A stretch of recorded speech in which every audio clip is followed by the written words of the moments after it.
before you go to a job, you want to know what's going to be beneficial to me working here. If I'm going to come here 9 to 5 every day, and sacrifice my time to get here, and the job also wants to know that from you too. Like, what do you have to bring here if you want us to give us your money? So that's very fair. Well, what's funny about that? I interview people for a living in IT, and the one thing that I took what made it easier for me to hire people was people who felt so much about who they were that it wasn't that I was interviewing them. They came to interview me too. Because if you are a skilled individual, aren't you supposed to be looking at me as I'm not going to waste my time with you? If you say something that I don't like, I'm not going to call back. Right. Have you done that, Jeff? Because you deal with people in high places, especially pitching shows and things. Have you been able to say, no, I'm gonna see if you're right for my product? Yeah, absolutely. You don't. Oftentimes, depending upon the genre of what you're trying to produce, you need producers that produce that. A crime drama is not a comedy, it's not a documentary, and it's all different. While I got the rock, bro, I really want to compliment the way we are speaking about I don't even want to call it religion, communal relationship with the Most High, because what you are talking about is the first generation to break the yoke of coming to God because you're afraid not to. Ooh. What we are talking about is a conscious choice to fellowship with the Most High without being bullshitting. Or using the fear of you can't make it here. Right. Manipulate you to get into something like, yo, you're going to go to hell if you don't go follow this doctor. Tell me if your mama or your grandmama or your aunties and them talked about the Lord like that. Nigga, you was going to church on Sunday, so you didn't go to hell if you died. Yeah. Right. That's a lot of those groups. That's how a lot of those groups get you. Especially back in the whole conscious timeline. Back in that time, I think it was like 2010, 2013 or whatever. It's supposed to be, they called that the year of the, I forgot what year they called that year. Something the age of information at that time. That's how a lot of those groups came along. And it was always some spiritual person that knew more about God than you. And they used the fear of, yo, I know this, and you're going to go to hell if you don't follow that. Right. And then come to find out, it's similar to what Nature Boy situation. Or like Polite. I think that I was just thinking about that. I was just thinking about Polite. Polite was one of those people back in the time, right? I used to be Morris Science Temple of America, right? So I was in those pro-black spaces. So Brother Polite was one of those faces that at the time he was pushing black woman as God and this and that. But all of the, I'm not trying to be funny. I still remember when Young Pharaoh said he was going to kick my butt because of the way I was talking about black women, and then he ended up talking about them worse than I did. Beating them, yeah. But a lot of those cats, those pro-black groups, black women as God. A lot of them, come to find out, a lot of them are hitting the women, or they all. It's like they're all what you call conscious 304s or whatever, and they like it was crazy. That's why I think that. Go ahead. Go ahead, bro. No, you got it. I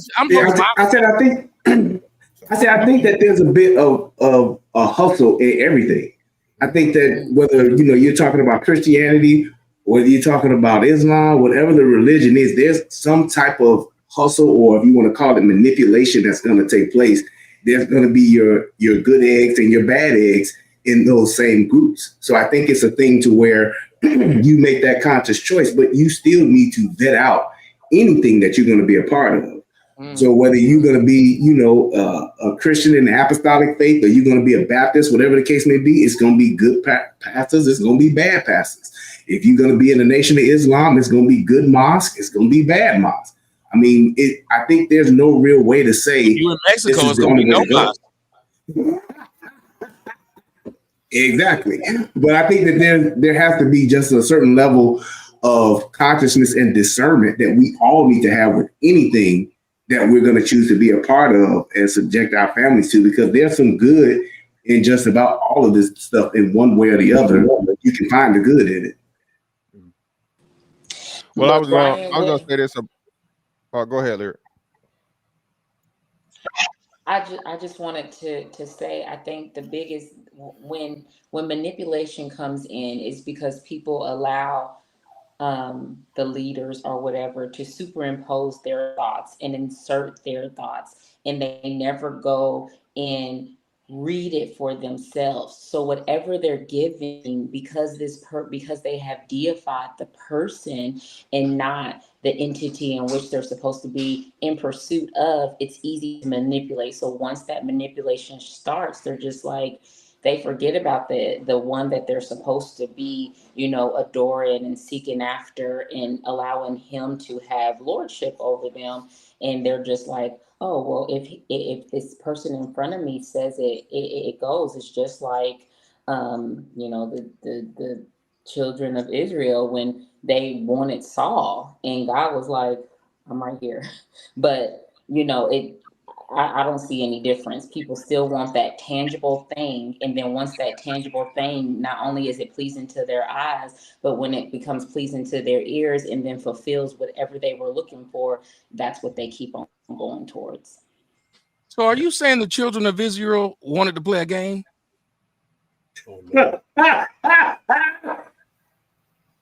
Thank you. Thank you. You got my joke. Fantastic. Said they wanted to solve. Go ahead.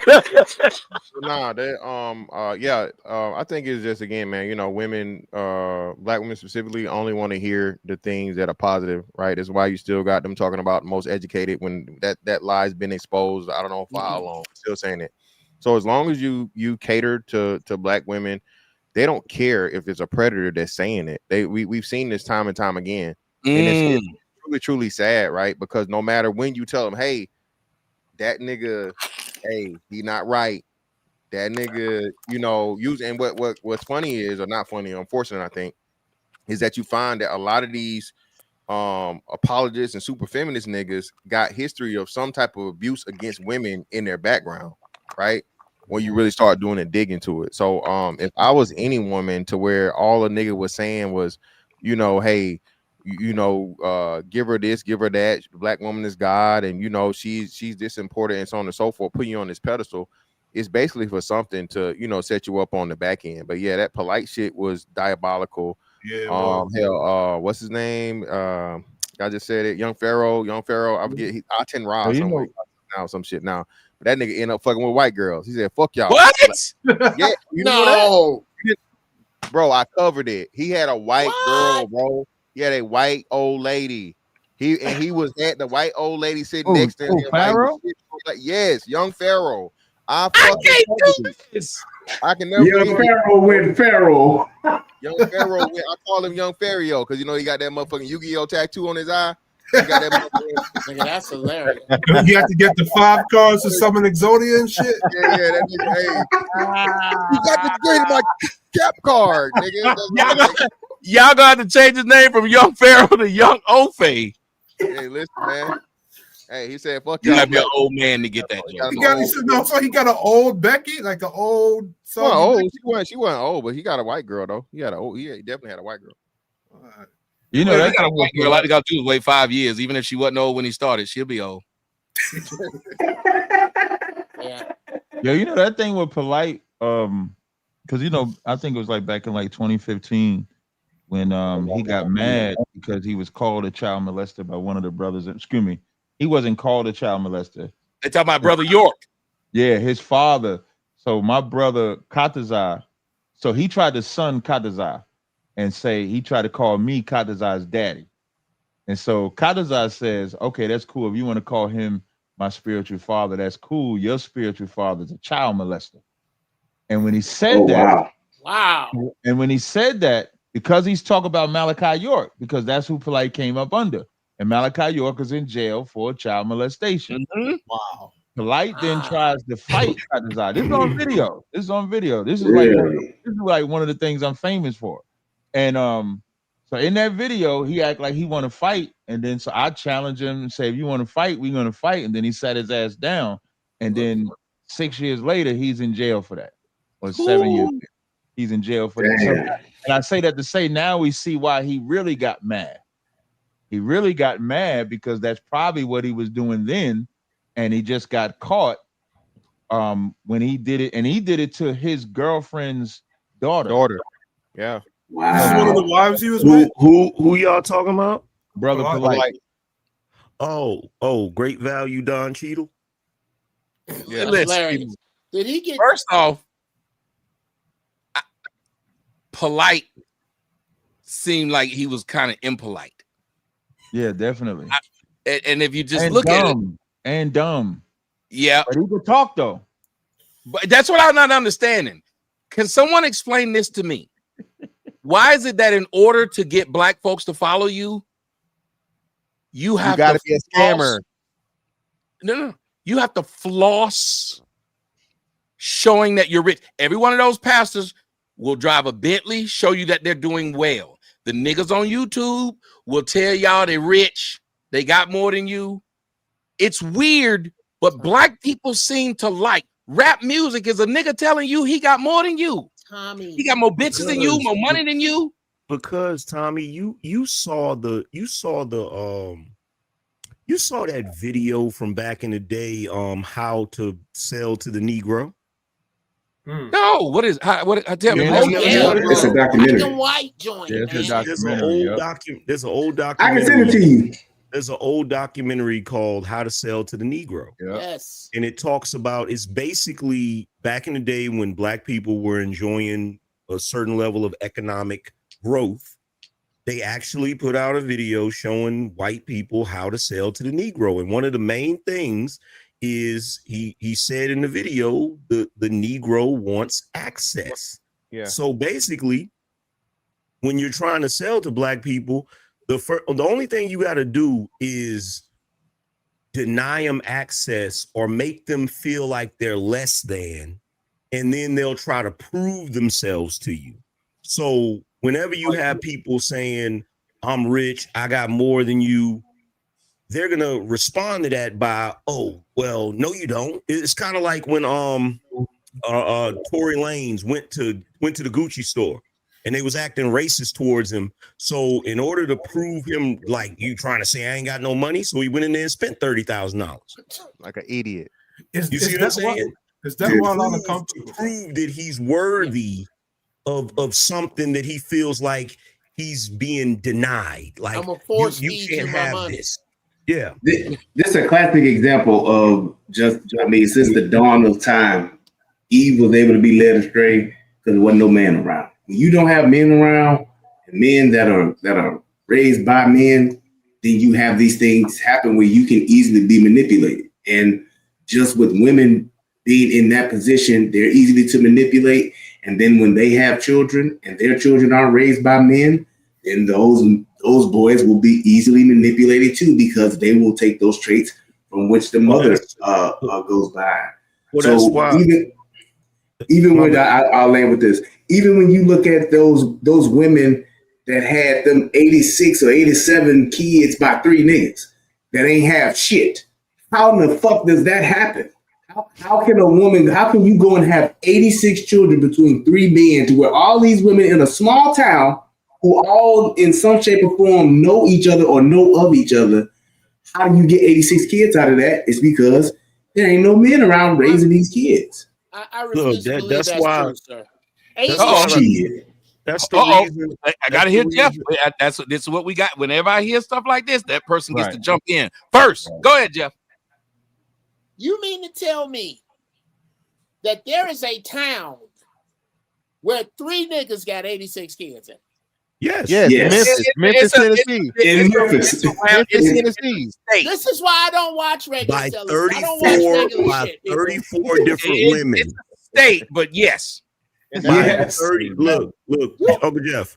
By 34 different women. That means that each one of those women had multiple kids by them niggas. It's gonna be a lot of, and they knew because it was close enough. They knew, but if you think about it, again, my mom knew my dad's wife and said, "I'm gonna take this man." It's a competition between them. So I kind of thought that Jeff was going to go to this place. He was saying he refused to believe it because it just sounds crazy. I thought he was going to say, I kind of disagree with you on this when you said it exists because there's no men. I think that's opposite. Oh, yeah, that's some bullshit. Yeah, I don't think it's because there's no That makes men, sense. because the men were getting them pregnant. It exists because there's no structure. See, those women are leading. That's why nobody's pulled my mom to the side and said, this is some shit we ain't gonna tolerate, and you're not gonna be looked at as a regular person in the neighborhood after you just did this. How about that? That to me, and again, that's me speaking on my own family, not anybody else's. When you sit there and there are no repercussions for what you do, it is the equivalent of telling a child they can have dessert before dinner. Every child in the neighborhood is going to be eating sugar puffs before they eat asparagus. Right. Because you let the children rule. And then it gets to the point. And I think that where, is. Oh, go ahead. then it gets to the point. See, this is where it's gotten with Black women. It's gotten to the point where they now never eat asparagus. They never eat the food. They're only eating the junk food. They make fun of asparagus now. Yeah. Yeah. And I think that is because of those men and the denigration of those. That's why I said those men that are raised by men. Men are the ones that put that structure in place. Men are the ones that will shame. Men are the ones that will say, hold on, I don't give a fuck what they doing. You're not going to do that. Women are more so inclined to acquiesce to what is going on. That's your word. To go along with what's going on with the norm. If they see everybody cheering some fuck shit, they'll just start clapping slowly and then like, yeah, and they'll just go along with it. It's men that will say, hold on, that's some bullshit. We're not doing that. Just like when you guys were talking about the church earlier. Why is the church the way that it is? Most of those churches are led by women. You go look at Jamal Bryant Church, there ain't nothing in there but a bunch of women. All of these mega churches that live, black mega churches that live, is a bunch of women in there because they are more inclined to fall in line and to acquiesce to what's going on there, and they just cheer it on no matter what they say. Like Mr. Van Tappen, somebody nigga say he gonna pull out a Uzi, and they're like, yeah, that don't even make sense for you to even applaud something like that. But the fact that this person makes y'all feel good, y'all giving back to him is gonna be, we gonna go along with whatever you say. Well, that's mob mentality. If all y'all was sitting up here laughing at everything I say, more people would join in. That's why people like watching a movie at a movie theater, because when you watch it at a movie theater, it's funnier. A nigga told you jokes and it was just you and him sitting there. That shit wouldn't be that damn funny. I don't know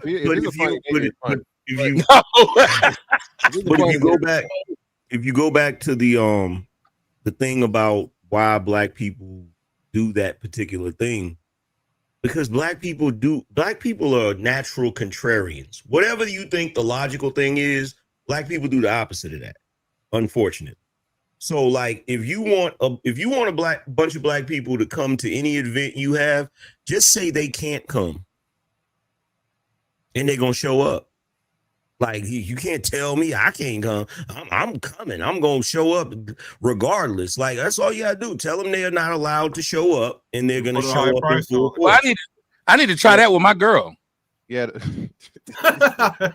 Yeah, man. It's a what's the name? The entry, right?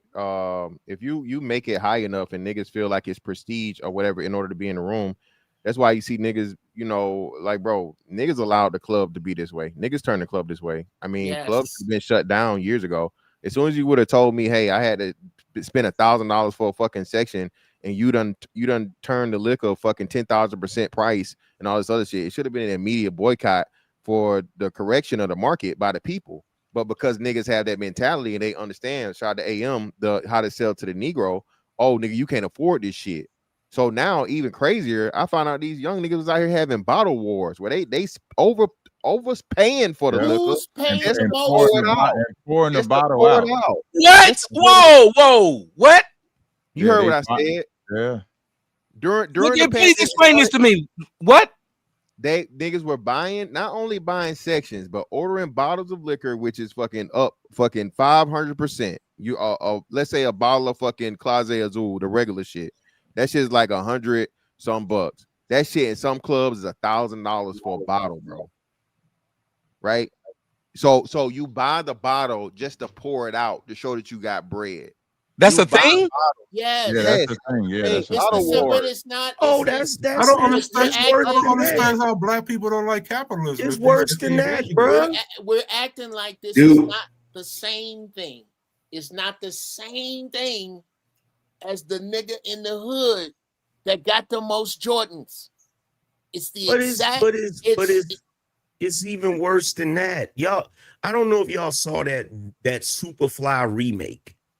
These Negroes was in the club in Atlanta trying to prove that they was the best squad because they was throwing the most money on the floor. Yep. Like we made it rain more than anybody. Like what? It all says the same thing. It's all a desperate run from desperation. I'm not like the rest of them. I'm okay. Niggas need to be envied by other niggas. That's it. I must. You have to want the shit I got. It's not bad enough for me to have it. I need you to want it. God, so that you know that I'm not fucked up. That's the psychosis. That's also the reason why dudes that become successful can't leave the hood. Like, what's the point of me having a Lamborghini if I can't go to the project in front of the niggas and make sure that the niggas that ain't got shit know that nigga, I got a Lambo. It's a little deeper too. It's a little deeper mentally because when even the selling to the Negro, if you think about that time frame, they're being called a Negro. They're being told you're less than nothing. So how do they feel like something? With their material wealth. What they can show off material becomes what makes them, because they're not respected in no other space. Hey, Tommy, I don't know if you frozen or not, if you just paused like that. Nigga, y'all got me. Nigga, you just paused like that. Listen, I thought Tommy's screen was frozen. Nigga, I used to be hell when they would do that. Yeah, that's how you was just now. I'm like, is something wrong with the screen? But when you look he's in shock, Tazaria. Yeah, because the reason they want to look good comes from being told you're not shit. When you're told you're not nothing for years and decades, that's why they feel like if I dress this certain way, I could feel good about myself. If I have this car, I could feel good about myself. Yeah, it's what Billy Ho said on White Men Can't Jump. When he told Sydney, he said, I know you, Sydney, you wanna look good first and win second. Right, but that's my point. But that's a mentality from slavery and how we were treated that we have not gotten over, to where we think material equals success, whereas free people thinks actual power means success. But I gotta ask you something. Okay, I gotta disagree with you on that, Cap. I'm gonna tell you why I gotta disagree. Slavery was a while ago. So, like, for the black folks today, I don't think it's as deep as that. I think it has become. I think it may have started that way, but at this point, it's become a traditional thing for black people to do certain stuff. There hasn't been nobody to come and tell them to stop thinking that way. Bullshit. So when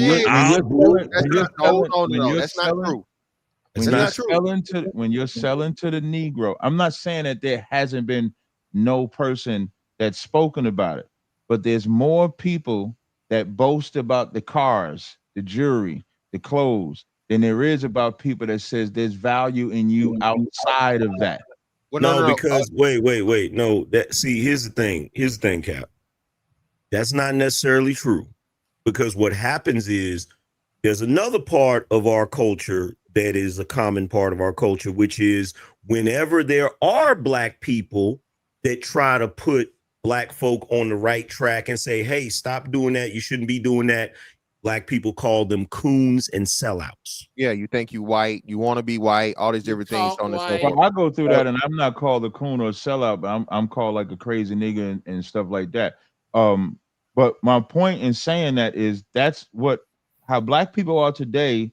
You can't blame that on us. The parents of that is those that wanted to get out and live materialistic in the 50s, in the 40s, in the 60s. Yeah, I got you. But we're adults now, right? So that's why I say no. It You was can adults then. Oh yeah, but we didn't have the information we had then. We didn't have the access to information we have then. You literally can teach and learn and anything about economics and saving and investing and all these things. We got to stop using this fucking excuse about slavery. Anger Man is 10,000% Not an right. excuse. Well, And well, this the problem. This the problem I have. Well, I was interrupted. Let me rock, and I'll throw it back Let to me you. rock. Let me finish, and I'm gonna throw it back to you. So the problem is, Cesaria, is that there are two black men that have over $20 billion in wealth, and they're not household names. Okay, David Stewart and Robert the brother that paid for fucking what's name? See, I'm forgetting right now. I'm about to say, you Robert just F. proved it. You proved Robert it. F. Smith. So Robert F. Smith, I used to always remember his name, but I had to learn David Stewart because David Stewart recently overtook him as the richest black man in the world, right? So the two African American men that maintain more wealth than all fucking NBA players, NFL players, entertainers, rappers combined. Okay, you combine all those people, they're not coming close to those two black men. The problem is what we focus on. Niggas only care about the entertainment. Niggas only want the fun. Niggas only want to support the you know what's whatever. We're purposely not fucking focusing on. Most self-made millionaires don't do it through athletics. I think I just did it, the research earlier this year. I think it's like 100,000 black millionaires, right? At least 100,000, right? Most millionaires we know are self-made. So the problem isn't that, okay, well, you know, everybody's saying it. No, it's that we listening to the wrong people. Rappers are a very, very small fucking percentage, but no one is searching out David Stewart or Robert F. Smith to, you know, that had that stupid ass. What would you pay $250,000 to sit down with Jay-Z? It should have never been Jay-Z. I don't want to fucking talk to Jay-Z. I'm gonna talk to fucking David Stewart or Robert F. Smith. Fuck. But what do you mean by a household name? I'm sorry. Well, no, it's not known. So household name is like, you know, celebrity and stuff, right? So let's do the white common, basically common. The way white people know who Warren Buffett is. Yeah, Warren Buffett is nothing but an economist and a successful fucking investor, and that's a household name worldwide. We know that, but white people know that. White people know about Mark Zuckerberg, right? Early, way before Facebook became Meta. White people knew about fucking early Elon Musk, and you know what I'm saying, when Tesla, before he became a multi-billionaire. Same thing with what's the nerdiest? Sam Walton. Fucking Microsoft, Bill Gates, Steve Jobs. All these people that are incredibly wealthy off of something that's non-sports related are household names in every other community. Yeah, if I say Steve Wozniacki, white people know who I'm talking about. Yes. I think when the twins. What's the twins that was on that was on social network? Yeah. The Winklevoss twins. Winklevoss. Yeah, Winklevoss. The Winklevoss. Yeah. Yeah. But I gotta go back to sorry, because they are right there. He was going to rebut that. Go ahead. Yeah, like what y'all saying about when you say around white people's names and white people know those names, because white people never stop talking about their history. Period. True. They never stop talking about their culture. Period. When I just sat here and said part of the problem comes from slavery, the first thing Mr. Fantastic said, you can't talk about slavery. And that's the problem, because if we're not talking about our history, we're going to forget what put us in that position to feel that materialistic is how we become a man. If you go to black people today, they don't understand why they're so materialistic. You know why they're materialistic? Because that's what their grandfather was. That's what their father was. That's all they see. That's all that's paraded. A lot of people, even when you brought up that video about sell to a Negro, and Tommy didn't know that. A lot of people don't know that sell to a Negro. So they think the materialistic world exists today. And then the minute that I say that comes from slavery, you say I can't use slavery, but I'm looking at 50, 60 years ago, the same mentality that men had back then is the same mentality that men have today. But so, here's the problem. I didn't interrupt nobody. Hey, man, hey. I sat and let all y'all talk. And Mr. Fantastic said, let me go, and I'm going to let you talk. And then he talked. You talk, everybody talk. Thank you. My bad. Talk. No, it's my turn. I should have been moderating, but go ahead. Yes. Thank I was you. in here arguing. I was arguing on your behalf in the comment section. But go ahead. That's right. So when I say slavery, for example, it's not to like make us be downtrodden, because what y'all are saying, I can make the argument that my organization, I am Captain Tazaryak of ISUPK. It stands for the Israelite School of Universal Practical Knowledge. And we actively go into every Black community that we can and build. And the biggest fight we have is from our people. And we talk about our history. We say, okay, how are you going to reverse the drug problem? We have to stop dealing drugs. We got to build communities. I got brothers in Texas right now building farms. I got brothers in Louisiana building farms. We have businesses all throughout this country. That's what's up. But like Mr. Fantastic said, don't nobody know that, because what comes with being with us is a code of ethics that you can't be wicked against your brother. You can't live a certain way. You can't be a certain way. So because it comes with rules, people don't want to do that. So when y'all say white people know the names of these famous people, it's because they are constantly teaching their people that. Who's out there teaching their people something different would be the question that I would say, because that's the only cure for the problem. Okay. Okay. Well, hold on. Let me rebut. So again, no. People don't know who Bill Gates is because fucking white people were slave owners. Captain Cesario, that's cap, bro. That's bullshit. That's nonsensical. People know that. What the hell does the internet, creating the internet, creating the iPhone, creating Tesla have to do with slavery? It's not because they know the history of whatever. They know the importance of economics and money and savings. We keep always trying to go back to slavery. Us being not where we should be economically, politically right now has nothing to do with slavery. It's willful ignorance of niggas. Niggas want to know about the latest motherfucking Cardi B album and talk about that all day on fucking the internet. Niggas want to talk about who's beefing with who and whatnot, what have you. But niggas can't tell you, what's the fucking top 3 stocks is in the fucking country right now. Niggas don't even know anything. Niggas can't tell you what a Bitcoin is. Don't even have an idea. So my problem is we're failing to catch up to where we need to be as a group of people. Period. Knowing your history is important, but me knowing that we were slaves or the white man did this don't got shit to do with what I'm doing today to make myself and all of us better. And I'm done on that. I think y'all was saying the same thing. I gotta hold on a second. Let me. He just hit me up. I gotta be Beelzebub's consigliere again. I gotta ask on their behalf, the devil above you, Cap. And you tell me, devil, Mr. Fantastic, is that's what you're saying? I think they're kind of saying the knowledge of this versus this being used as a crutch. Because you have a lot of black people who are using that we were slaves as a reason they don't or won't. Instead of acknowledge, because you can acknowledge something exists. I can acknowledge my ex cheated on me, but I can't keep saying that while I'm elbowing my current. Because now I'm just using it as an excuse to keep elbowing her. And I think that what they're saying is, Cap, that a lot of times black people are using slavery as a reason they don't or won't. Yeah, what I'm talking about right now. Well, first of all, Mr. Fantastic, when I was saying, going again. He's going again. Hit my head off when I was trying to talk. Me and Fantastic. Hold on a second. Angry Man, I got them. Hold on 1 second, Angry Man. I got them in the middle because I want them to fight for a minute. But I'm gonna bring you in. I'll bring you in. I got them set up for them to fight. Stop being a fucking crybaby, man. It's me and him. It ain't about being no goddamn crybaby. You bite niggas' heads off. You bite niggas' heads off so that you can talk, and then you're talking again, nigga. But they're in the ring. But they're in the ring. They're in the ring. Are you slow? Are you okay? Me and him are having a back and I'm 100% okay, my nigga. Then why you can't recognize that me and Fantastic are the ones having the niggas? You want me the one said it. When niggas crybaby ass fucking slavery bullshit. You want to say, yo, everybody shut up because I know what I'm talking about. I didn't say shut up because I know what I'm talking about.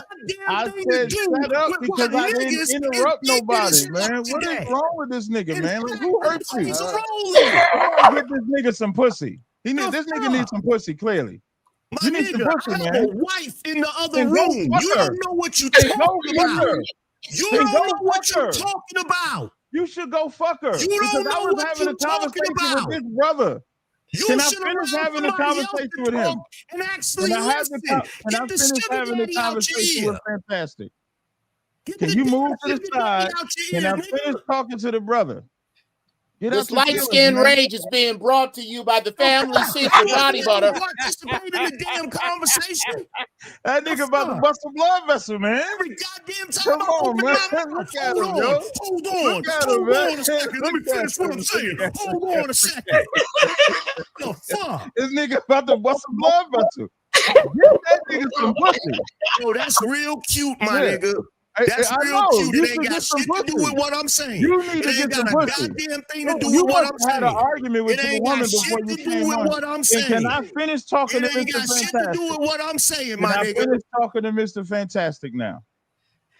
We done had so the the raise. show is about you and Mr. Fantastic having a At this conversation. moment, So yes. nobody else can participate in the At this- conversation.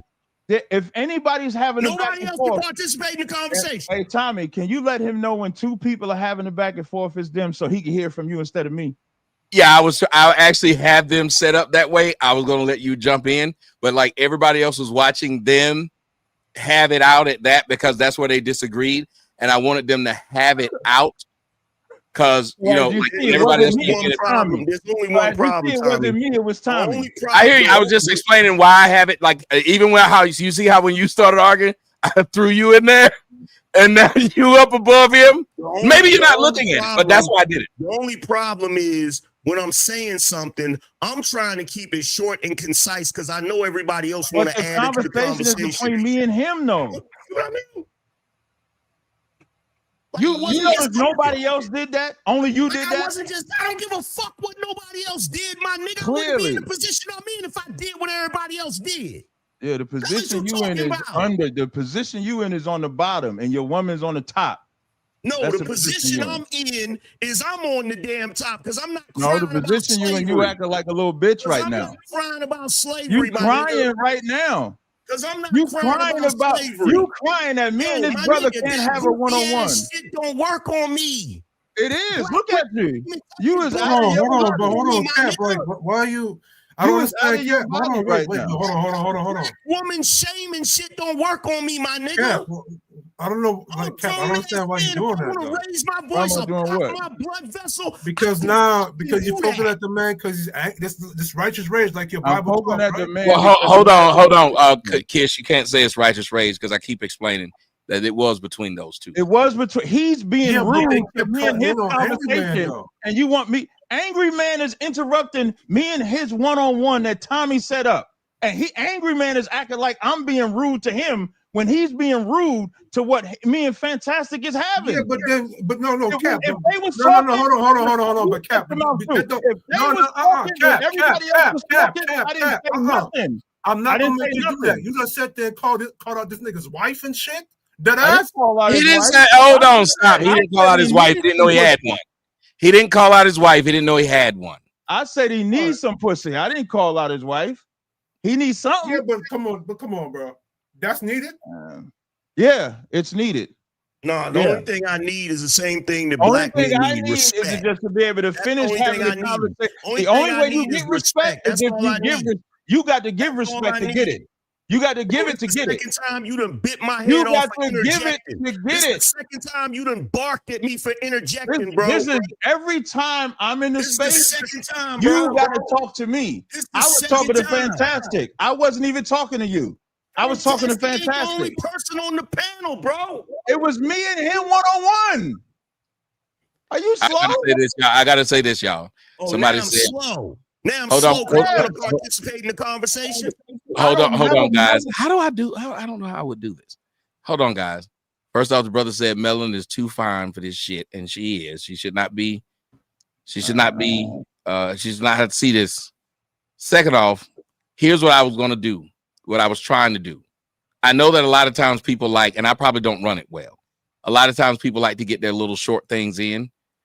But in this instance, because we were all agreeing, I like when there are times when somebody says something and the other person says, well, I don't see it that way. So they were being civil. So I was trying to let Tazariak and Fantastic have their discussion. I know you wanted to jump in on it, but I wanted them to have it because they were the first ones to say to each other, I don't see it that way. And I really do think it's important to have that slavery aspect argument. Now, I was going to let you jump in it too, because I saw that you disagreed as well. And that's why I tried to set it up and say, I think that what they're saying is that it's being used as a crutch. And then I let him reply because as Mr. Fantastic was like, well, no, I should get to rebut him, because I was letting them go back and forth. And then I was going to throw you in there to give your point of why it is you think that this slavery is being overused too. And I was going to give you the exact same time to do exactly what they were doing, but I wanted it to flow like that. It was so he wasn't doing anything wrong to Tazariot. He actually was just doing what I asked them to do, which is go back and forth on this slavery thing, because I do think that's an important issue, because some people like bringing it up and saying that it matters, and some people say, hey, we need to move past it. I don't want to see how they were going to argue it out. So does that, So that was it, but I'm gonna bring you right back in it. But go ahead. Go. You were saying to, I can't remember which one. Fantastic had just spoke, and I was responding to him. So to be a little bit more succinct, when I'm talking about the history from the white people's side, I'm not talking about slavery from their side. I'm talking about how they progressed past it because they faced it. That's what I'm talking about. When I'm talking about the reason why I talked about slavery is not that I think slavery is an excuse. It's not. We teach against, in my organization, we teach against using slavery as an excuse. We say God is stronger than slavery. So we don't even use my father being a heroin addict as an excuse for me to be addicted to drugs or sell drugs. So I wasn't saying it for that reason. The reason why I was highlighting that is because when you pointed out that video is like 50, let's say maybe 70 years post-slavery, but they still wasn't getting over it. They were still integration, they were still segregation, there was still a lot of fight that they had. And so the only way that they felt that they can be somebody is if they were materialistic. That's the conversation we was having. Like, why are we materialistic? And so the reason why I was pointing out slavery is if you don't get over that mental, I'm nobody, you're always going to think I'm somebody by my materialistic action. So it wasn't using slavery to say, oh, well, they got to be like this because of slavery. That's not the position I was coming from. I was just coming from that being just removed from slavery is why they was materialistic then. And there has been nobody that when we come around, now I'll talk about my organization. I'll end it after here. When my organization comes around and tell us to stop being materialistic, nobody listens to us either. We're the minority. Even the very church that is the number one, I would say, enemy to Black people outside of, if you want to say the white man or something like that on this topic, is because what does the church teach? The church teach that gain is godliness.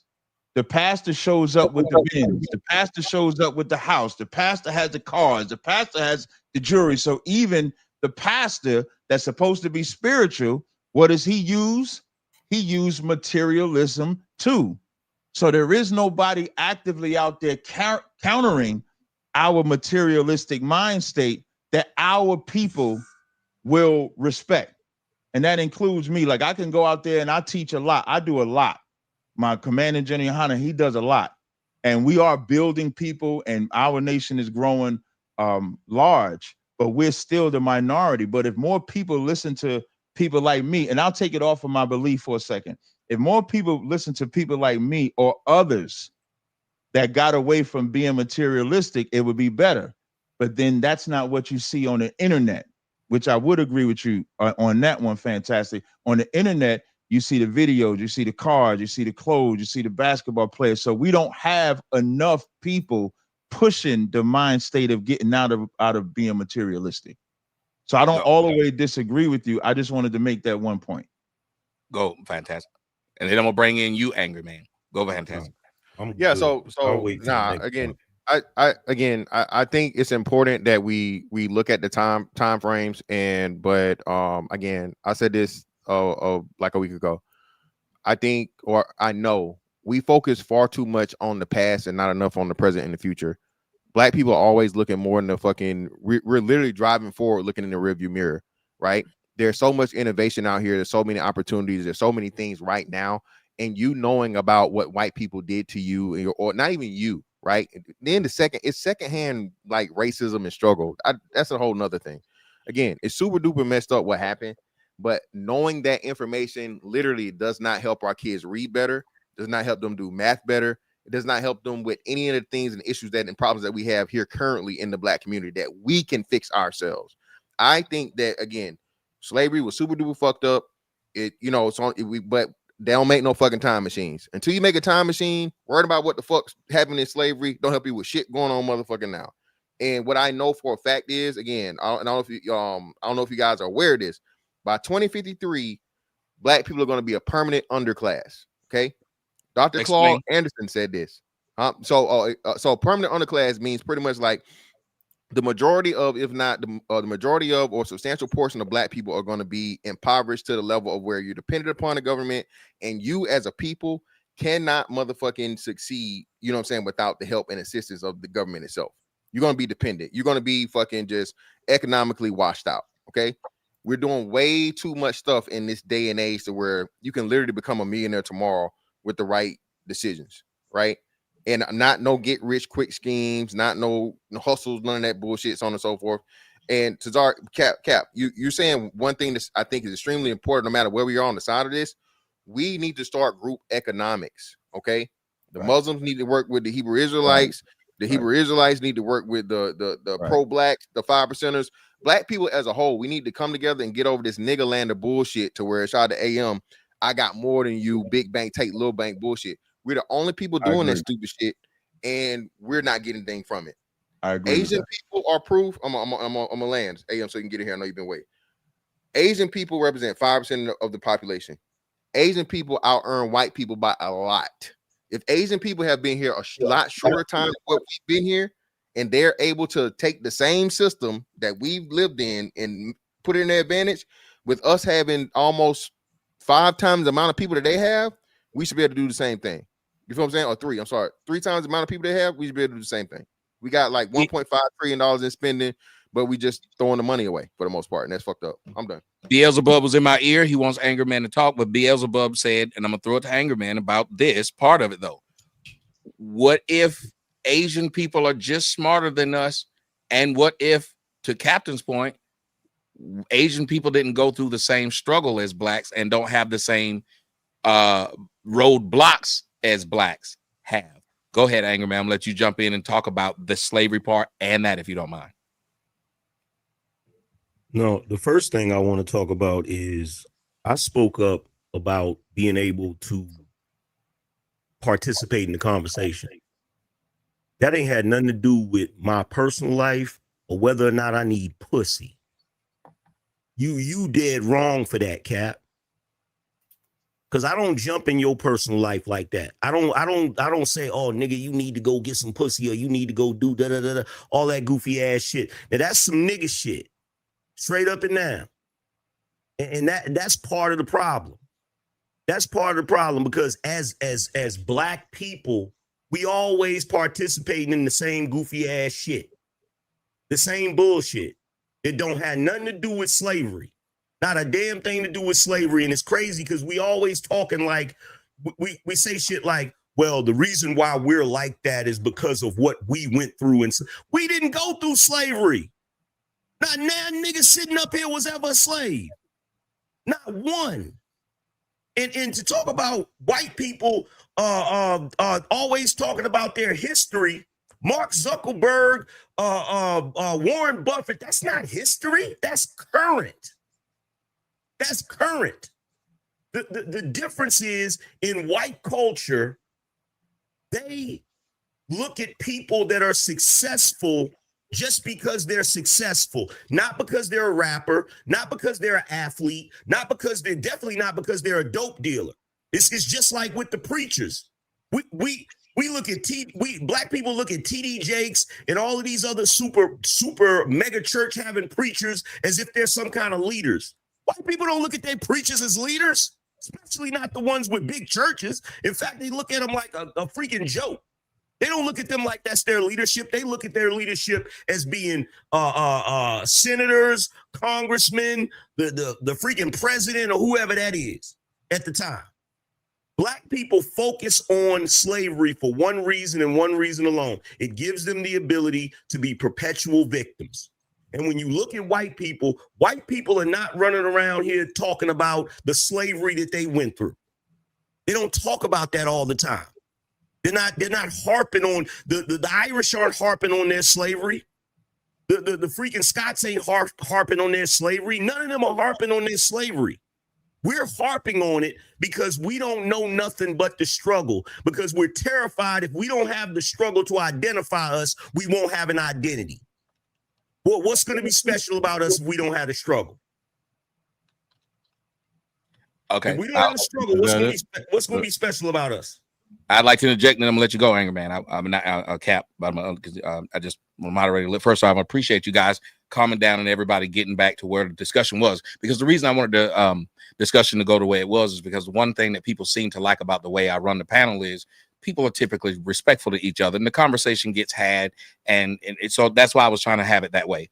Both of y'all, I'm gonna say this as a man, both of y'all was wrong. Both of y'all said something. One said bitch, one said you don't get no pussy. So both of y'all was wrong because the way y'all was going. Now the biggest thing that was wrong was the fact that everybody was just running there was a way that it was going, and I wanted it to go that way. Second off, I do want to point out that there are things that you were saying that are technically not true, meaning white people had Billy Graham and they looked up to Billy Graham, and Billy Graham was really big and really rich.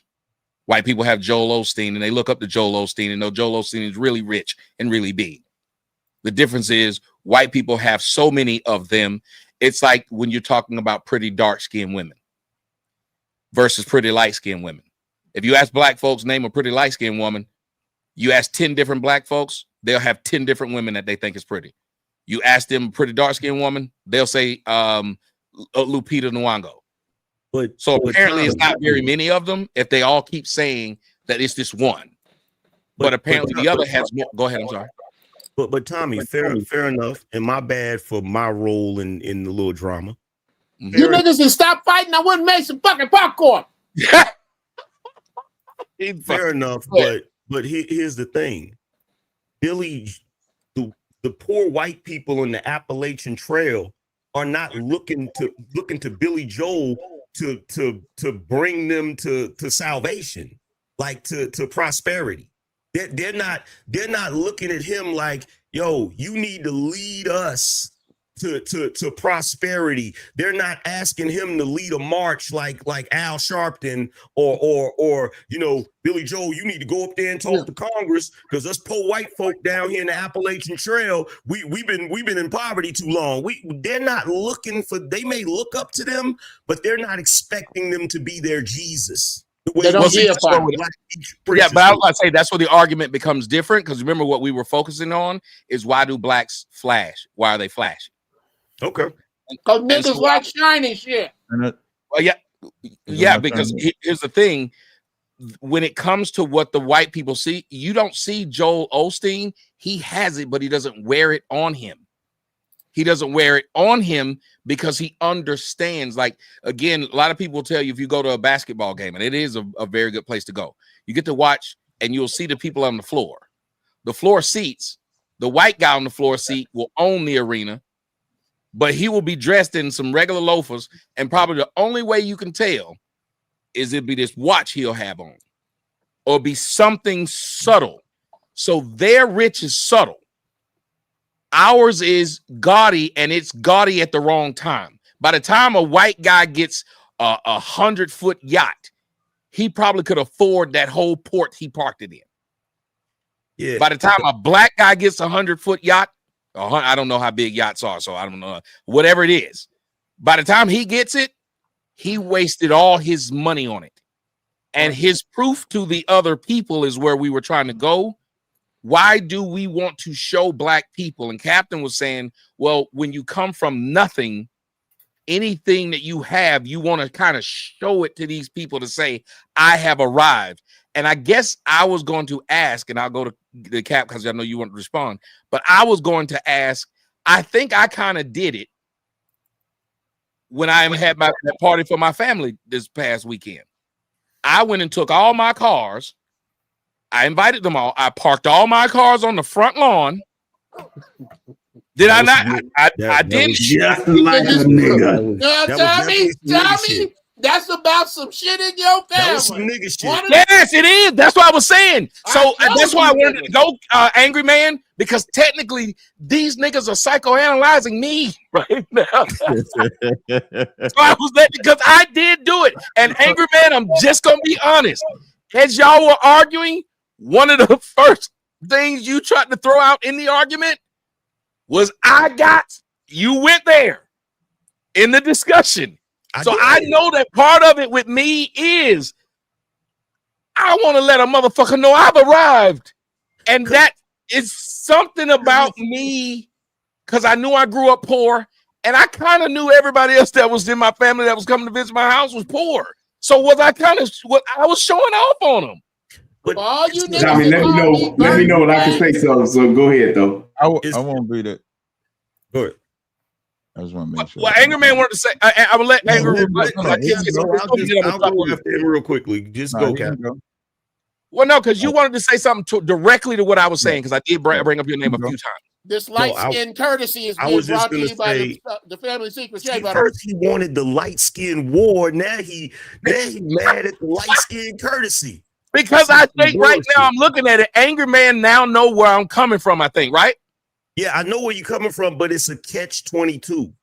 It's look, this is the messed up part about this. The messed up part about this is as a black man, you can't win for losing. Okay, so if you become successful, right? Anything you do that shows your success is gonna be some ignorant nigga shit. But if you don't show it, you a broke ass nigga. As opposed to white men, where if a white guy has a drive around in a dirty Prius, it means he's frugal and he's good with his money. If you ride around in the dirty Prius, you a broke ass nigga. If the white man has a Mercedes Benz, he's successful and he invested his money well. If you got a Mercedes Benz, you an ignorant ass rap nigga that spent all your money on a car. Oh, you dealt dope. Well, I'm about to say, they say I'm balling when I pull up in my Corvette. I don't get ignorant. So I think the only thing I'll say, nobody can navigate disrespect. Nobody can control disrespect. So if we want to be concerned about what's said to us, we got to think about what we say to everybody else. But on this subject, that is my point. Bringing up slavery is just how, there's a good book I would suggest y'all read. It's called The Black Image and the White Mind. It's a book written by George Fredrickson. It's a 100-year study of black people. And in that 100-year study of black people, they talk about the different things, and they say how slavery is the parent of the vices that black people suffer. That's exactly what they say. The drug addiction, being less than an animal, the savagery. They've studied us. So the same way that they've studied us, we have to study us. What Tommy's talking about with putting them cars in front of there is something that we, and this is all of us included, so I don't want nobody to be offended.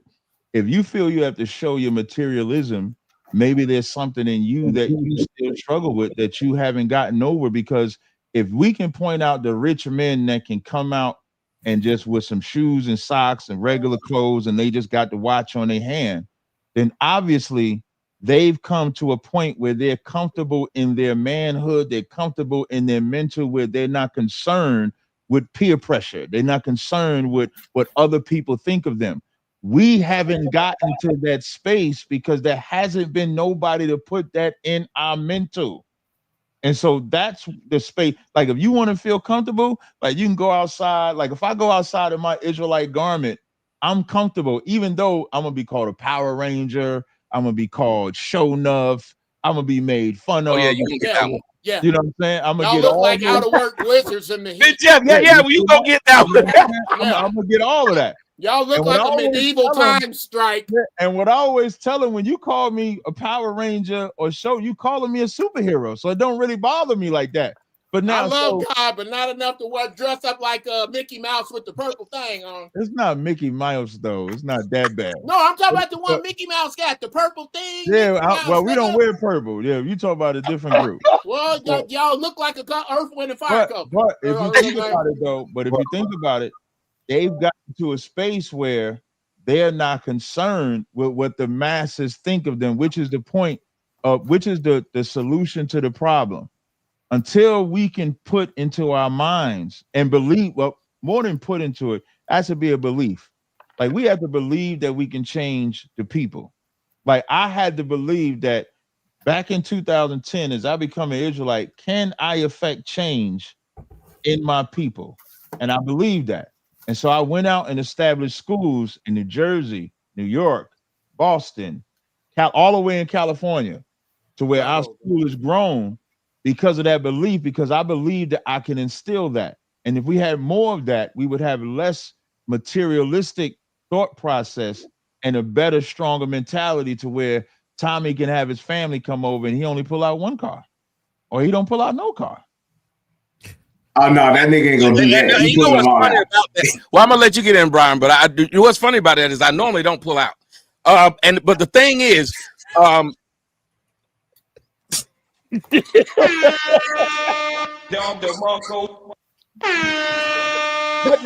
thing is, I don't pull out either, Tommy. It's a lot. This not pull out moment is being brought to you by the Family Secret. Hey, let me go get my body butters, man. I'm about to go get my body butters too, man. There you go. Yeah, that's Captain Zodiac. I'm Captain Cream Pie. But I will say this. That's the part I was trying to get to, Cap. And I think that's more of where Angry Man and Mr. Fantastic wanted to go, because it ain't really slavery. It's a lot of us having these feelings of, I was made to feel less than, so when I get it, I'm going to make you feel like I made. It don't have nothing to do with slavery. It has something to do with what we call made it. And what we call made it is the wrong thing. Absolutely. When you said that those people know about this guy in Buffett and things like that, their idea of made it isn't Christian McCaffrey. They like watching Christian McCaffrey. He's fun to cheer for. Right. But they don't sit up there and say, hey, I want my kids to just be that. There are many of them. Like, I thought it was funny. I was looking at Shanahan. I said, I bet Mike Shanahan never grew up wanting to play fucking football. He probably really was coaching that shit as a kid. He probably was drawing up plays because he saw his dad. Or they got Ed Hockley's son is a ref now. And I remember sitting up there thinking, I wonder if his son during the playground when they was in elementary school, if his ass was like, no, I'm going to sit up there and ref. You're damn right. You know why? Yes. You're damn right. Because it's the same. It's no different than a white father raising his white son to race horses. It's no different. I don't have to get out on the field. But the thing, my bad. Go ahead. My man Brian has not spoken, and he's been very patient. I know I lied to you 20 minutes ago and said I was going to let you go.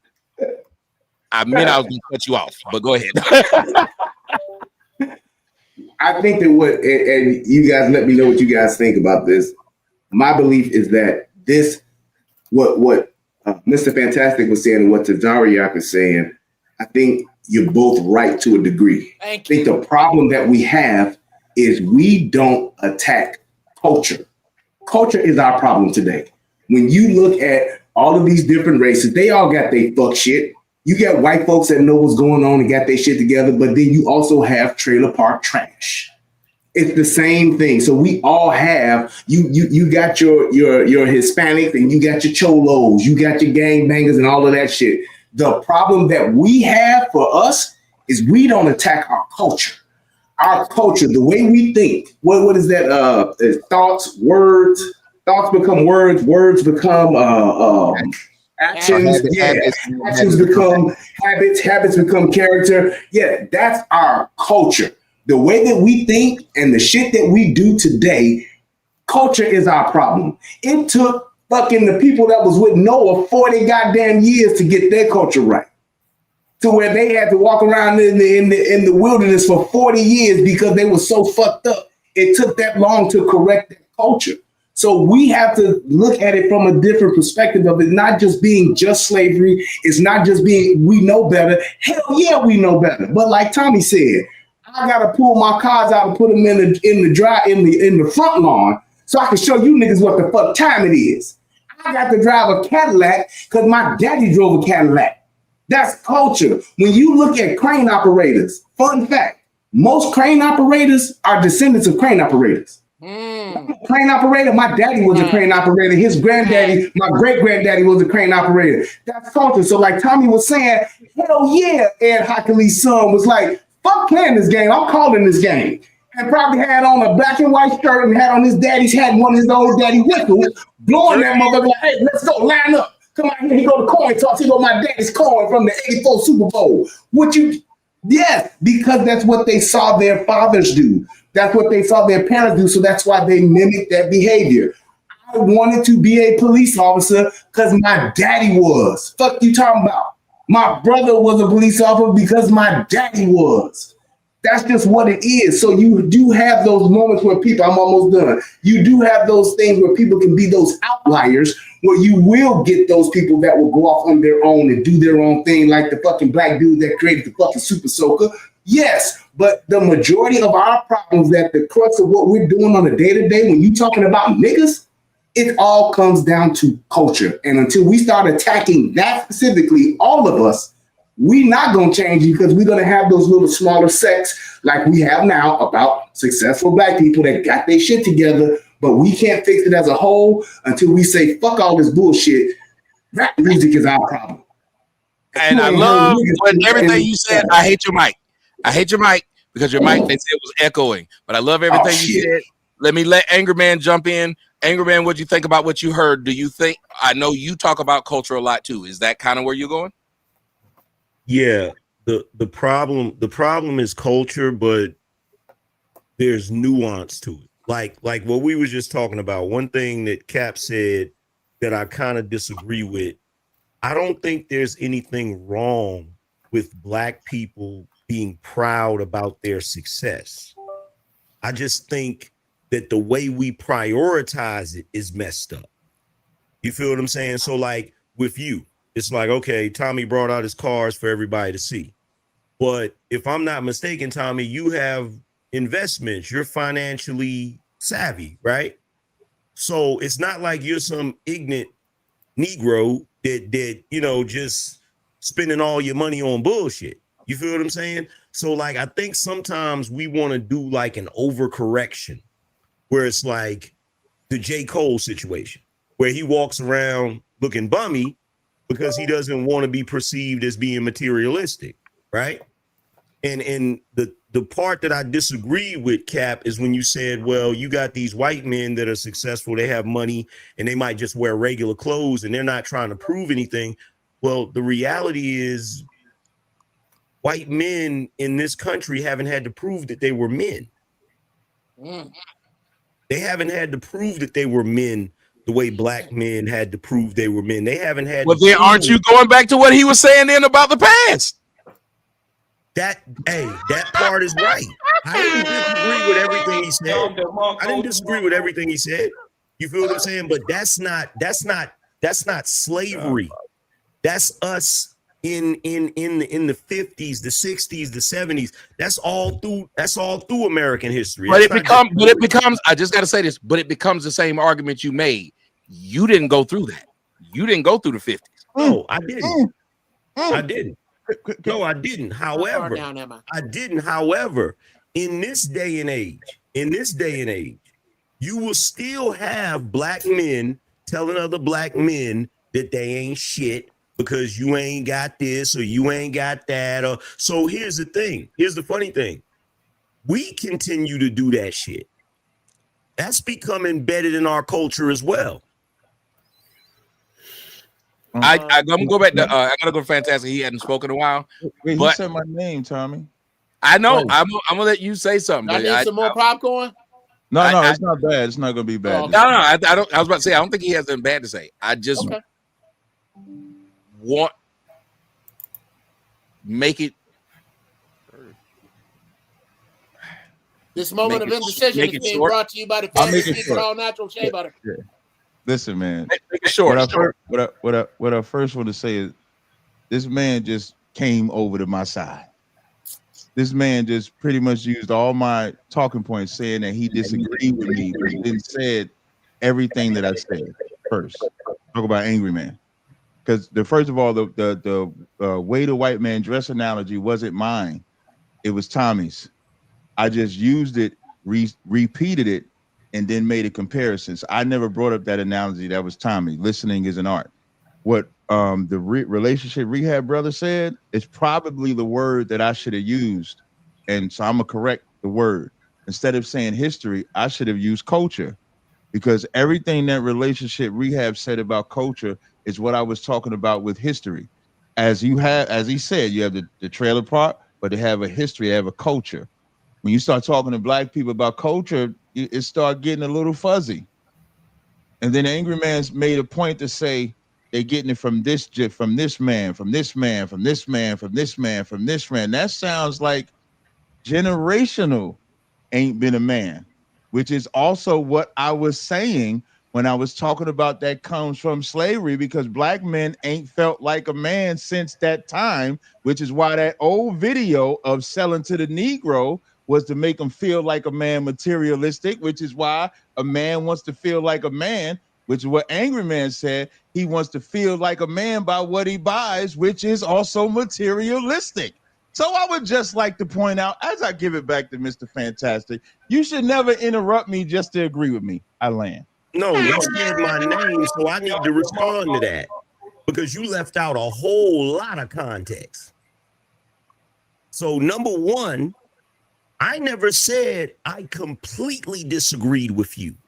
What I said was the same thing that Fantastic is saying, that slavery cannot continue to be the crutch for why we don't do this or do that. When we're sitting here talking about, okay, you made the statement that black men basically want to be able to show that they're successful through materialism, right? And like I said, sometimes we do an overcorrection with that, where we start shaming black men whenever they are successful. And I'm not talking about white people doing that. I'm talking about black people doing that to other black people. So the moment you get a new car, somebody black is like, look at this ignorant ass nigga. He probably spent all his money on that car.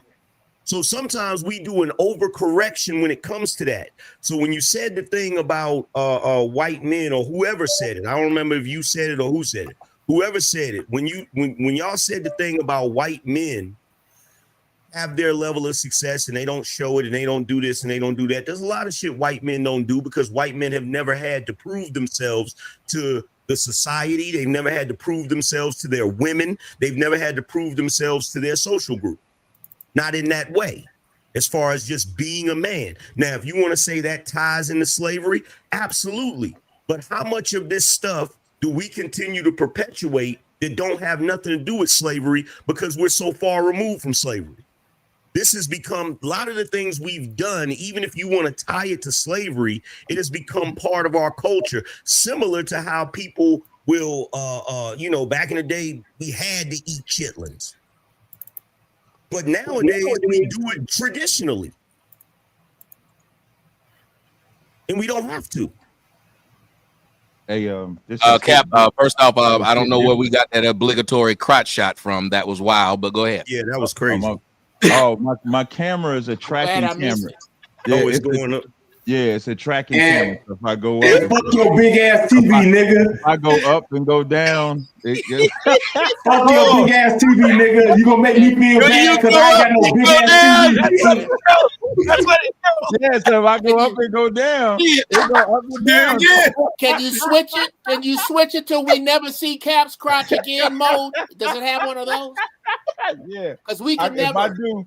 So if I go over here, if I do like this and I do standard mode and then do like this, you see how it just jump down, it'll stay like right there. it won't move. You gotta train. Like, you gotta train it. Just do this. Yeah, you gotta train it. That's why I put it in tracking mode, so it know how to ride. I mean, I don't mean ride, know how to move, know how to follow. Yeah, right. This Never Again C Cap's crotch moment is brought to you by Family Secret All Natural Body and brought to you by Hit Different. Hit Different. Hit Get Different. you some Hit Different. That's right. But okay, so just ask you, Cap. Yeah, what's up? The whole idea of what was being said, and I'm going to throw it to Fantastic, but I'm just going to throw this not at you, but I'm just going to say this, and then Fantastic got to go. Right. I love it. That's why I was trying to stop y'all from all that beige rays, because I was like, y'all are kind of, if y'all wait for a second, y'all are saying kind of some of the same thing. And Jeff said it. Jeff said, if y'all go ahead, Jeff, they were sort of saying the same things, right? Well, one, it flies in the face of what I say about how Black people should disagree.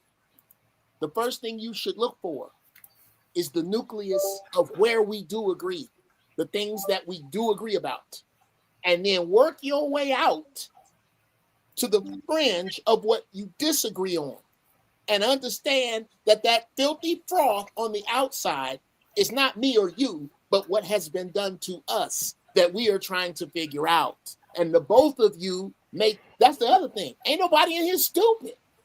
Yeah, but points. So there's a chance. Hold on, angry man. You know that thing you don't like? It's happening. There's a good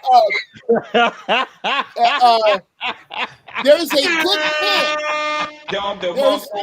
There's a good chance that because you're both smart, you're both right. This shit is so fucked up, it doesn't have one head to chop off. There's a gang of shit. Something I was gonna say, I'll say this and then I'll land the plane on some real shit that Black people need to get over. Brother Cap sells body butter. I sell body butter. Body oil too. Or body oils. We are not in competition with one another. Right. Buy this brother's products. Buy my products. I tell you who we in competition with, nigga. CVS. Stay your ass out of CVS and give me and Cap some of your money. This is crazy. I wasn't trying to interrupt you, Jeff. I wasn't a star seller on Etsy, by the way. Okay. The beige is intersecting. Star Uncle seller. Jeff, you know how every now and then you'll throw a little joke in there and everybody laugh? I wasn't trying to interrupt you. I was actually trying to say a little joke real quick, but you fucked up the timing on it. Did I fuck off your joke? You ruined the timing on it to go to the angry man's interrupting again. I'm the only nigga that can't interrupt in this show. I'm the only nigga that can't interrupt in the show. Jesus Christ. Well, it could be how. That's crazy. You got to go off crazy, again. bro. You got to bust a blood vessel again. Yo, kids, do you see this goofy shit? Yeah, I see it. You see this goofy shit, right? One light-skinned nigga is more important than the other light-skinned nigga. It's crazy. Hey, we try to separate them light-skinned niggas. We can't have no unity between them. He literally interjected to promote skincare products. That's the most light-skinned shit a nigga could do. That's right. Right. Welcome to the El DeBarge Theater. This is like Shaggy versus Sean Paul. Oh, Oh, I didn't know he was going to talk. I was just doing what Jeff. I was just doing what Jeff was doing. I'm trying to join in with Jeff. And for the record, the way Cap just gloated because I agreed with him, I'm never agreeing with that yellow nigga again. I didn't gloat. That was a check, and you just didn't know no better. Gloating, nigga. It was like checkmate. It was like that was checkmate. not checkmate, bro. Like anybody go back and listen, you're gonna see that was a not checkmate, bro. Hey guys, that light skinned thing that you guys did before, it's happening again. A relationship, brother, relationship. For you to have that fly looking mic right there, we shouldn't hear you sound like an echo. It is. Yeah, I don't know why it sounds like that, man. It sounds like Hey man, I don't have nobody but a sale, so I can buy me a fancier mic. I'm working on that. So just be a little patient and give me some grace. It just sounds like you are you might be in a bathtub. Audition. Yeah, you might be in a bad situation. You might be auditioning for Phone Booth 3. Or Black Phone, excuse me. You might be I'm wondering if he auditioning. just maybe have the mic setting wrong because it don't sound Yeah, like because it don't sound like that. It don't sound like fucked up. you got the wrong mic selected. It It's like sounds like you got the wrong mic outside. selected. It Oh, sounds like wait, let me check. yeah, that's what I'm saying. And then let me check that. once you get it right, don't ever touch it again. Yeah, don't touch it no more. They ain't gonna tell you this shit every time you come in here. I'm gonna touch it. I'm gonna touch it. But Mr. Fantastic, go ahead. I know you've been champing at the bit. Go ahead, Mr. Fantastic. No. So to the cultural part,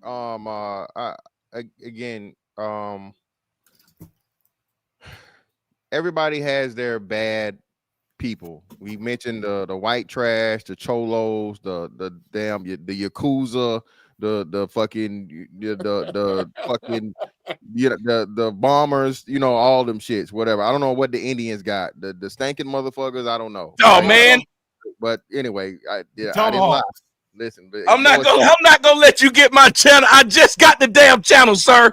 Oh damn. Oh, my bad. What this joke? What channel? I was talking about Indian food. I got a YouTube channel, nigga. He was talking about the Cleveland Indians, the baseball team. YouTube channel. Yeah, nigga. but nah, but it's a week. But nah. That listen, man. Every other group of people, they shame those people and they separate from those people. For some reason, we cling to and we protect our fucking derelicts, bro. That's a problem. It's problematic. I've never seen a group of people campaign so much for niggas in jail and prison and all these different things. When again, you look at the overall numbers, less than 2% of black people are in prison or jail. What are we talking about? Why do we care? I don't care. Niggas are using this. Oh, well, black people are the most exonerated. Okay, so now let's look at the total exonerations that you niggas keep bragging about. Okay, there's been over 5 million people arrested since fucking 1989, like when they started taking the numbers, and less than 5,000 people have been exonerated. So even if we doubled it, right? How many people are innocent? We keep saying these things are always excused from criminality, bro, and it just gets to me because then it takes away from the fathers you guys were talking about, right? The fucking carpenters, the masons, the electricians, the men that can actually are important, right? The blue collar brothers that keep all this shit running. They never get the fucking focus. We always worried about the motherfucking, when it comes to regular niggas, it's the criminal niggas first, then the brotherfuckers, then finally the straight niggas that's got their life together and doing everything, keep everything going. Okay. And then that's all of that shit is under the celebrity niggas and the the entertainers. So yeah, I agree, but still, even with that, we have to get away from this fucking praise of the fucking worst of the worst of niggas, man. That's just my thing. Well, I got to go back to you then. We are. It seems like we're agreeing on that. But what are you keep saying? What we need to do? But where in the hell did that come from, though? Like, where Patient X, was it just this nigga that one day just said, "Let me put on all this gold," and everybody was like, "That's what I want to do"? Because I mean, and I think I witnessed it. Superfly was big for some reason. Why? Everybody liked the flashy cars. Everybody liked the flashy outfits. Then the 90s came. What happened? It was supposed to be about conscious stuff, but yet niggas got on dookie ropes. Everybody wanted a dookie rope. It is a thing that we like to wear and show. Because again, to go back to what Angry Man said, yeah, I got nice investments, but that wouldn't impress my family. The way my house built, if you look at it from the front, it just looks like a regular Craftsman. Now, my other house, when people saw that, they drive up to that one over in the East Point, they see it's big. This one, you don't see it. It's kind of like a woman who, when she turn around, you see she got a fat ass. That's what the house is like. So I had to start off by saying they don't respect the little things I have. I got family members where they are fathers. They are doing everything that we didn't see. They are there for their kids. They married a woman. Nobody in my family look up to them. I say they nice and everything, but nobody else says it. After they left, I kind of felt like I was rubbing the nose of some of the people who said I wasn't gonna be shit just like my daddy. I was rubbing it in their face. I'm not gonna lie. That's why I said I don't mind when people say that's some shit that you held up. It is. I wanted to show some of them. I wanted to show so they could talk, because they wouldn't talk about when I graduated from Georgia Tech. No one gave a shit.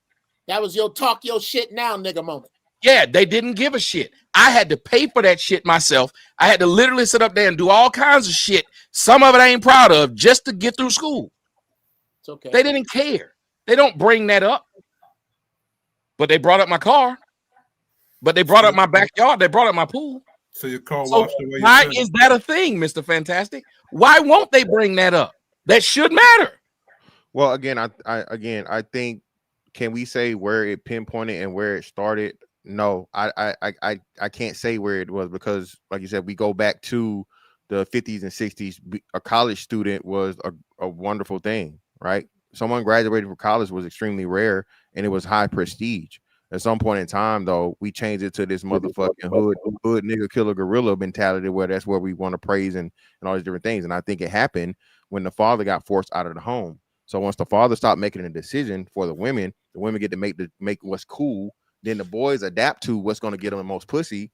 So I think this is where we end up for this being this, because now the women have redefined what manhood is and what the man is, or who they're going to get, you know what I mean, get the best results romantically. Fantastic. Go ahead. I'm done. I think I'm sorry. Well, the young lady wanted to talk, and I know she Yeah. hasn't said anything, so she's been very patient. Enough of you hard leg niggas. Yeah, I want to hear from something that if it's gonna lead because it bleeds. I want to hear from something. See, I didn't even go there. That's horrible. You're a horrible man. I have nothing to. Okay, this horrible fucking moment is being erased by the family secret all natural body. You nasty son of a bitch. I'm ashamed Stop to say I interrupting knew you, people, Uncle Tommy. Jeff. Go ahead, young lady. Lyric, did you want to go first? Because you raised your hand before me. Oh, I did not see that your hand was Oh, yeah, raised. go ahead, sis. That's okay. I've been a derelict of my duties. It's okay. That's the moment where the on the sister. internet. Those are the cute moments where sisterhood matters. I Stuff love like it. that. Go ahead. See? But what I want to say is, could our love of, I guess, what you guys call material things, go further back than slavery, like Egypt, pharaohs, Come on, baby. queens? Like, it's always been our stuff. So why don't we go there? Ooh.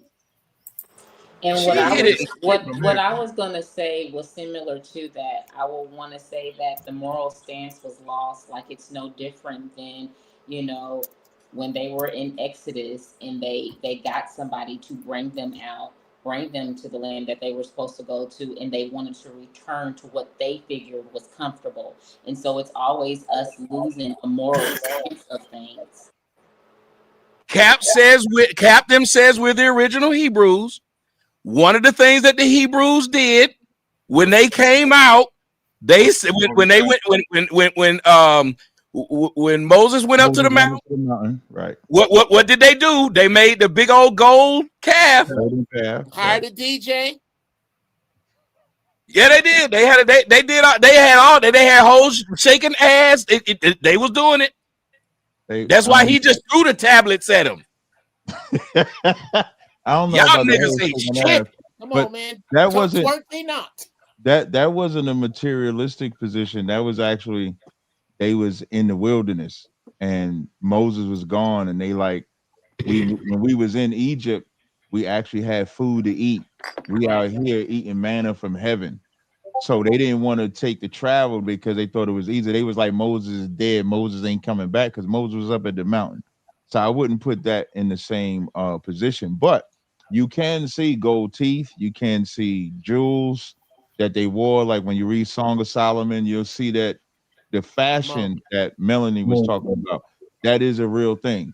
I'm not against fashion, but I think what we're talking about is when we're placing fashion more importance than power, than economic wealth, economic growth. I think that's the conversation that we're having. Nobody is saying that you have to buy the cheapest car, the cheapest sneaker. Nobody is saying that. But the priority of Black people is that. And so when you think about when you make that the priority, the means to get that is not always easy, but we look for the easy way out. Hence, you'll have drug dealing to get to that route. You'll have the sports. We've been talking about thinking sports is the route.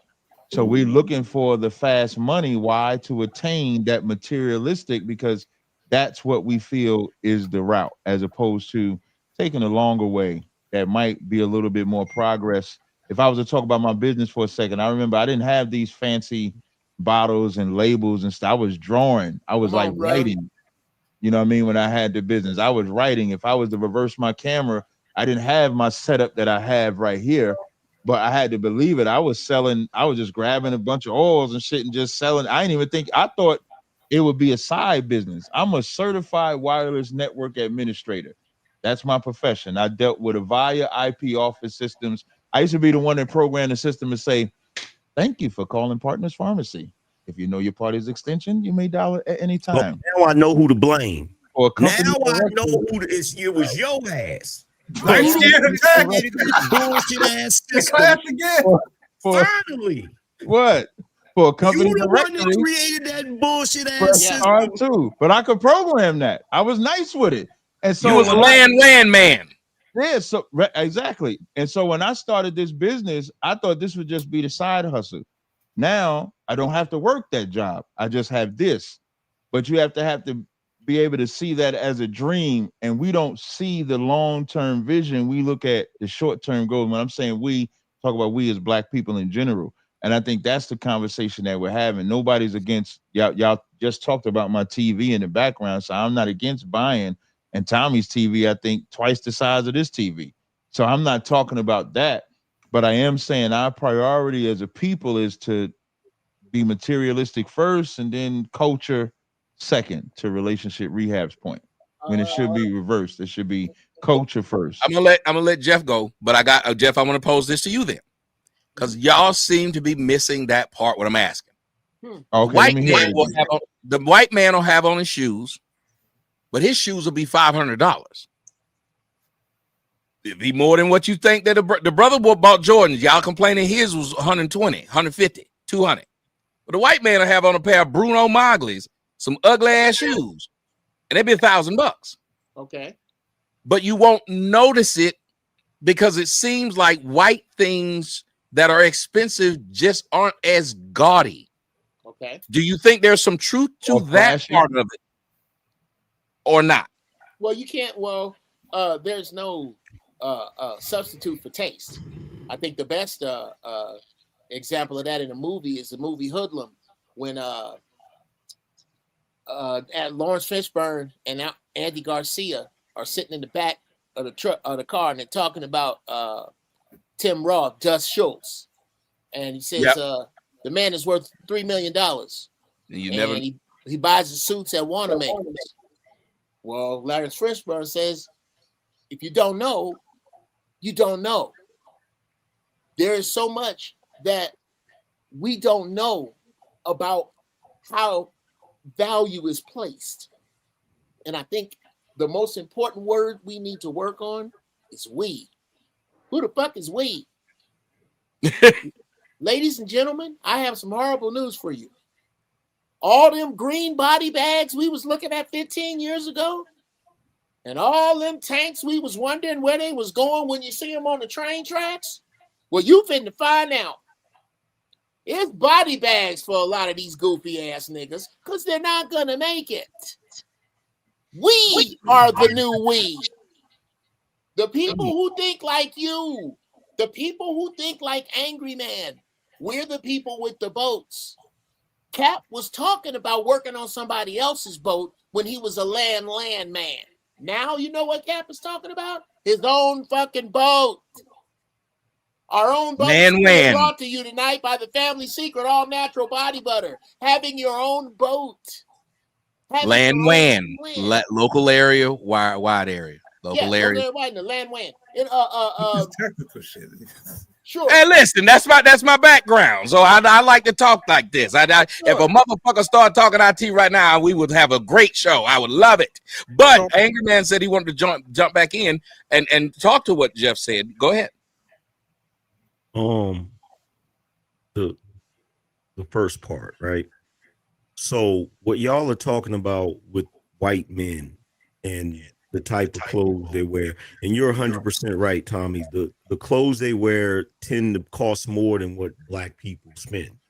It's just not gaudy products. It doesn't, like, they'll buy the sneakers that's like $2,000, but they look like they're used, right? But it doesn't really matter. And the reason why is because the one thing that we haven't examined as black people is that in America, as far as white culture, they set the tone for what's right in their culture.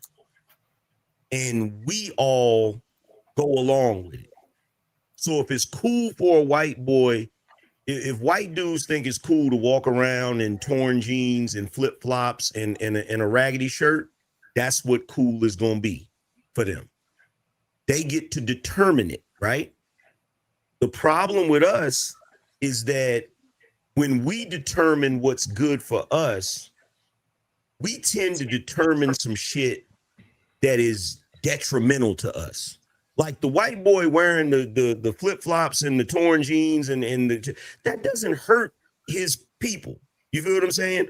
We'll set the tone for like, oh, I'm gonna make it rain, or I'm gonna do this. I don't think our problem is that we're materialistic per se. I think our biggest problem is the priorities with our money. I think that it's in addition to being materialistic that we waste money on a bunch of other bullshit as well, that we do stupid things with money and we don't invest money and we don't try to create generational wealth as much as we talk about it. We talk about it all day, but we don't really do it. I got a question to that. Go ahead. To that. So is it wrong to flex a little bit? Like, because we talk about having style and swag. So it's like white people tend to flex what they wear, but as Cap was saying earlier, they're kind of confident in themselves, right? Cap is not afraid to flex that he's this is his fate. So is it wrong for black men, especially, to kind of flex, you know, like Tommy said with the cars, our identity basically? Because well, it's not, because if you think about it, what does Jay Leno do? Jay Leno, they'll talk about a black man having a bunch of cars, but then Jay Leno got more than any black man got. But they say, "Oh, it's cool that Jay has them." But yeah, I think, go ahead. Jay is different. Jay is totally different. You know, come on. Well, I don't know if you know. No, I want you to say it. Yeah, Jay. All of Jay moderators to throw things out. I might even have answers to. Cool. Y'all say. Yeah, Jay Leno has some of the most exotic and most rare cars so all of his things are appreciated. It's not for show. So Jay Leno literally got people that are begging him to sell cars, and he won't sell them. He won't. Yeah, he won't sell them. So again, I think Jay Leno is totally different than, let's say, a Floyd Mayweather, right? Floyd Mayweather has a wonderful car collection, right? But there aren't it isn't appreciating. It's just, all look at me's. Yeah. So even in that point, right, to where we compare those things, I think it shows a dearth of where we have an understanding of wealth versus flex, right? If you have something that's, you know, valuable, but it accrues more value as time goes on, it's totally different than something that's valuable but depreciates a long time. You buy a 2025 fucking Rolls Royce or Phantom or whatever the fuck, Bugatti, that the rich people even said this. Rich people said, unless you're like a fucking sheik out of, you know, the UAE or some shit, you're a fucking fool to buy a Bugatti. But and I think they clowned one of the rappers that bought like a used one. They clowned them. So again, it's levels to money even within money. You know what I'm saying? So I think we have to get away from this thing of where we conflate wealth with look what I got. You feel what I'm saying? That's not wealth. Is not that. Wealth is, hey, I have it, and my the next generation is going to have it, and the generations I'm never going to get to see is going to have it. And until we actually get the proper assessment of what that is, I think we're going to be in a little, you know, in a lull. With a black man, we'll say. Follow up with it real quick, Tommy. Yeah, go ahead. I was going to throw it back to you about this. Just say this: with a black man, he'll have a bunch of women or a bunch of babies' mamas, and they'll say, "Well, that made you broke." But a white man will have 5 different wives and pay 5 different alimonies, but they won't bring that up. Go ahead, Kish. My thing is, so the first part, right, with Mr. Fantastic, I feel as if like we allowing other people to dictate our how we move it, right? That's one. And the second part, is it possible to have like a balance of both worlds? Like you say, same time you flex something, and at the same time you save something for investment. Well, yeah. I mean, but to your first point though, we all allow other people to dictate what it is. I mean, that's like what's cool is what's cool determined, like it's like a consensus, and then it's a individualistic and cultural. Like, so what's cool to black people is, you know what I'm saying, different than what's cool to white people. But overall, you know, certain things or everybody think is cool, right? Just like money to us is totally different things, and the definition of it is. So what I think is we don't do that enough when other groups of people have better definitions and have better outcomes. So what we hate to do is say, hey, go ahead, Am. No, I was just gonna say, but I gotta keep going back to this. There's really nothing that, like, the way everything is structured that white is right. So whatever white people do is always going to be viewed as like a positive thing. And then what we do, there's some things about our culture that's really bad that we should get rid of. But then there's some things that we pathologize. We make it seem like men have always flexed. That's I don't what I'm care saying. what type of man you are. Men have always bragged about their money in some way, shape, or form. Right? When the white guy pulls up in the Mercedes Benz, you know, and he has the Rolex, he's gonna have a certain type of Rolex, so that you know he the real deal. Like he's gonna have the gold Rolex. He's not gonna have the silver one, right? So it's certain things we do that's different culturally where we flex. And I get what you're saying about Jay Leno. He definitely has cars that's, you know, that's valued at something, but we'll shit on dudes that buy Jordans, and there are some Jordans that are freaking rare that actually Yes. are but because it's a black thing, you feel me? And I hate that I'm agreeing with Cap on this shit, because I know he agreeing with this shit. Yeah. It's some things that get a negative connotation to it just because it's black. Like, I gotta recognize that shit. Hold on. So let me say this, right? He gloated again. I just said I appreciate it. That's not a gloat. That's like, I knew you would. It's like that. It's not gloating. It's not gloating. I gotta say this, right? When you go back to Victorian era, there was something called dandy. You had men, and then you go back to the Harlem Renaissance, you had the black dandy, then you had the Caribbean dandy, you had the Haitian dandy, you had the Jamaican dandy. So when you go back to these different eras, it was men, black and European, that wore these fancy, flamboyant kind of clothes, and that was the standard of masculinity. They were zoot suits, right? What people don't know about New York's identity, it's a combination of Southern blacks and Caribbean blacks coming together to create the Harlem Renaissance. In that era, you had these different flex up. You have different, like if you go look at a lot of those costumes they wore, they were flexing their wealth. White men did it too. So that's what I'm saying. Is it possible to bridge the world between, okay, if you look at Italians, how they dress, they were kind of flexible.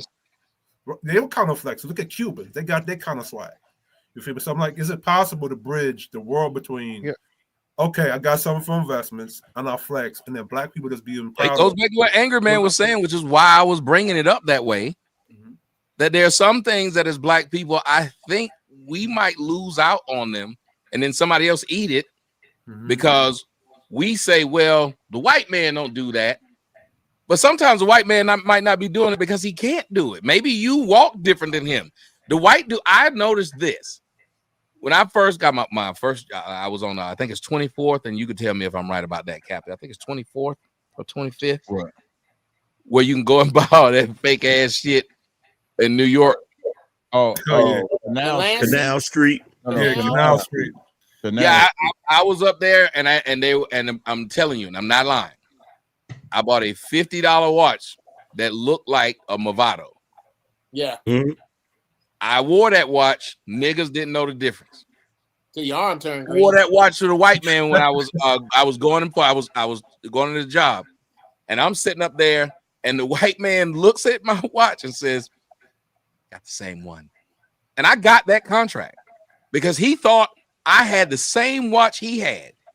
Now, I didn't know how expensive the Movado watches were. I didn't even know that was a knockoff Movado. I just thought that was a nice watch, and I had $50. Yeah. Yeah. And this white man thought it was the same.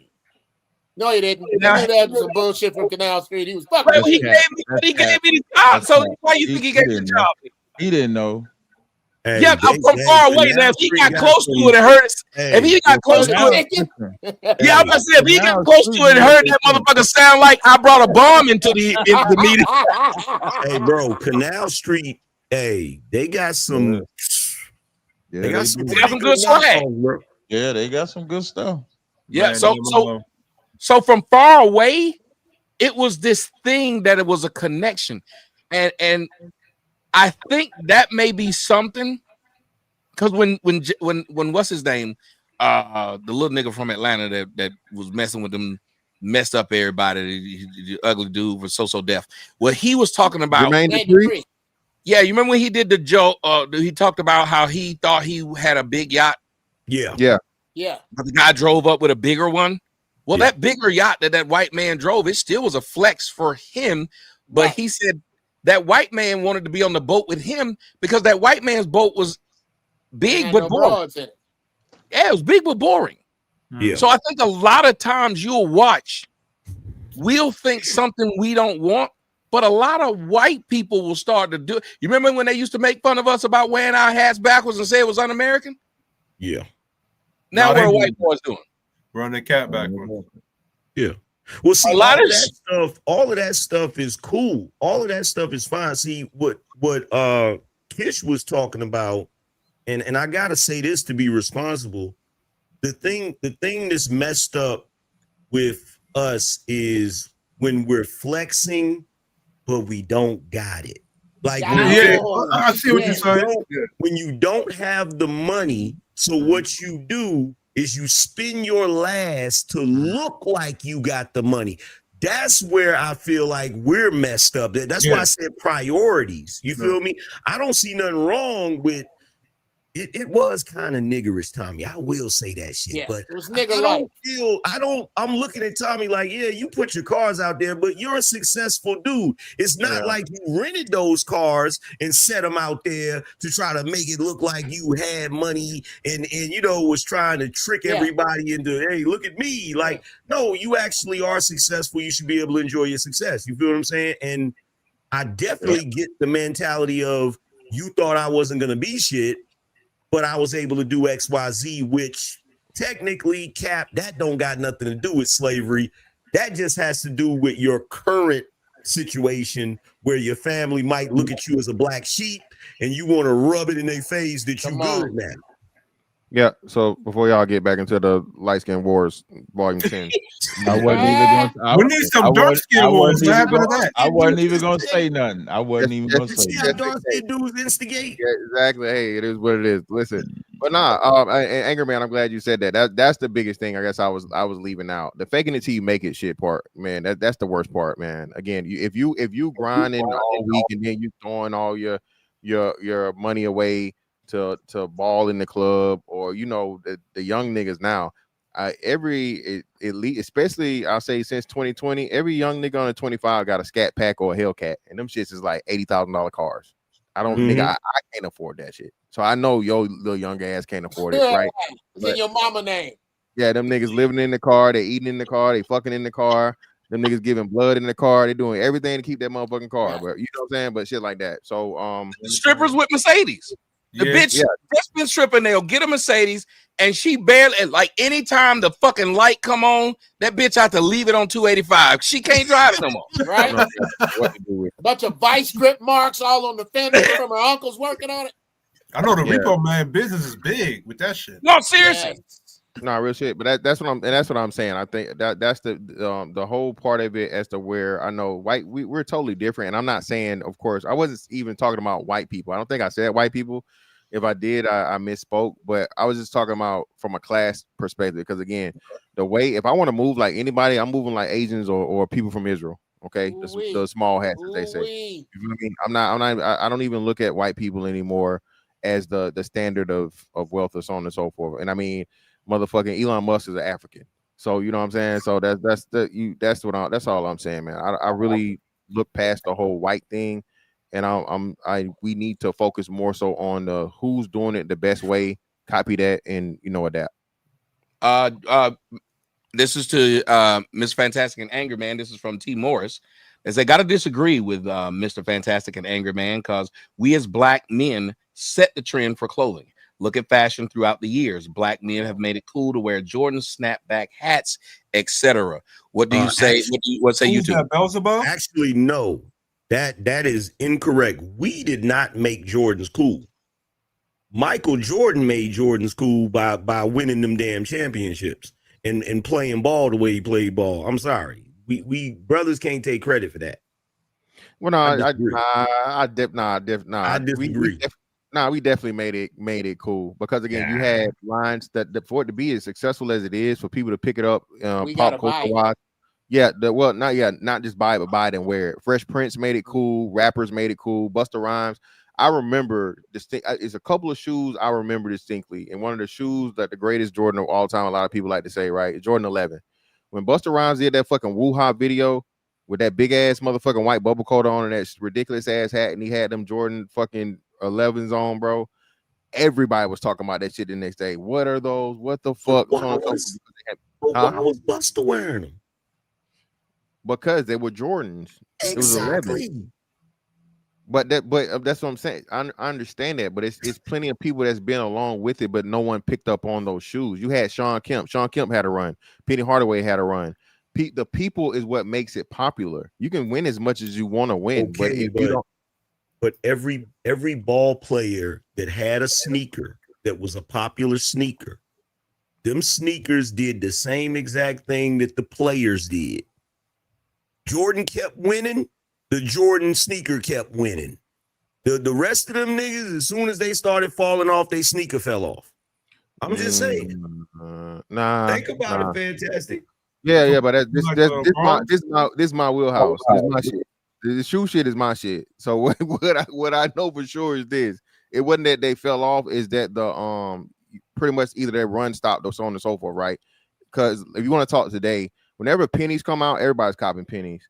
Even the Dion just re-retroed again, right? So when it's out, it's out. The thing and the fact of the matter is that Jordan set the shoe culture, period, and people picked it up and kept it running, and then it went international.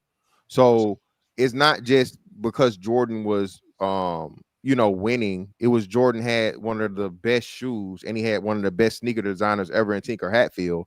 And it was a collaboration. Again, if the people don't wear the shoe, because Angry Man, you know this, where do niggas stop giving a fuck about Jordans? At what number? Oh, damn. I know the one. 14. I don't know. The 14. The 14. Niggas stop caring after the 14 for the most part. You get some here and there. So I mean, the ones before the 14s, you know the reason why is because the ones before the 14s were better designed. But here's the thing, though, right? And this is where, like, I get what you're saying about Jordan sneaker culture, right?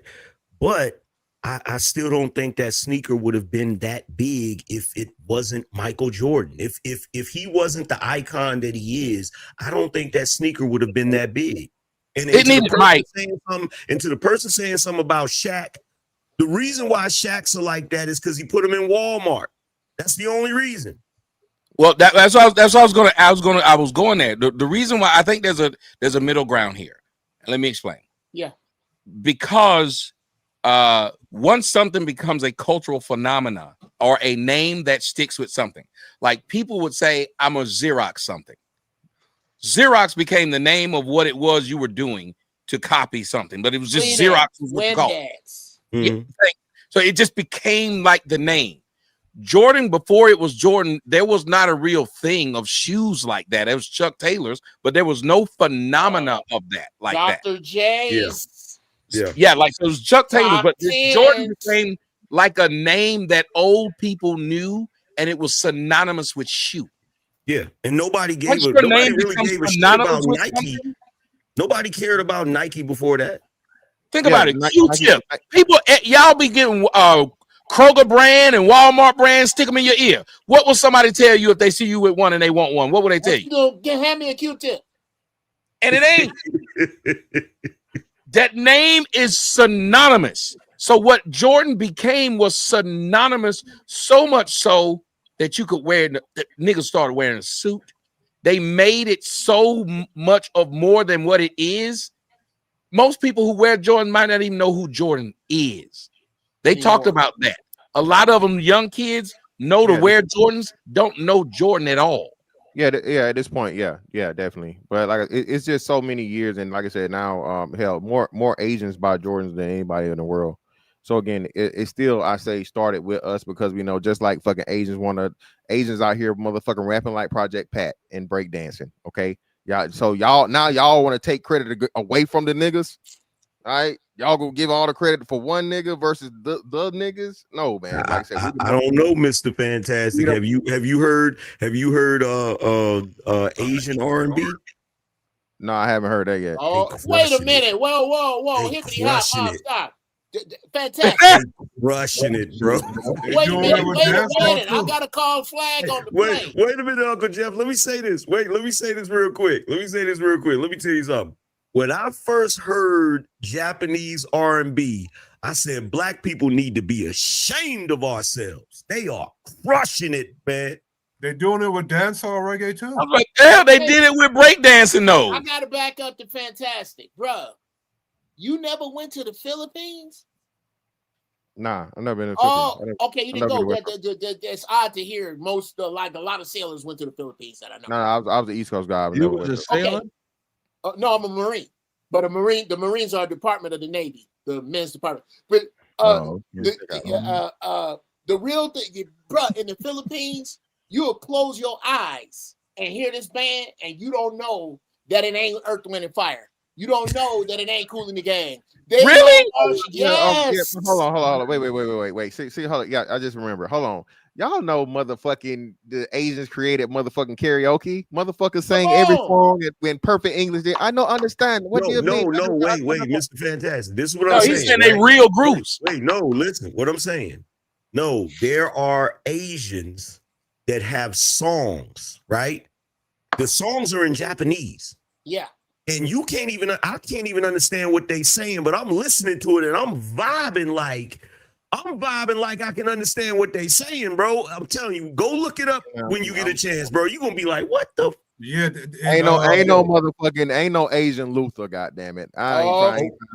Ain't no Asian R. Kelly, goddamn it. Yeah. Yes, there is. No, they peeing on him over there too. They peeing on him. Go listen. You got a whole Bro, hey, check this out, Mr. Fantastic. I saw this video, right? Asian dude that like they was out in the street. They had like a freaking a sports car, or whatever. This Asian dude came out with some ramen noodles in the little container, and he had a bottle of Henny, was tatted up and started spitting, like rapping. I'm talking about spitting pure fire, bro. I'm telling you, go look. You're gonna be like, what the hell? They have jacked the culture, bro. Yeah, and they have a whole dancehall reggae culture in Japan, Indonesia, China, Korea. They have a whole Korean dancehall. You got Japanese bitches trying to twerk and they ain't got no ass. Okay, now here's the reverse of that. Tommy, they have it's a sound system in Japan called Mighty Mouth sound system. They have a whole reggae dancehall. I forgot the name of it, but they're killing it right now. And then on top of that, they got urban clothing, right? Yep. The same way in the 90s, we had a bunch of urban clothing. Mm-hmm. I was looking at their clothes and stuff. I don't even recognize the labels and stuff, but they got urban clothing that looks very similar to what we had in the 90s, but flyer. Like, I was like, what the hell is going on in Asia? Japan Japan is heavy on the urban where I'm pretty sure they got a Supreme out there. They just had a story about that. They got a Supreme out in I want to say Japan or China. Pretty sure it's Japan. But yeah, the fashion wise, they everything we do, brand they do. Everything we do, the Asians motherfucker. The flip side of that, Tommy, I have a video up. It is of this young brother who sings this beloved Korean song. You need to see how these people look at him. And they're one of the top singers in reggae right now is called Tasan Chen. She half Asian, half. That's crazy. They kill it. Your culture's being when you all through my Facebook feed. I deal with a lot of young artists. I listen to music. The sad part of it is, you see these young teenage white boys and Asians killing fusion, killing jazz, killing R&B. Where are our young black musicians? We don't have enough of them. Got to step our game up. Well, we got to stop caring about them running the football and the basketball across the courts. That's our culture. Well, sis, to push back on that a little bit, my problem is not that they do it. My problem is that they do it wonderfully and we don't own it. And when you talk about us owning sports, it's still preposterous to the fans. That's how you know niggas ain't serious. When you if I ask this question a lot, if the NBA was 85% Armenian with the Chinese on it, until we as long as we watch and play, niggas ain't serious. That's why I don't get serious. That's all we if you got a favorite sports team, you ain't as radical as you think you are. Man, somebody in the chat room said they're cosplaying. Look. Let me tell you something. For me to hear R&B in another damn language, and I start feeling the vibe the same way I do when I hear old school 90s music being played, that's not cosplaying. That's innovation. That's not. But that's good. That's good music too, though. Fam, that's not. I was mad. I didn't understand what they were saying. I said, "Damn, I need to learn Japanese." But just like you can listen to somebody sing in Spanish, and you can hear that, and you can get a vibe from it. Why do people say cosplaying? I hate that word. Are we cosplaying when we wear suit and ties? I mean, seriously, are we cosplaying when we speak English? Are we cosplaying when we go invest in Wall Street? Are we cosplaying? We got to stop using such words. And this is, I think, is the meat of the whole thing. Shouts out to April for buying me a drink. Let me go and take a shot of this. And y'all, I'm going to see if y'all can rock with me for a second. Goes back to what Tazariak said. He don't care what y'all think about how he dressed. They own it. That's what they do. Guess who else don't care? Jews. You can go downtown LA on what is it, like and see them walking around, all of them with that little beanie on the back of their head, walking around, some of them with the curls on. Y'all here came blind. All black, yeah. Am I lying? All black with all the money. I see them. All the money. They don't care. That is what they do. That's how they are. But see, Tommy, that's your problem, though. Huh? You that's your problem. You can't keep it real, and you can't stay on code.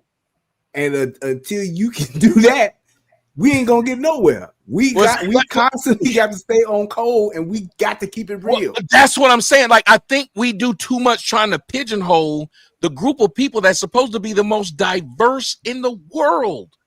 If we're that diverse, why do we pigeonhole ourselves? We go around tell a black person what you're doing ain't black. And typically the thing that we say to them that's not black is typically the thing that they were saying is detrimental. I'm doing things that make things look bad for everyone else, to make it difficult to do this thing. For as fun as shaking ass is and fucking random bitches is, which I really enjoy both. That's fair. Why the fuck it ain't? Well, you enjoy them shaking ass, goddamn. No. He did the shaking of ass. Yes, I'm enjoying watching, but the thing is, I'd like to say this about Strange Pussy. I don't ever want Strange Pussy. In the words of the late great James Hanna, stand-up comedian, when your wife say, Why do you cheat on me? What does she have that I don't have? Another pussy. Do you have another one? If you have one you've been hiding from me, then I'll stop going over there. I wish I could take credit for that joke. That's James Hanna. Listen, and I love the way like, it's just a different bitch. I fucked twins once. I hated that. It's a whole other. Really? It was the same bitch. At the same damn time, like Future. Yeah, I fucked them at the same time. It was a bit square. It was horrible. Not, I mean, it wasn't horrible. I still enjoyed it, but it wasn't like two different women. They were the same chick. Yeah, but they just had bad pussy. Yeah. No, they didn't look different. I like it when one of them dark, one of them light, okay, one of them in shape, one of them Again, thick. Like, yeah, like when you go into Baskin Robbins, the best thing about Baskin Robbins is there's so many damn ice creams. One of them polite, one of them ghetto as fuck. Right. But before one of them willing to help me, the other one willing to send me to jail. Right. I'm telling you, the reason a lot of people, the reason one of I them is making love, the other one is wow. Yeah, the reason I don't like going to In-N-Out Burger. The reason I don't like going to In-N-Out Burger, and I know niggas on the West Coast hate to hear this because for some reason they love In-N-Out Burger. When you go to In-N-Out, it's four fucking things you can order. Yeah, that shit overrated as fuck. In-N-Out overrated. You. The burger is good. Big Mac without the fucking extra bun. Get the fuck out of here with that bullshit. Yeah, but Tommy, let me. Yes, Cap. Them fries are fucking trash. Them fries are a disgrace to the Fry Kingdom. But let me ask Tommy this question. You was bringing up the Jewish guys with the I forgot the yarmulke, right? And the Hasidim, right? So, but let me ask you this. How long have they been wearing that? Since they've been here. Well, forever, right? Yeah. So here's the thing that I notice about our culture, right? And this is the goofiest thing about our culture. One, we weaponize our culture against each other. Yes. You feel me? So one decade is cool to wear this, but then if wear that in the next decade, everybody want to attack you. You feel what I'm saying? And it's one of those no-win situations because if you're in our age bracket and you wear what we wore when we was younger, we out of style. But if we try to dress like the younger dudes, we just old niggas trying to look young. You feel what I'm saying? We weaponize the culture. And there's no win in the situation. Like I heard somebody say recently that the younger generation now said that Air Force Ones is old people shoes. Yeah, these little niggas like New But Balances. white people do that. These little niggas like New Balances now. Thank you. That's okay. Old This is people the shoes, first. bro. This is the first generation to totally disavow everything What came that before came them. before them. Everything. But there's a lot of this we got to take. Thank you. Because this is when I speak to young people, I start with I'm sorry. My generation dropped the ball, and everything that we don't like about you, we did or didn't teach you. Somebody smoked the crack, somebody sold it, somebody went to jail, somebody got shot up. That was us. Hey, And Uncle Jeff. because they saw that shit, they throw it all out, and I think that's a mistake. But go ahead. So you think it's a referendum? You're saying I'll go to you, Anger Man, but he's saying that their response to us is a referendum of how far we failed them, how much we failed them. Yes, it's a total rejection Direct result. of things they saw that didn't work. Go ahead, Anger Man. So, Uncle Jeff, we Yes, sir. got to disagree there. You know we disagree there. You Okay. start off with the young niggas with, I'm sorry. I start off with you little niggas ain't shit. Sure. That's what I start off with. Okay. First of all, as a Gen Xer that's right at the cusp of being a millennial, I didn't fail these little niggas. I don't give a shit what nobody say. I didn't do nothing to fail these little niggas. These little niggas is crazy. Okay, well that's it, and again, that also is a response to take because I'm kind of over there with the niggas that keep when they double down on that road. Well, fuck you too. It's exactly where I'm at with that, but I can't approach all of them that way because when I do, then that means I gotta discount Brother Reza Islam, Brother Ben X, It's a bunch of young cats, Brother Nuri Muhammad, and no, I'm not a member of the nation. I'm just a friend of a great many of them. There are too many young dudes. King Randall, there's too many young cats that's on their shit that you can really relate to, that our tribe. Which again, I won't take that road, Tommy, if you don't want to. But I'm really happy. Nothing could be better for us than the black family being destroyed, because it doesn't have anything to do with us. Well, see, my thing is this, and we've had this conversation before. The reason why I feel the way I feel, I'm not about to take the blame for what the boomers did. That's fair. Like, I refuse. Like, it's hard for Gen X to be held responsible for millennials and Gen Z when we were never in a position to set any type of tone for anything. We were dysfunctional because of the damn boomers. So with that statement, should women get more grace for their behavior? Which women? Absolutely not. The women that a lot of these panels that are held, we're talking about the behavior of women. Mm-hmm. So based off what you're saying, you're talking about the younger generation of women? No, well, the women shouldn't get more grace because it was boomer women that screwed them up. What you're saying, to what she's saying, as far as just like because of what happened to them, you're asking like why won't they get more grace? But it's like a analogy Tommy gave a long time ago. It's the quarterback thing. You the quarterback, you running the show, and you've been running the show when you guys did feminism and all of that kind of stuff. So now you have to stick with the ramifications of that. Good, bad, or indifferent, you got to assume responsibility. You don't get no grace. This is where I agree with Jeff. I'm gonna throw this on you, Jeff, and I'll let you push back. But I'm gonna throw this on. This is why I agree with Jeff. And Jeff, you tell me if I'm wrong on this. I think that a lot of people, because people remember I said this a long time ago. I wasn't none of them motherfucking kids' father or nothing like that. But I still understood that, and I guess because I've seen Fortune 500 company dynamic. Mm-hmm. When you step in that role of you are now the new COO or CEO, mm-hmm. you apologize for everything that happened in the company, even though you weren't in leadership when it was happening in the company. Because what it first does is build morale. Because you let those people know that what's happened is we failed you, and you put the we in there because they didn't have they know you have empathy towards them. When you're constantly passing the buck and putting it on someone else, they still view you as a leader in that. So maybe when I came out and said it, and it's a part psychology, I came out and said, we failed you because I said, well, what was being done to stop it?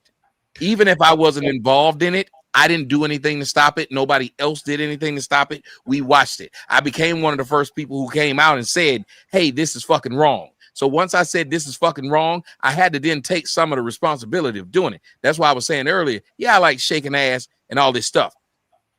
There's a time and a place, and I think that we've forgotten that part in the Bible when, white people have their degenerates. They got their people living in Appalachia and all this kind of stuff.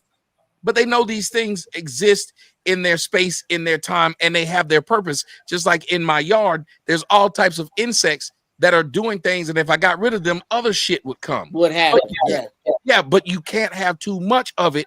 And a smart person, a smart farmer, when they realize, hey, we can't just keep overproducing crops here because we're killing the soil. That's a development of the ecosystem.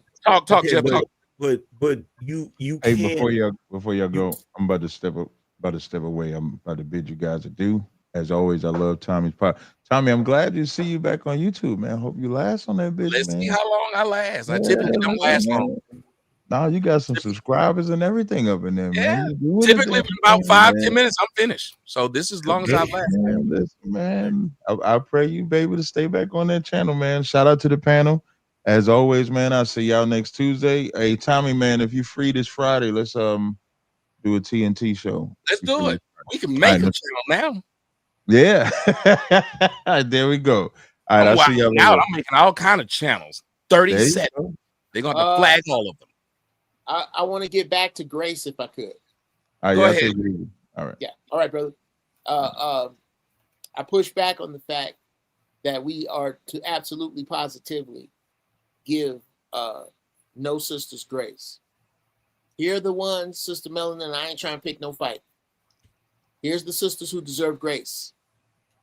The ones who are willing to recognize and admit that the hyena energy that we complain about, they learned from their mamas and aunties. We watched it happen to our fathers and uncles, and we're not taking that shit. The ones of you who are willing to step away from and push away and openly denounce ratchet behavior. Those of you who understand that it's not your place to be in a man's face ever. Those of you who understand that a queen's shoes don't get muddy because the queen don't walk in the mud.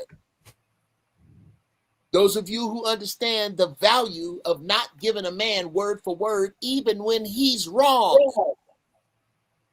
If you can't wrap your brain around that, then you will die on the cold prairie with the niggas that you complain about that you raised. We will have no other room for anything else, and nothing else will work, sister.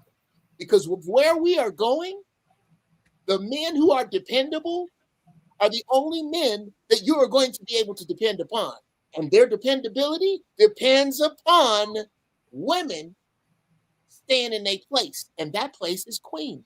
It's not an insult if you understand that your place is queen. And if you can't get with none of that, there'll be no more negotiation, which again, I'll say this and I'll land the plane. One of the things that I'm trying to impress upon young brothers is get out of the energy that you don't look for the woman you want that'll work with you. Instead of that, you're trying to fix the ones that won't. That's what all of this complaint about is about broads that don't work. As if there are no sisters that are peaceful, positive, warm, nurturing, intelligent, disconnected from this earthy bullshit. Those sisters exist. But instead of that, we complain about the ones who don't fit that description. And those are the ones that get no grace. You cannot get grace if you are not graceful. I'll land it there. I gotta hear her response. Yeah, Melanie. I don't have a rebuttal. I agree. Okay. I was just asking a question based off the conversation. Well, yeah, I'm gonna say this and then I'm gonna bounce, man. Shout out to everybody. I listen. I ain't do nothing to you, little niggas. Okay, I'm not even. You an angry man or not? You an angry man are not trying to help the youth. Y'all. Listen. I have twin 19-year-olds and I got a 13-year-old that's be a 14-year-old in like a month. Listen. Woo, God bless you. Listen. I'm sick of these young disrespectful ass niggas. Calling everybody old. You making being old. It's the first generation to make this being old just this horrible thing. Die right now, little nigga. Die now. Thank you. Don't make it. If it's so bad, being an unk and old and whatever, nigga, just stop breathing right now. All right, stop it. But now on a serious note, man, I think when we don't do where do you think they got that from? No, I'm not gonna let you leave off that. Where do you think they got this idea of being old is bad? Because if you watch their mamas out there saying they look just like their daughter. Yeah, Thank but it you, wasn't Urban from Taunt. us. Thank you. I'm glad somebody noticed it. It wasn't from us. It was not from us. We did not do that shit. Again, we the niggas that came up with what 20 is the new 30, 30 is the new whatever the fuck all that shit is gonna go. You know, so no, but I mean, like I said, to us, 40-year-old, we weren't treating 40-year-olds like they was fucking grandmas. Well, great grandmas anyway. We weren't treating them like that. You feel me? Jesus to chase us away. Yeah, so that's what I'm saying. So like, it's just this thing, man. I know it's like the dark skin, light skin thing. It's not super serious, but I just don't think. I think it's because of technology. I think that's where everything gets kind of way off. Exactly, because hold on a minute. We cut off Angry Man again, and I didn't know if they did it. But I'm not one to let that shit happen. I'm gonna stop it to say that he was leaving, and I didn't say nothing because he said he was leaving. So I said, I'm not gonna say nothing. He's just trying to leave. I know he got cut off. Talking, Uncle Jeff started talking, and everybody just kept going. These dark skinned niggas are a bit disrespectful. They be doing this on purpose. But I caught it. Started it. I caught it though, Angry Man. See, I caught it. And I would like you to go ahead and go. Because you're right. If that was what was happening, I was back here looking at some porn. I'm not even gonna lie. And so girl on girl? Porn or Twitter porn? No, I don't like to see two girls having sex. That to me is wrong. That's just boring. That shit's lame. Yeah, it's boring. Somebody got to plow this land. Okay, Exactly. yeah, that's fair. I like that too. You know what I'm saying? I like to watch the dick go. You need a farmer. Yeah. Well, if someone, and you know what, Angry Man, I needed to look like it hurt as well. That's not fair. Let's continue the porn conversation after Angry Man says. Yes, yeah, we will get back to that. But again, Angry Man, you like what kind of porn do you watch? Damn.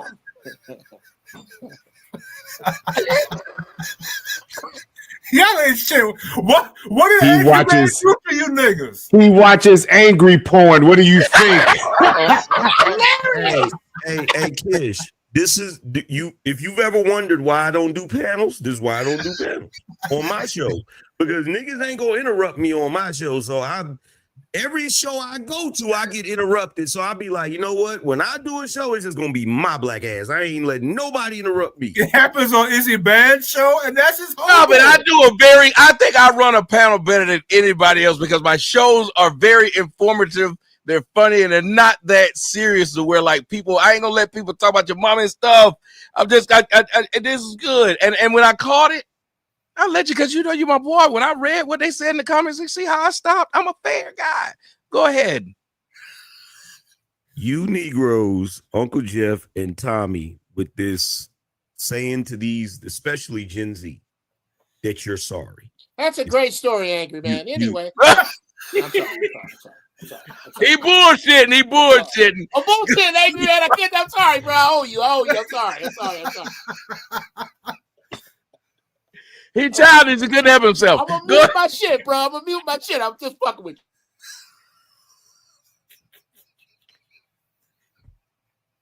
you. I can't do it, y'all. Go ahead, man.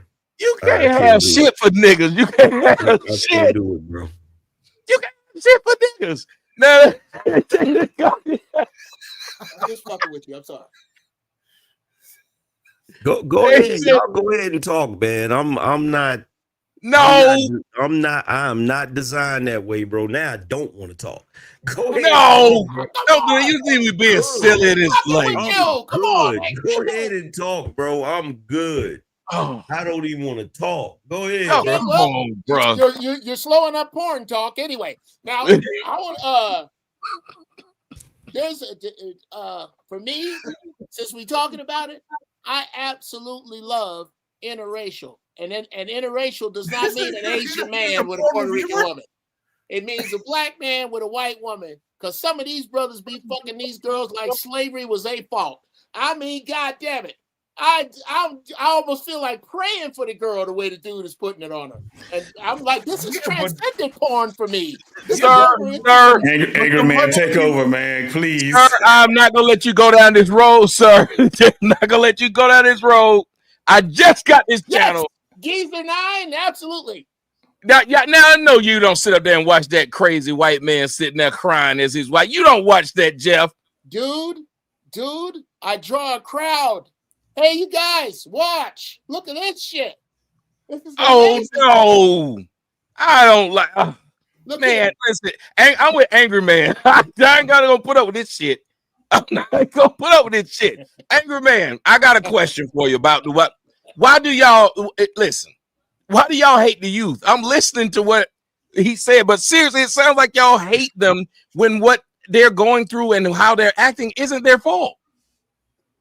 No, I don't hate them. I just know that you can't tell them that you're sorry and that it's your fault they're in the situation that they're in, because based on their culture, the youth, based on the way they are now, that enables them. They love playing victim. So if you tell them the biggest problem with the younger kids nowadays is that they're too much in their emotions and that they dwell in victimhood. So if you tell them that it's your fault, you're literally enabling them to continue being victims, and it's not going to help them. But I'm not saying, here's what I'm saying. Tell them we left you leaderless, but I'm a leader and I'm here now. I think that's what Jeff and I are saying more like, we're not saying we left you leaderless, keep doing what you're doing. We're saying, I know why you don't know how to listen, but now I'm going to show you why listening is important. And then they're going to say to you, why should I listen to you? I've noticed that if you get them one-on-one, like Hall and Oates. Wait a minute, no. If you get them one-on-one, though, seriously, the young people will listen to you. You know how many young people have come up to me like them dudes love me like an uncle. They will sit there and be like, you saved me, you helped me. Like a lot of the people who watch me are way younger than me. Because if you get them away from that demon influence, which usually is their mama or the bitch they want to fuck, they listen. But you got to be fair though, Tommy. You don't sit back and say, I'm sorry. They talk to you because they have a breakthrough when you start talking. And there's nothing in your speech that says, I'm sorry that we let y'all down.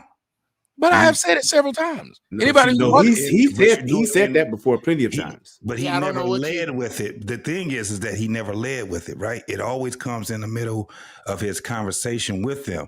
Once you get it, like we've seen you talk to people off of, remember when you used to do the whole thing where you would pick somebody up off of Facebook Live? The first thing that they would do is cuss you out. It would take for them to even get a breakthrough. It'd take about an hour, 2 hours for them to even get a breakthrough where you can actually have a real conversation with them. But that's because I got two things on my side. I'm a psychologist and I'm unattractive. So because of both of them, I had to learn how to get in where I fit in. So I had to learn that there's a time in which you got to let people run out of steam. Yeah. You got to let them run out of steam. And then when they're tired, you now can tell them, you want me to explain to you why you tired now? You have to rope a nigga. It's like that's my point. You start out saying, I whipped your ass because I love you. You know, it's start like out. You start out by punching them in the stomach with reality. And then after you done went back and forth with them, then you will be nice to them. But I rope-a-dope them. You remember what I said? I rope-a-dope them. Let me explain. I let them tire themselves out because I understand how the fight's going. They don't. And when they're tired and they're wondering, how is it that I'm younger than you? How is it that I'm stronger than you? And I'm standing here tired and you're still there ready to finish. And I tell them, it's because you weren't trained. A lot of times, if you tell somebody you're not able to do it because you didn't get the right information or whatever, they will then listen. And let me explain to you, because y'all do it every day. Another thing that psychology has taught people is how these commercials go. They've been able to get y'all niggas to watch 5 and 7 minute commercials by you waiting on the answer. Mm-hmm. I used to be fat, and let me tell you how I ended up. This one little thing made me end up losing weight. See, I was back in Africa the first time, and you keep waiting on this nigga for 7 minutes. Don't. And the reason they're doing it is because what they've done is they hit something that let you were already realizing I'm tired. You already were at I want to lose weight, and I've been disgusted that I can't lose weight. So you keep wanting to hear this nigga tell you how to lose weight. You are tired. Whenever these girls are listening to these dumbass bitches tell them about relationships, they usually start listening when they tired because they done had nigga out the nigga and they got kid out the kid. So they are open to hearing that shit. There's a real thing behind that. So what I do is I let these dudes tire themselves out from fighting with their mama, from fighting for their mama. I show them how that shit's bad. And then I say, you know why you are right where you are right now, tired and shit and bending over like you, the nigga on Mike Tyson punch out after he punched too many times and blocked the nigga blocked it. He's standing there tired. You can punch him now. Or you could hold him up and tell him, I'll give you a second chance. A lot of times people really appreciate that idea of you didn't knock him out. You gave him a second chance. So I let them wear themselves out. And then I start talking to them and say, you see where doing it your way, you see where it got you? It's almost like talking to a nigga in jail. He listened a little bit more because he behind bars. What else he got to do? He ain't got nothing time. Okay, so here's the thing. This is my strategy. My strategy is I tell these little niggas they ain't shit. Because they ain't shit. They get mad, get in their feelings, and they continue operating the way they operate. And life kicks their ass, which is definitely going to do because they ain't shit. And then they come back and say, man, life is kicking my ass. I don't understand why. Because you so you're saying the same thing I just said. Yeah, basically. You're saying literally saying the same thing I said. I'll tell them this is some shit. And they'll say fuck you and they'll start fighting it. Well, you gotta let them get tired. And when they get tired, the reason I can then say when they come back, it's my fault, because I'll say, you went out there and you didn't have all the tools you needed to build that house. That's why that motherfucker looked like that. But if I give you the tools, you'll be able to build a wonderful mansion. That person will listen. But see, hold on. There's a subtle difference. First of all, Uncle Jeff, is not the same thing. I'm gonna tell you why it's not the same thing. Because that little nigga ain't fighting me. I'm not gonna rope-a-dope the little nigga. I'm gonna tell him he ain't shit and send him on his damn way. I'm not about to fight him. He about to fight life. Life gonna kick his ass. And then when he comes back, I'm not gonna say, I'm sorry because you didn't have the tools you needed. I'm not gonna tell this little nigga I'm sorry, because if he would have listened in the first place to me, he would have been straight. Okay. Because I'm not taking the blame for him not being shit. That's he ain't absolutely shit because, number one, I, as a Gen Xer, have never been in the position to lead these little niggas. Okay. Until now. I'd like to, if it's all right, since we're batting around the word sorry and I put it out first. If it's okay, I'd like to respond. I'm going to take Tommy back with these 3 words. T Radio V. The foxhole. I've been at this for a minute with regard to public speaking about the bullshit that's going on with us and the youth. And I am absolutely certain and positive that y'all's ways work. But the few times, the times I've stepped between 2 Bloods, 2 Crips, a Blood and a Crip, armed and ready to get out and stop it, I didn't take your approach. I was in a room full of niggas that wasn't shit. I was in a room full of killers and had the opportunity to turn things around because of 2 words. I'm sorry. And I'd have never got in that room. I'd have never got. There are hundreds of LA gang members that I have counseled, stopped from doing shit, made into responsible fathers. And I started with them 2 words, I'm sorry. So for whatever it means to y'all, I'm sorry. I'm sorry that there are now 14 people that I have talked out of taking their own lives. And those numbers, bruh, I'm good with them numbers. I'm straight with them numbers. And however you get your results is good, because the one thing you said that well, 2 things. First off, your book is dope. Second, the thing you said about the old man that isolates himself up in the mountains because he don't want this bullshit, that you have to elevate to go see that dude. I get that, bruh. We're kind of sort of saying the same thing, because I don't counsel niggas that don't want it. But now I don't think it's a time to try to save anybody. This is the collecting of souls. If you ain't already about your shit, if you're not already on and I'll land it here. This is my response when I get this in conversations with Black women. Oh yeah? Well, what do Black men need to do? Not a goddamn thing.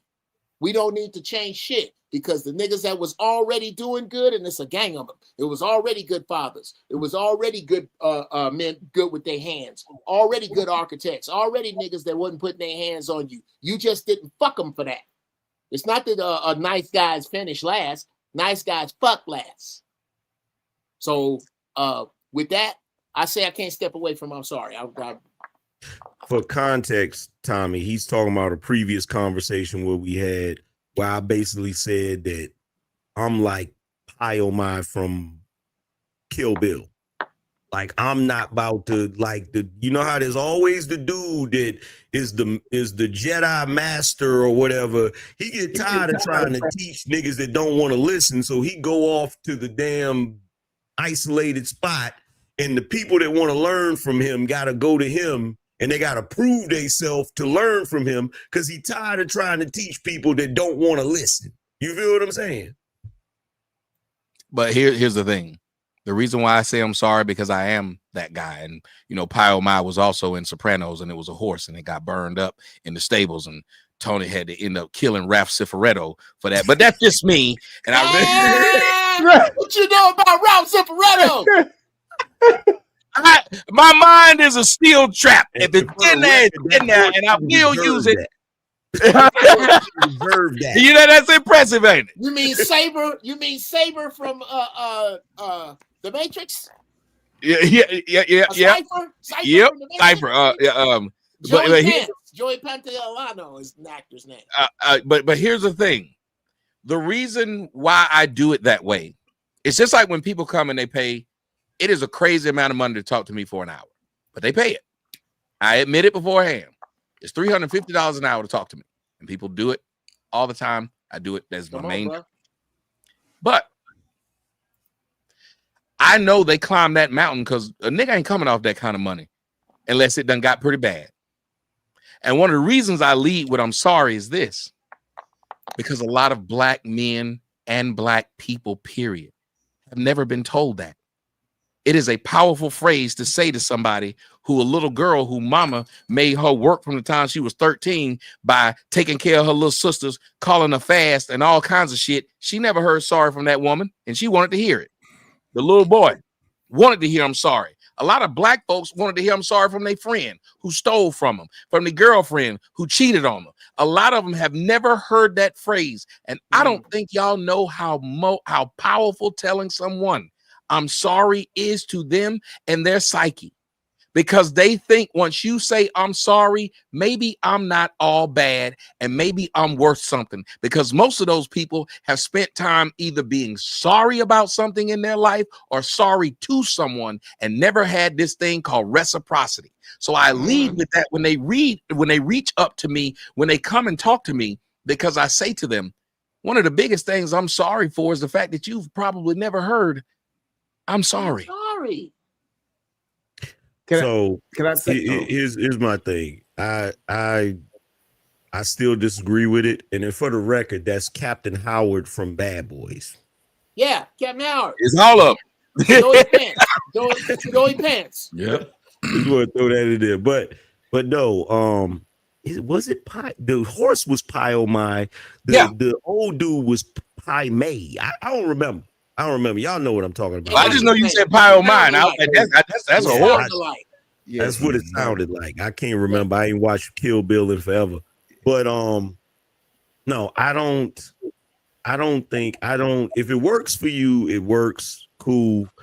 Me personally, I think that whenever you're dealing with people that, you know, have a tendency to play victim all the time, and that becomes their crutch, I think it just empowers them more to be victims. But how do you know they're playing victim? If you say this a hard head nigga that won't listen, he ain't playing victim. He most of the time playing thug. He most of the time playing, you can't tell me what to do because I know what to do. He's not playing victim. I'm not talking about like troubled youth. I'm talking about the general consensus amongst younger dudes nowadays. Yeah, they like, telling you old nigga, you can't tell me nothing.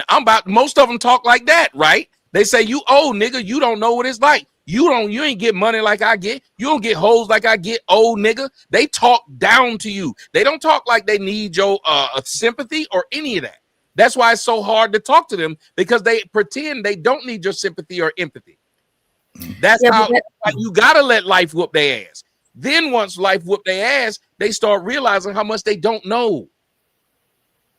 But I don't think that based off of No, go ahead. My bad. It's okay. Based off what I'm hearing, to me, Jeff and Tommy is trying to save a soul. And Angry Man, you want to try to help them get their soul back later. Like them approaching it like I'm sorry and trying to help them. They're trying to save a soul. To me, the way you spoke, it's like, let life teach you. And when life is done teaching you, then I'll help you try to get it back. That's what I'm hearing. They have to be malleable.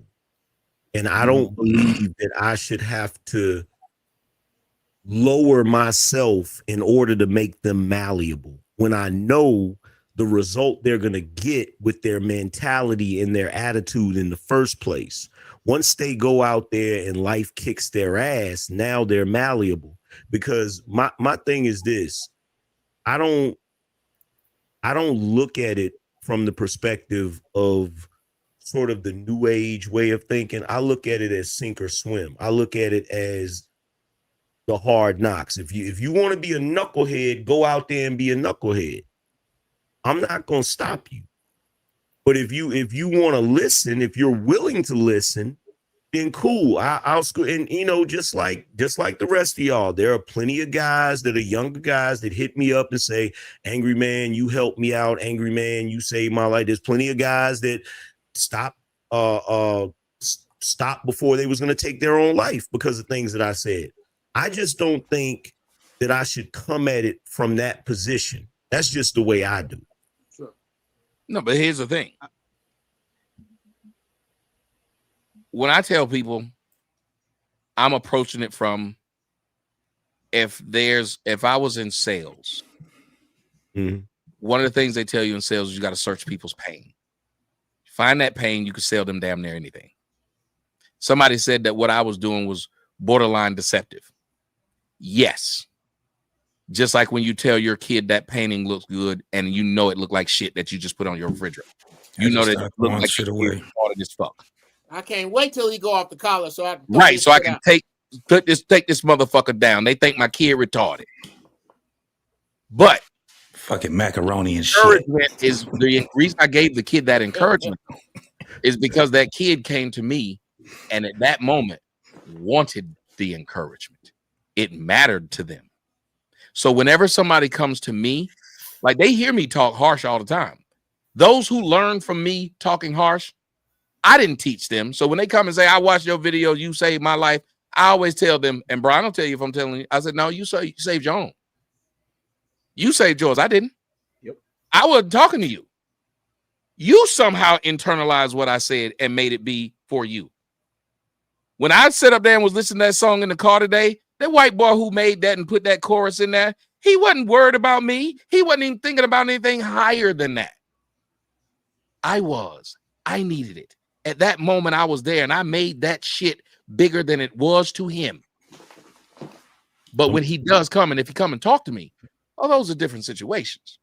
I'm sorry. I guess I'm confused then. I'm sorry. The only reason why I'm laughing is because I'll tell a little kid his drawing ain't shit.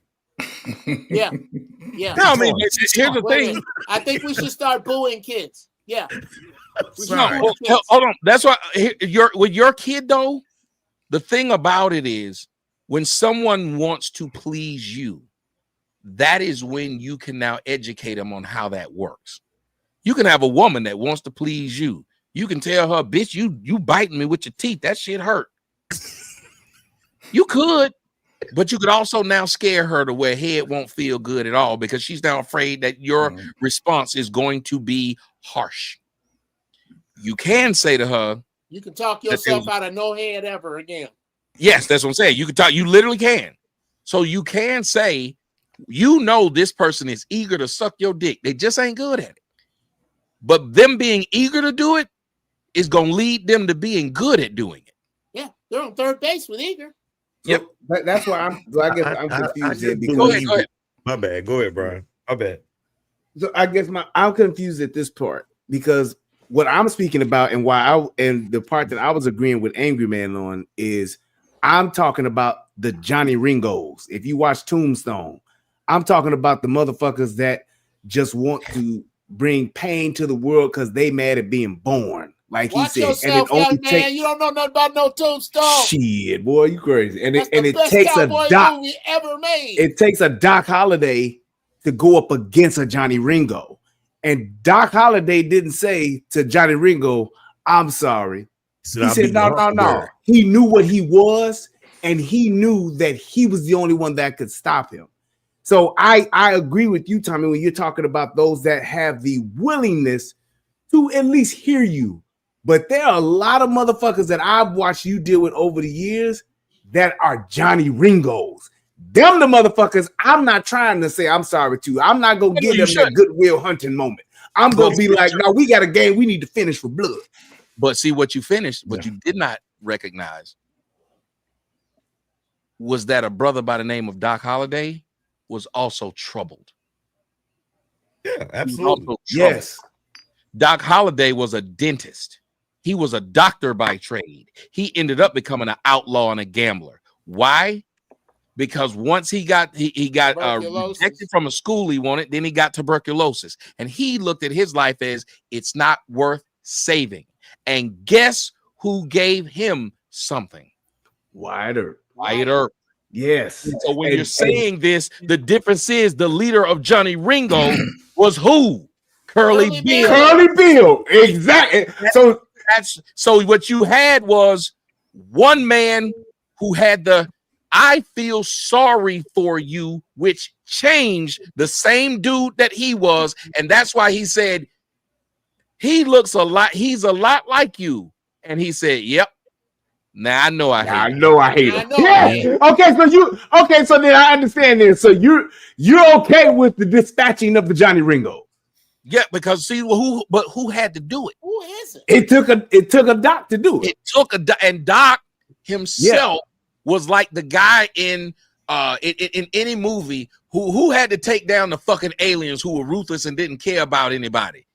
They had in Independence Day. It took the daddy who had spent his whole life not caring about anybody but himself. It took him to say, this is the only way to neutralize this. This is acid and a base.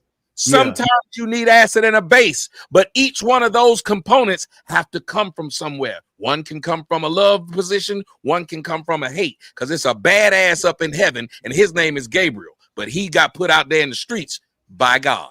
Right. Okay. I get what you're saying now, because my thing is that in seeing that as far as what we're trying to do as far as teaching, I don't want to be like in the classroom, and being in the classroom, you got that one kid that's a fucking problem every day. He's extremely disruptive for whatever reasons that he may have. And yes, he may need someone to tell him that he's sorry. But my mentality is I don't want that kid and his problems to hold the entire classroom and those other 27 kids from learning. I never said I that. Okay. That's why I was saying that. Okay. But I never said I go to him that way. It comes to me. And that's what I'm going to give you something I know you didn't have, which is going to break down your spirit, which is going to put you in position to where I got you now. I got you in my hand. If you're a smart man and you're a pimp, you know how to talk to a woman like that. If you know how to talk to this person and say, they're right here. All I got to do is take their clothes off. Yeah, I agree with and that's what I was saying. I agree with you from that perspective. But when I was in agreement with Angry Man, I was gonna say Army Man, but with Angry Man, just go around telling people I'm sorry. It was okay. That's I don't know. Right. I you know what? I don't know. Where are they getting that, Jeff?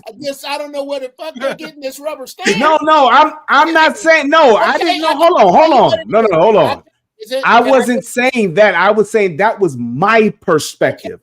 And I asked for clarity from what he said, but that was my perspective. So I wasn't rubber stamping. Thank you. I was saying I was just giving my perspective. How about this? I can't tell you what it is, but I can tell you what it looked like. And it looked like the concept of I'm sorry somehow is on the other side of the field with y'all. No, it's not. Actually, it's not. Oh, no. Wait. No. Let him go, though. He got to tell you why he thinks that, though. You got to hear why he thinks that first. And then you can respond. Go ahead. Why do you think that? Everything about there has been nothing, unless I'm missing something. There has been nothing positive about the two words "I'm sorry," or nothing without some negative context on it from anyone other than you, Tommy. And I might be wrong. Maybe you got, and again, if you could frame the warm, wonderful, positive things you have admit about the two words "I'm sorry" tonight, that would unclear, because the only people I've seen be positive about the words "I'm sorry" to brothers who are lost is me, Tommy, and the sister above me. Everybody else, and I'm telling you, of course, I'm about to learn how wrong I am, but I am telling you from over here that it looks like there have been no positive words talking to brothers about using the words "I'm sorry." There has always been the implication that you are some kind of soft ass talking to a room full of niggas that got hard heads, or one nigga with hard heads. I don't remember bringing that up.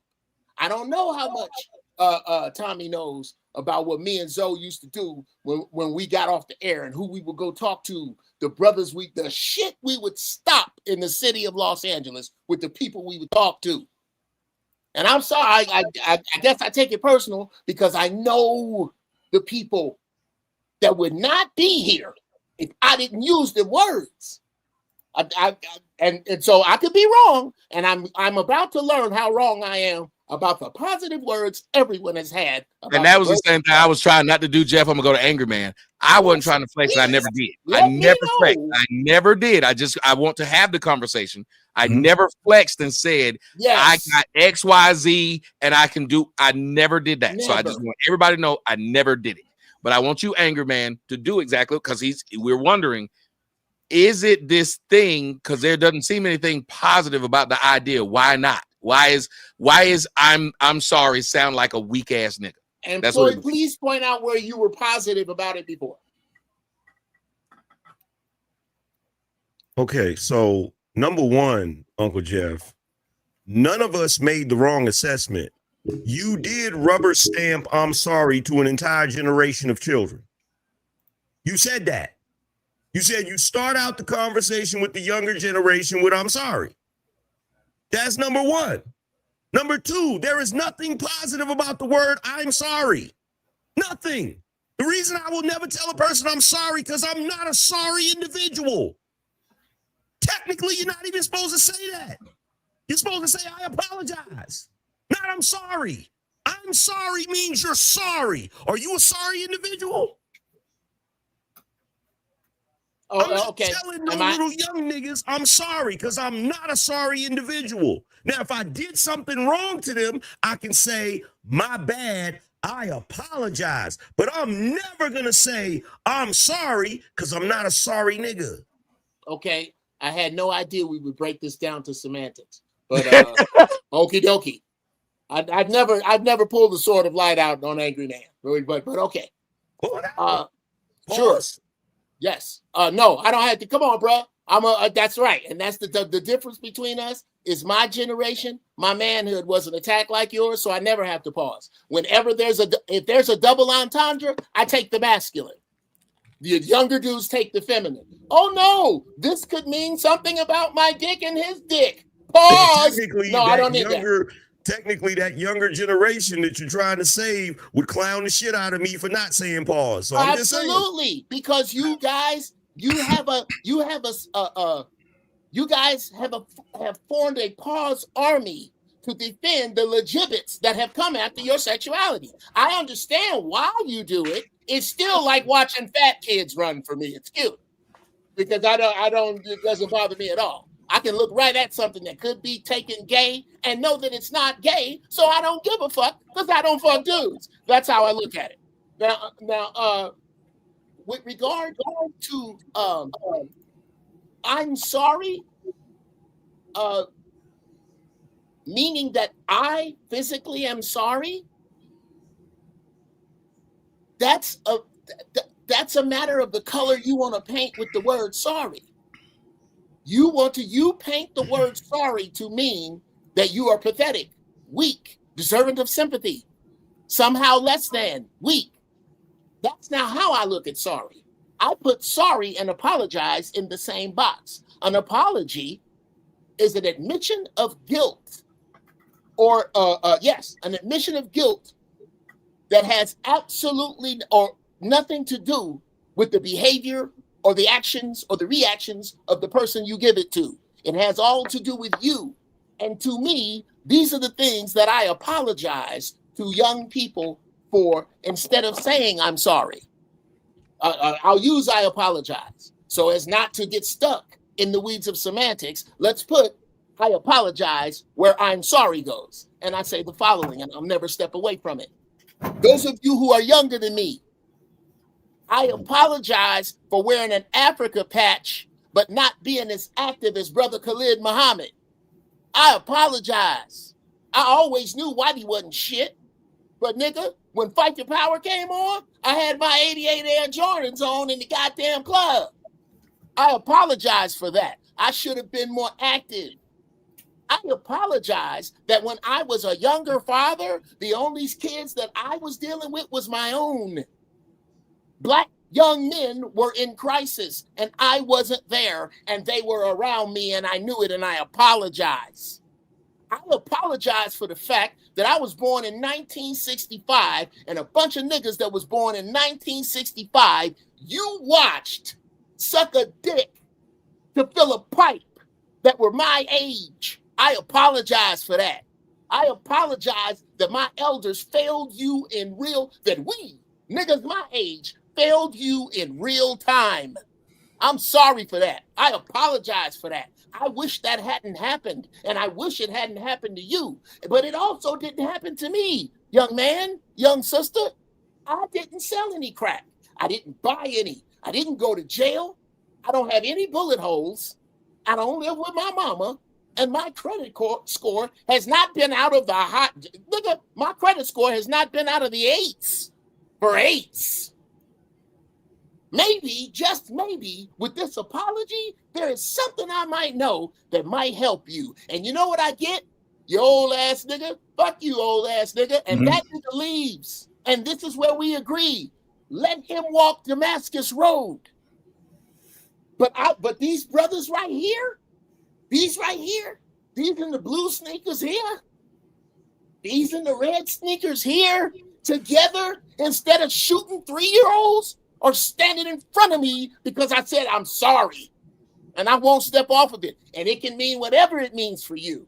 But I'm going to allow it to mean for me the key to changing shit in real time. And that's what it has been for me. And whatever it is for you is your method. And I can't say it doesn't work. You know why? Right. Because there's Kung Fu, there's Aikido, there's Hapkido, there's Shorei Goju, there's Praying Mantis, which is a form of Kung Fu. There are many different styles that come from many different areas. My style will remain until they put my ashes in an urn. Young black people, I'm sorry. Okay, can I think that's what, I'm gonna let you jump in, but I think that's what Jeff and I are saying. It's the same thing I said. If you listen to me earlier when I was talking about working for Fortune 500 companies, these people are rudderless. Sometimes that's what you do. That's just what you do. And but if you notice, Jeff and I hadn't said what y'all do is wrong. Right. We have not tread on what y'all are saying at all. We were saying that this approach has its place. Dick Vermeil won a championship. He wasn't a hard ass like Bill Parcells. He needed the players that would relate to what he was saying. Go ahead. Well, all I was saying is just to as Jeff said, to correct him. I never said that I would never say I'm sorry. I've never said that I had a problem with I'm sorry. My position in which I stated from what I thought, that's why I gave the Johnny Ringo analogy, because I was speaking about those. I was speaking about those ones. The ones that I asked for clarity on with Tommy was saying, okay, I'm confused. Explain to me what you mean by the ones that are coming to you. Are those the ones that you're specifically talking about? And he gave me the clarity on that. So I had an understanding. I made a point, and then I just asked for clarity from what he said. So I never had a problem with saying I'm sorry, because I've done my apologies as well throughout life. So I wasn't the one that just went and took the apology just to be in the moment to do what I needed to do. I actually spent my time and put it back into those kids. I spent 20 plus years coaching little league kids because I knew that those kids didn't have what I had. So I understand that concept and giving back and putting back into them and being there for those that are available to where you can actually reach them. That's why I gave the classroom analogy, because in the classroom analogy, I was speaking about helping those that are there that are trying to learn, as opposed to just focusing on the one that is having a problem learning. That's all I was saying. I was making a point. I wasn't saying that I'm not going to say I'm sorry. So when you said everybody but you and Tommy, that's where you was wrong. No. Let me say what he was saying. He asked. Not what I said. He asked, was it positive? He said everybody but us saw it as a positive thing. He didn't say that you said you wouldn't say it. He said that we're the only ones that said that it appeared to be a positive thing, that the way y'all were seemingly taking it, and I'm in agreement with him, that just because y'all were saying, y'all kept on making it sound like we just run around saying I'm sorry to any nigga that we see. Like there was no caveat to it, that when I give you a sorry, something happened prior before you got it from me. You wouldn't get it from me if I was just walking around in the street and I saw you over there selling drugs. I'm just gonna say, hey man, I'm sorry. Like when you got it from me, or me personally, when you get it from me, and I thought I kept trying to explain it, even when he used the pie guy, I said, yeah, when you come to me at that point, I know you're tired. I know at that point, you're probably looking to hear something that may be uplifting. And the thing is, I have been in position to save life after life after life, because I don't know if y'all have ever done this, but one of the parts of what we have to do is run what's called a suicide hotline. And when you listen to these people, when you call a suicide hotline, you know how bad your life is? You're looking for anybody at that point, because that's why you dialed that number. Anybody. And one of the things that I will say to that person that I know they need is some empathy towards the situation they're in. And like Jeff said, yeah, I didn't do it to you. I'm not the one who molested you. I'm not the one who robbed you. I'm not the one who did any of that stuff to you. But I also am sorry that this stuff happened, because I know there's some people who are in my age range who should have been there for you, but they weren't. That's why you calling me. So our apology is, you are in such a bad condition. I'm sorry, because I know there's some people who probably look just like me who let you down. I've seen men apologize to their wives for shit other niggas did before they married that lady. And he didn't do it. But he saw how hard it was to even get close to this woman before she was willing to let him in. And I was like, man, that's a tough thing to do, to apologize for this nigga skeeting in her face. Damn. Is that what? Yeah. I didn't do it. Yeah, I don't know. I apologize. I'm sorry. I can't apologize to another man's man. Hey, Kish. What's up? Hey, Go ahead, Kish. Are you watching this? Yeah. let me explain something to you about Gen X and why my generation is so frustrated. No, can I say? Oh, no, don't you do it. Don't do it. Go, Angry Man. It wasn't me. The reason why we're so frustrated is we listen to the older Gen Xers and the boomers have all of this grace for the younger generation that they don't have for us. Mm-hmm. They don't have none of that grace for us, bro. Hold on. You got these, you got Negroes telling me that the word sorry don't mean sorry. You got Negroes telling me, oh, it's semantics. Confucius says the beginning of wisdom is to call things by their proper name. That's what I'm doing. Calling it by its proper name. It's not semantics. That's what it is. It's not semantics. When you say I'm sorry, you are basically saying you're sorry. And I'm sorry. I come from a background where we was in the nation. And in the nation, you're supposed to call things by its proper name. We get upset if we hear somebody say my kids. A kid is a damn baby goat. We don't say that. We say children. So I'm sorry. When you start messing with the language and making it mean what you want it to mean, that's when the culture starts shifting. Hence the reason why I have to say pause, Uncle Jeff. That's the entire reason. Because people took words and made it mean what they wanted it to mean.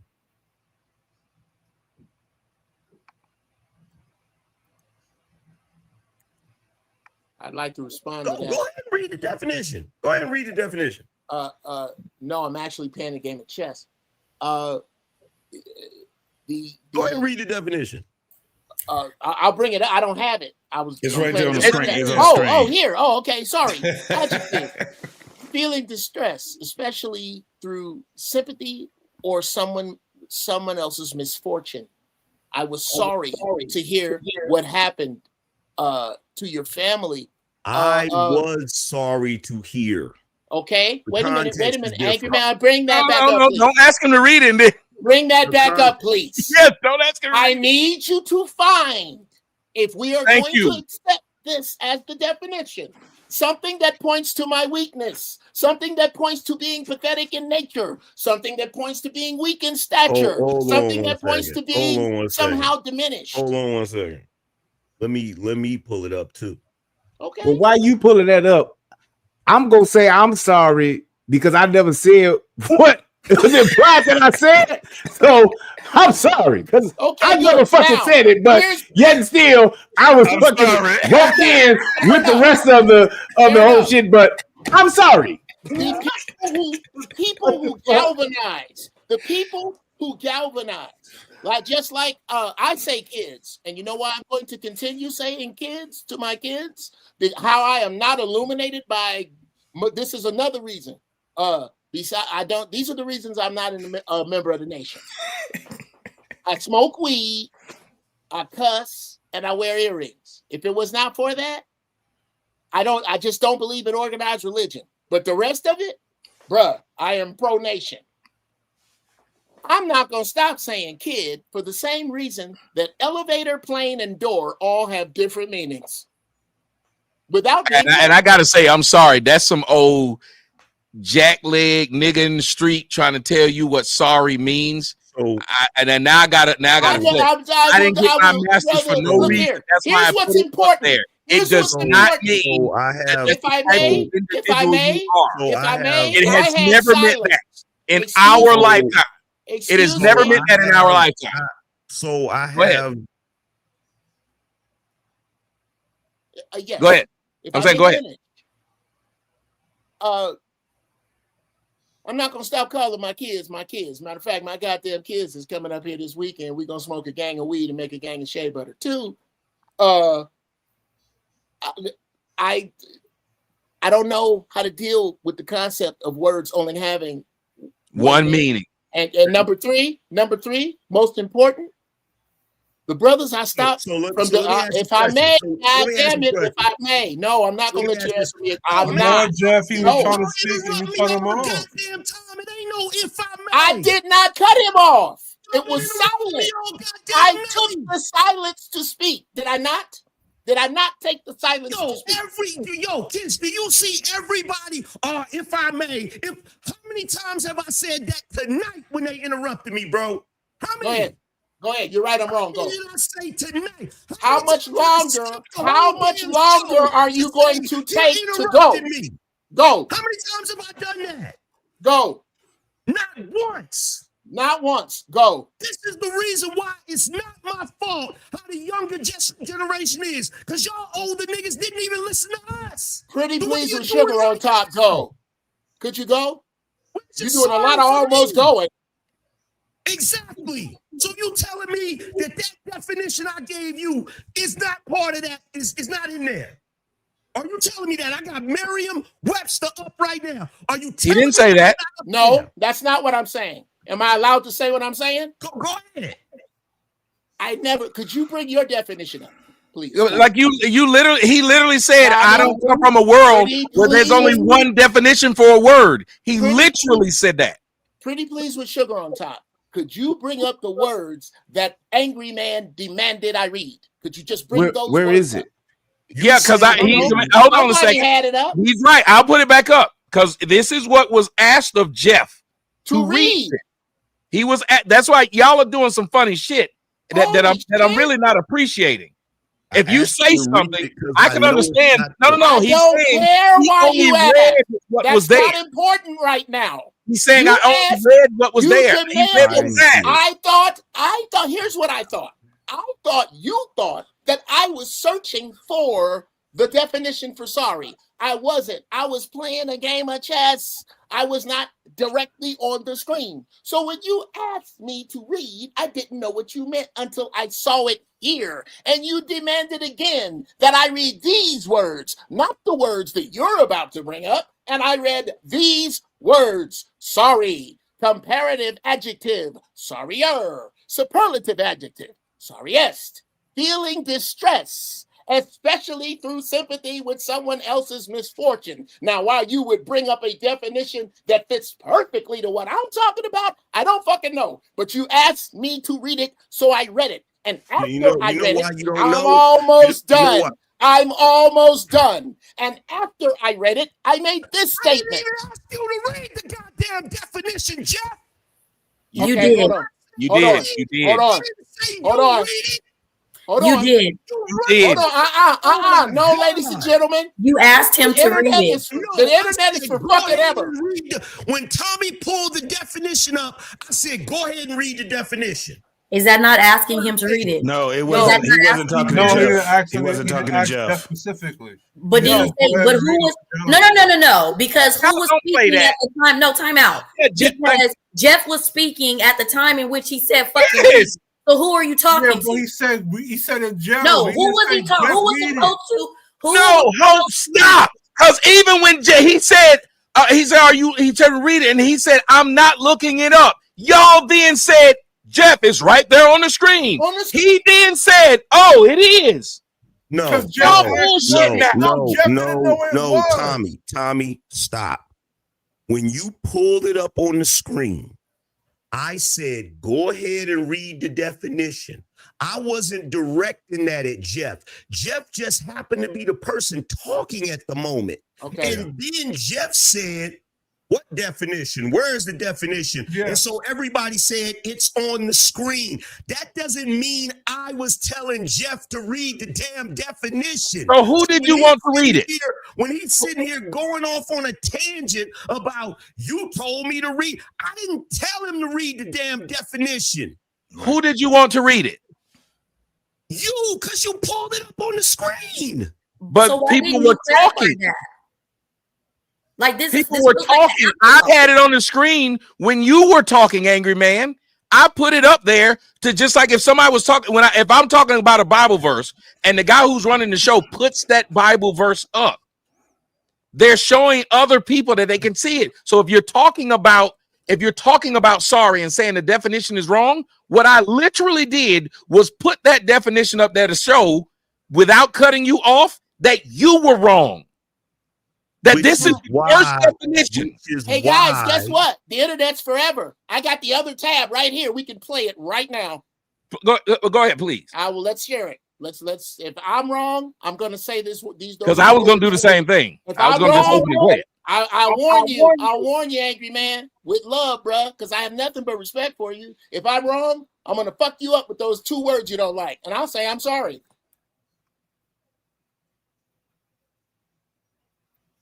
If you're playing it, we can't hear it. No, I'm bringing it up. I'm 60. You got to share it, Tom. You got to share it, Tommy. I do? No, I think he might just be able to play it. You should be able to put it to the stage from stream. No, I got to bring it to the stage, and now you have to share it. I put it up. You have to share it, yeah. It's like right next to me, under the. At least that's where it is. On there it is. There go you ahead. go. Okay, now this is my slow ass shit. I hope it works. I'm about to say you up that got down. It mean what you want it to mean. That's when the culture. So I'm sorry when you start messing with the language and making it mean what you want it to mean. That's when the culture starts shifting. Hence the reason why I have to say pause, Uncle Jeff. That's the entire reason. Because people took words and made it mean what they wanted it to mean.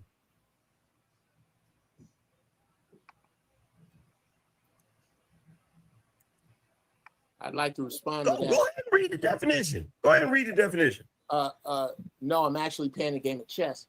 Go ahead and read the definition. I'll bring it up. I don't have it. It's right there on the screen. It's on the screen. Oh, here. Oh, okay. Sorry. Adjective. Feeling distress, especially through sympathy or someone else's misfortune. I was sorry to hear what happened to your family. Okay. One thing I'm very good at is a memory. I remember conversations because I do it for a living. I literally called it out. Did I not? I said, as he was talking, I put the words up there to prove him wrong. You then watch me doing like this as he's talking. Then he finished. I wasn't. Oh, but then you finished. You just saw it though. Y'all literally. After, if we didn't know it was for Jeff, we made it be for Jeff after he started talking. Did that not happen? It did happen. So it still was misconstrued because what happened was when you put it up. No, but this was the thing. This is where we missed it. When you put it up, Tommy, there was a pause for about 7 seconds. So in that pause, when Angry Man, after he was reading it, he said, and then at the same time that Jeff started talking, Angry Man said, read it. It was at the same time. It wasn't even at the same time. Jeff said, I would like to respond. Yes. He literally said, I'd like to respond. He said, read it again. Okay, I think we're missing something. Brian, say what you said again, Brian. I said, he said, read it. And then you came back and said, read it again. That's because of the number. Yes, because of the number of people that were on the panel. If there was specifics that you were referring to, that would have to been made by you in that moment. If you were specifically saying that, because you could have stopped him from saying that. You're wrong, guys. Angry Man is right. You're wrong. Hold up. Fuck. It's not. It's not. Here's what I'm saying. I'm sorry, Angry Man. God damn it. Hold up for a minute. Angry Man was just saying, go ahead, read the definition. Let's go with that for a minute. Because it was what Angry Man said 15 seconds before that. People like to make words mean what they don't mean. And then exactly what I said I meant was put on the screen. That's and it's not the only fucking definition. Which is what I said right there. So that we can't get to that shit. No. Now you don't get to do that. Angry Man. Nice try. Nice try. You don't get to do that. See, you don't get to do that. Do you see how they're dominating and not even letting me talk? Let me know when it's my turn. Go. Yo, it's video turn. You've been talking the whole time. Can we look at the other meaning, the other definitions of the meaning? Sorry. Well, y'all gotta listen. When I tell somebody y'all let me talk and they shut up, I start talking. He's letting him talk, Kish. Let him talk. Go ahead, brother. Yo, Uncle Jeff and nobody up here can tell me that I intended that for Jeff unless you heard me say, read the definition, Uncle Jeff. Put us in the middle. I didn't say read the definition, Uncle Jeff. Put us in the middle. The whole reason, the entire see what I mean? I just agreed with you. Angry Man. Maybe you missed me agreeing with you. Is that the problem? He just asked me to put y'all in the middle so people can see y'all were talking. I stopped the show, Angry Man, to say I'm sorry and I agree with you. I then said you put up the very definition of what I said sorry was put up right before you said people make the word into what it doesn't mean. And after that was done, and before you said anything, I said the following. You have problems with words that have multiple meanings. I do not. I will stretch over whatever you need sorry to mean to include what I need sorry to mean. So whatever definition you bring up, take the video back, bruh. I've already said that. I've conceded to your part. It is you who stand on sorry not meaning what it means. It has to mean pathetic. It has to mean weak. Or whatever you bring up as a definition and not include mine. It is me who is being inclusive and not you, bruh. This is the reason why I don't give a fuck what none of y'all older dudes is saying about feeling a certain type of way for the younger generation. Because this is what y'all have always done to us younger Gen Xers. You've been sitting here dominating the conversation the whole time, talking over me, not allowing me to explain, and deflecting away from the fact that one of the definition is inspiring sorrow, pity, scorn, or ridicule, pitiful, which is what I've been talking about the entire goddamn time. But y'all want to talk over me. Number one, when Tommy put the definition up, I knew instantly Tommy was putting the definition up to say, you're wrong, angry man, because Tommy even did his hands like this. And that's the reason why I said, go ahead and read the definition. I was talking to Tommy. I wasn't talking to Uncle Jeff. So when Uncle Jeff goes on a whole rant about me telling him that, and I know you just conceded to that, Uncle Jeff, but it still needs to be explained. And then other people are saying, yeah, he was saying to Uncle Jeff. No, I wasn't. I absolutely wasn't. I was just saying, read the definition, because Tommy pulled it up and Tommy threw his hands up like this. I said, go ahead and read the definition. I wasn't directing that at Uncle Jeff. And the whole reason I was saying, go ahead and read the definition is because I knew that wasn't the only definition of sorry. And now I got to jump in. You said earlier that the reason he shouldn't have thought it was him, because you didn't say his name. Cool. You also didn't say my name. You didn't say Tommy read it. You just said read it. And so the person that was talking was Jeff. And when you said it the second time, as Jeff was saying, I don't see it. And then they said, it's right there on the screen. We would then believe that we're talking to him. But let's just completely say, but Tommy, by that same logic, you could also infer that I was talking to you because you were the one that pulled the definition up. No, I'm saying, but there was more credence to it being him when the second time when he questioned what I'm supposed to be doing, when it was said to him then. But the point behind it is that part doesn't matter. The definition was read, and when it was read, it was after you kept saying, because this is why I put it up, because you said we can't keep making words and use Confucius to say we can't try to change what words mean. So you're right, we can't. So if the first and the second definition of said word is on our side, then you're trying to change it. Or if the third one is there, we're not trying to change it from yours, but you're trying to invalidate that it does mean exactly what we were saying. Sorry. So you might have should have taken it back and said sorry for telling us that we're trying to change a word to something it doesn't mean. Do you understand that part? Because that's what you led with. That's why I was standing like this, because it made no sense to tell us we're trying to change a word to something it doesn't mean when it's what you did. Okay, but Uncle Jeff literally said that word didn't mean. What did he say? He said, he never said that. This is what he said. He said, show me after the definition was up. He said, show me where that word means X, Y, Z, this, that, and the third. I literally have it right here, where it shows it means pitiful, ridicule, scorn, pity, or inspiring sorrow. He said, I don't live in a world where words only have one definition.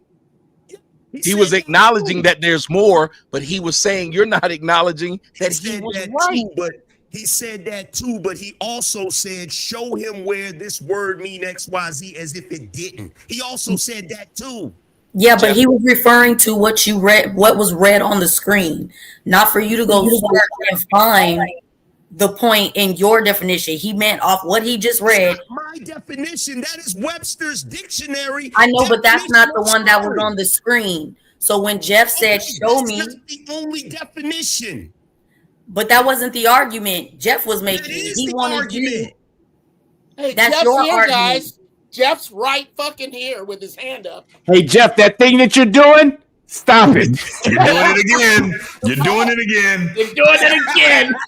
Go ahead, Jeff. Jeff. Yes, you tell him. You talk to him. It's y'all. Go ahead.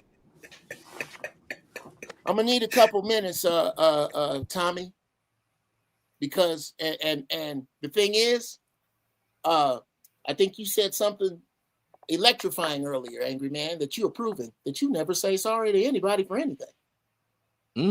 Because you are not, brother, to have amassed the success you have. There's no way that you are this obtuse. You don't see the point. You don't miss this point. You're avoiding it. What? I said you're not missing this point. You're avoiding it. Yo, what It's very clear. Is this pick on Angry Man night or some bullshit? Yes. Yeah. Yes, we can make it whatever you like, but it's my turn. I have the video right here, and it may not be you. It could be another fly-ass sweater in another fly-ass studio saying these words that I got right here. And Angry Man, if it ain't you, I'll fly where you are, and let's go get this motherfucker right here. If this ain't you,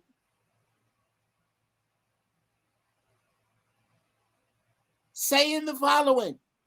Younger generation with I'm sorry. That's number one. Number two, there is nothing positive about the word I'm sorry. Nothing. The reason I will never tell a person I'm sorry because I'm not a sorry individual. Technically, you're not even supposed to say that. You're supposed to say I apologize. Not I'm sorry. I'm sorry. What's wrong with that statement? Are you a sorry individual? What's wrong with that statement? Is that supposed to be a fucking gotcha moment? What's wrong with that statement? I'm going to answer that if I can do it uninterrupted. Here's what's dreadfully wrong with that statement.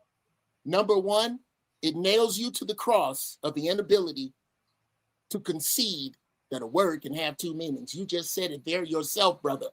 And if it was not you, again, bruh, we both bred it. I got plane tickets and I got a concealed carry. Let's go get this nigga that is not you here right now.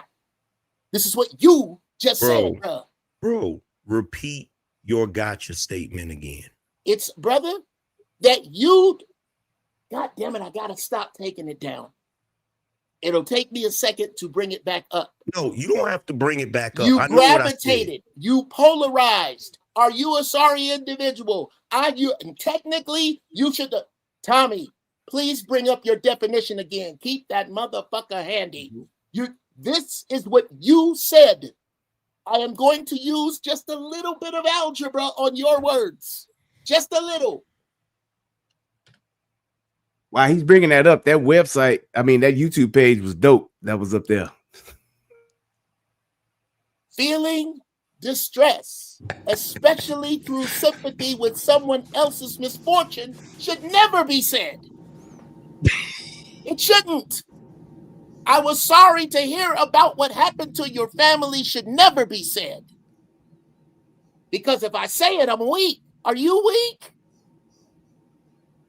And that's not what you meant. And I'm way off. And this isn't a got you moment, as I'm going to figure out. Because again, the importance is communication.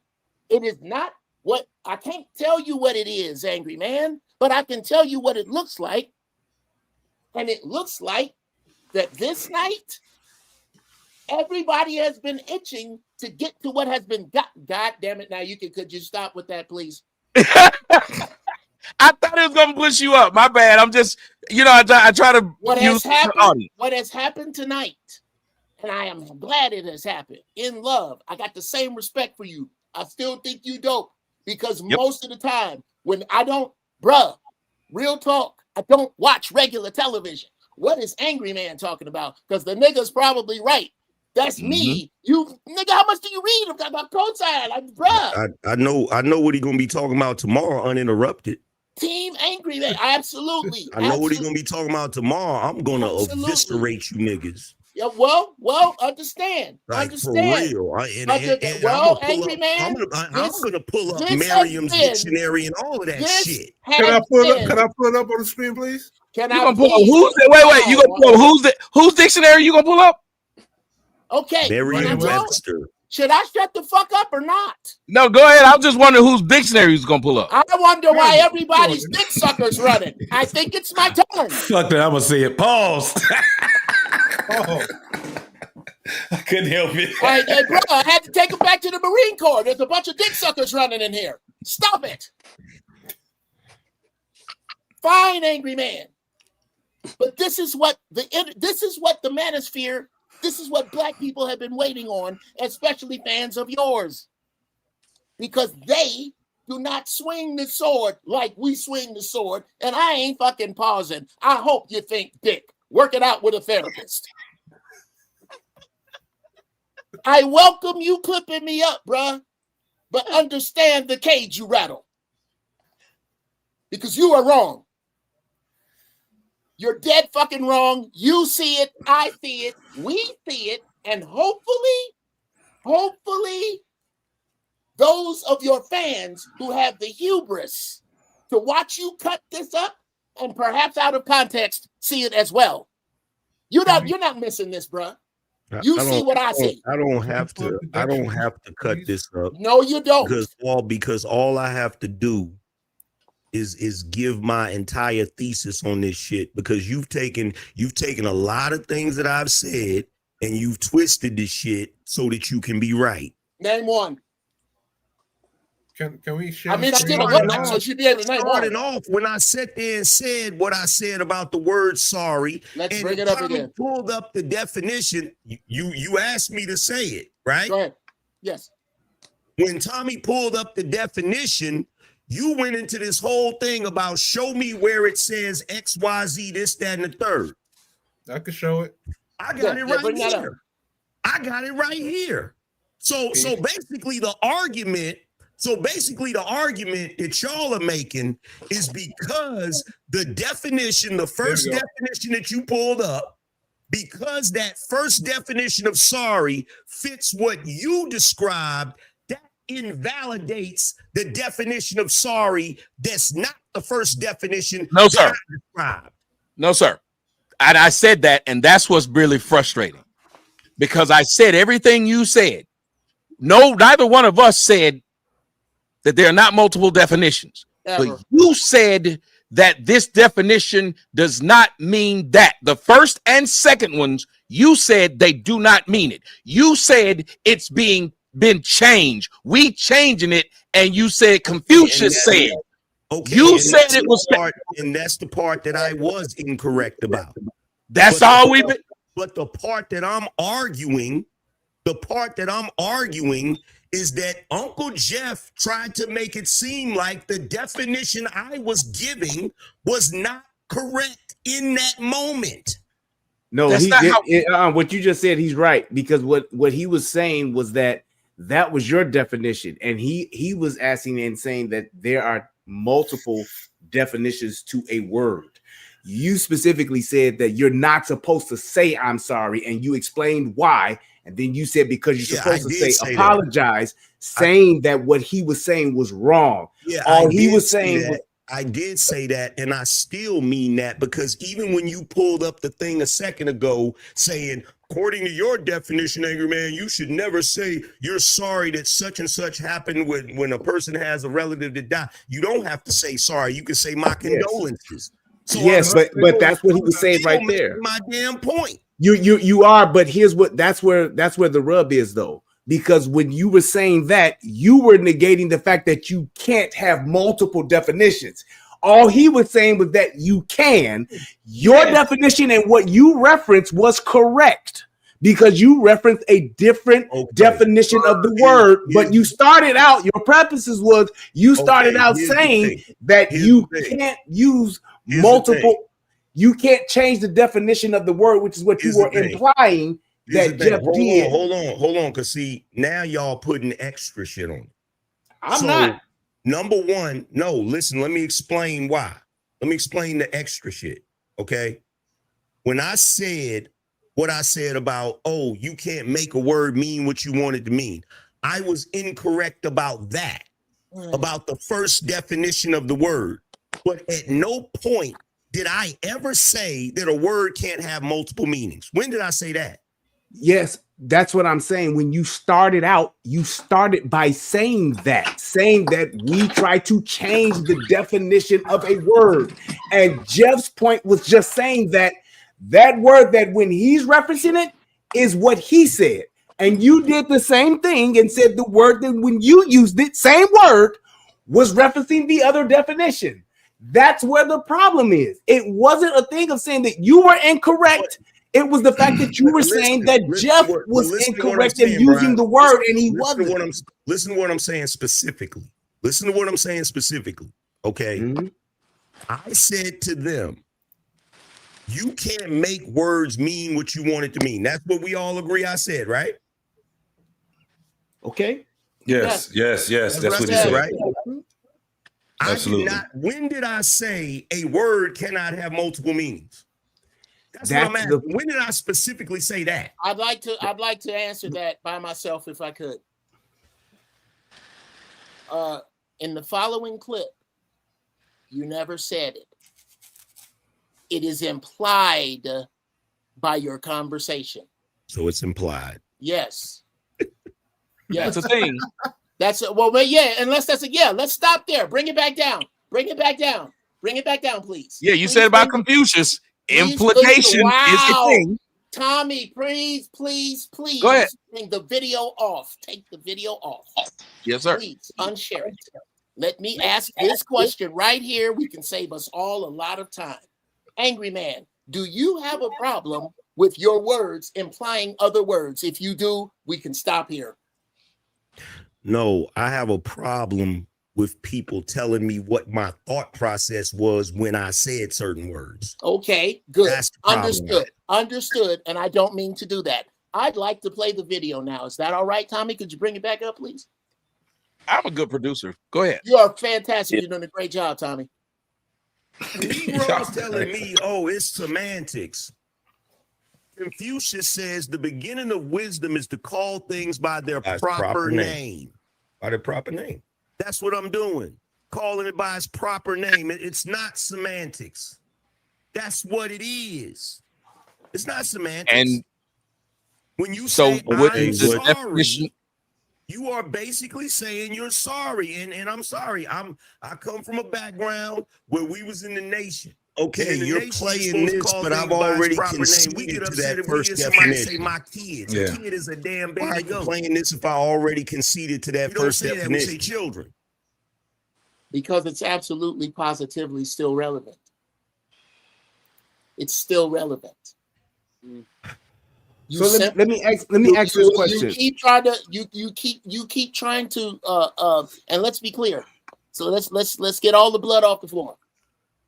If there was ever a time that I implied that you thought that I meant that a word couldn't have double meanings, even though I brought up plane, door, and elevator that I guess you forgot, I apologize for that.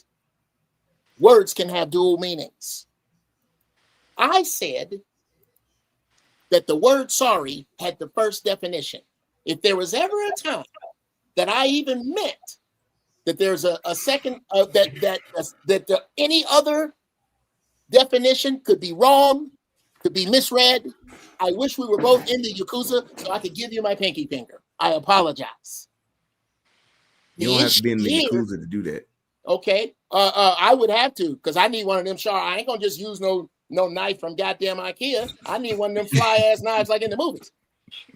We're gonna do this ceremonious, nigga. If you're gonna get a finger, I don't gonna ever be able to give nobody 5 with this hand again. You need one of them co-cuts. Come on, bro. I want to go right through. Now, anyway. That's where it started when we're saying these things, and especially when you say, Angry Man, to other people who are using a word correctly.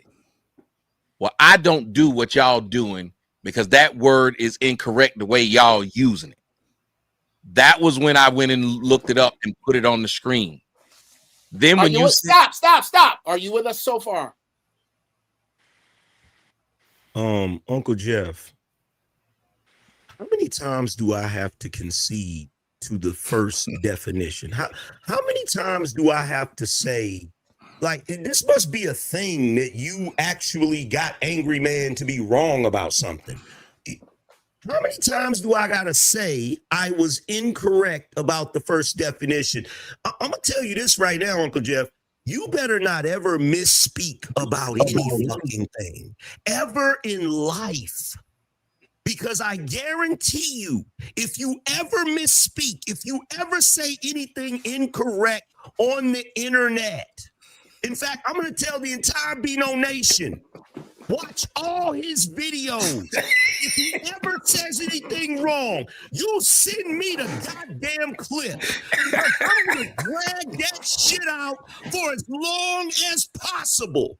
How many fucking times do I have to say I was incorrect about the first goddamn definition? Would you like that? Would you like that answered? No, that's obviously a rhetorical question. No, it wasn't obvious. You stopped. Oh, now it's not Come obvious. on, Now you can't infer. Now I'm not inferring anything now. Now you're not a mind reader now. Before you understood everything I wasn't saying while I was saying something else. Now you don't know what I was inferring. Okay, number one, I want to thank you. No, it's okay, because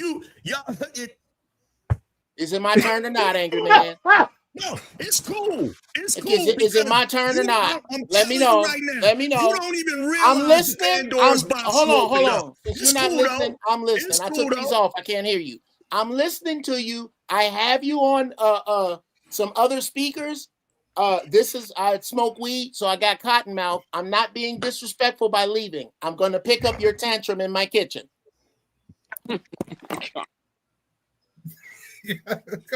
That shit gonna be on shorts, IG, TikTok. Hey, look, we gotta have a good show. You gonna have a good show. My question would be with the concession of what you said as far as the first part. Do you see the other piece to what everybody else was saying is what I'm asking you now? Do you understand that? So we got past that first part, we cool, but the other part to what was being said, do you understand that piece to what he was trying to get across? The only thing I understand right now, and what's going through my mind right now, ain't got nothing to do with this conversation at all. The only thing that's going through my mind right now is what I'm gonna do in the days to come to get my get back for this goofy shit. Because this is getting dragged out for mad long for no freaking reason.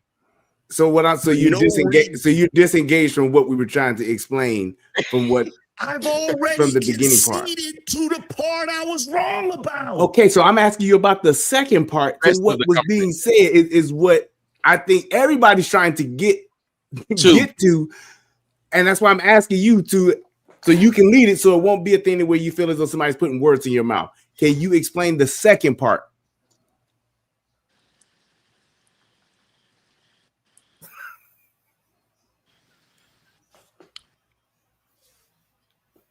Did he freeze?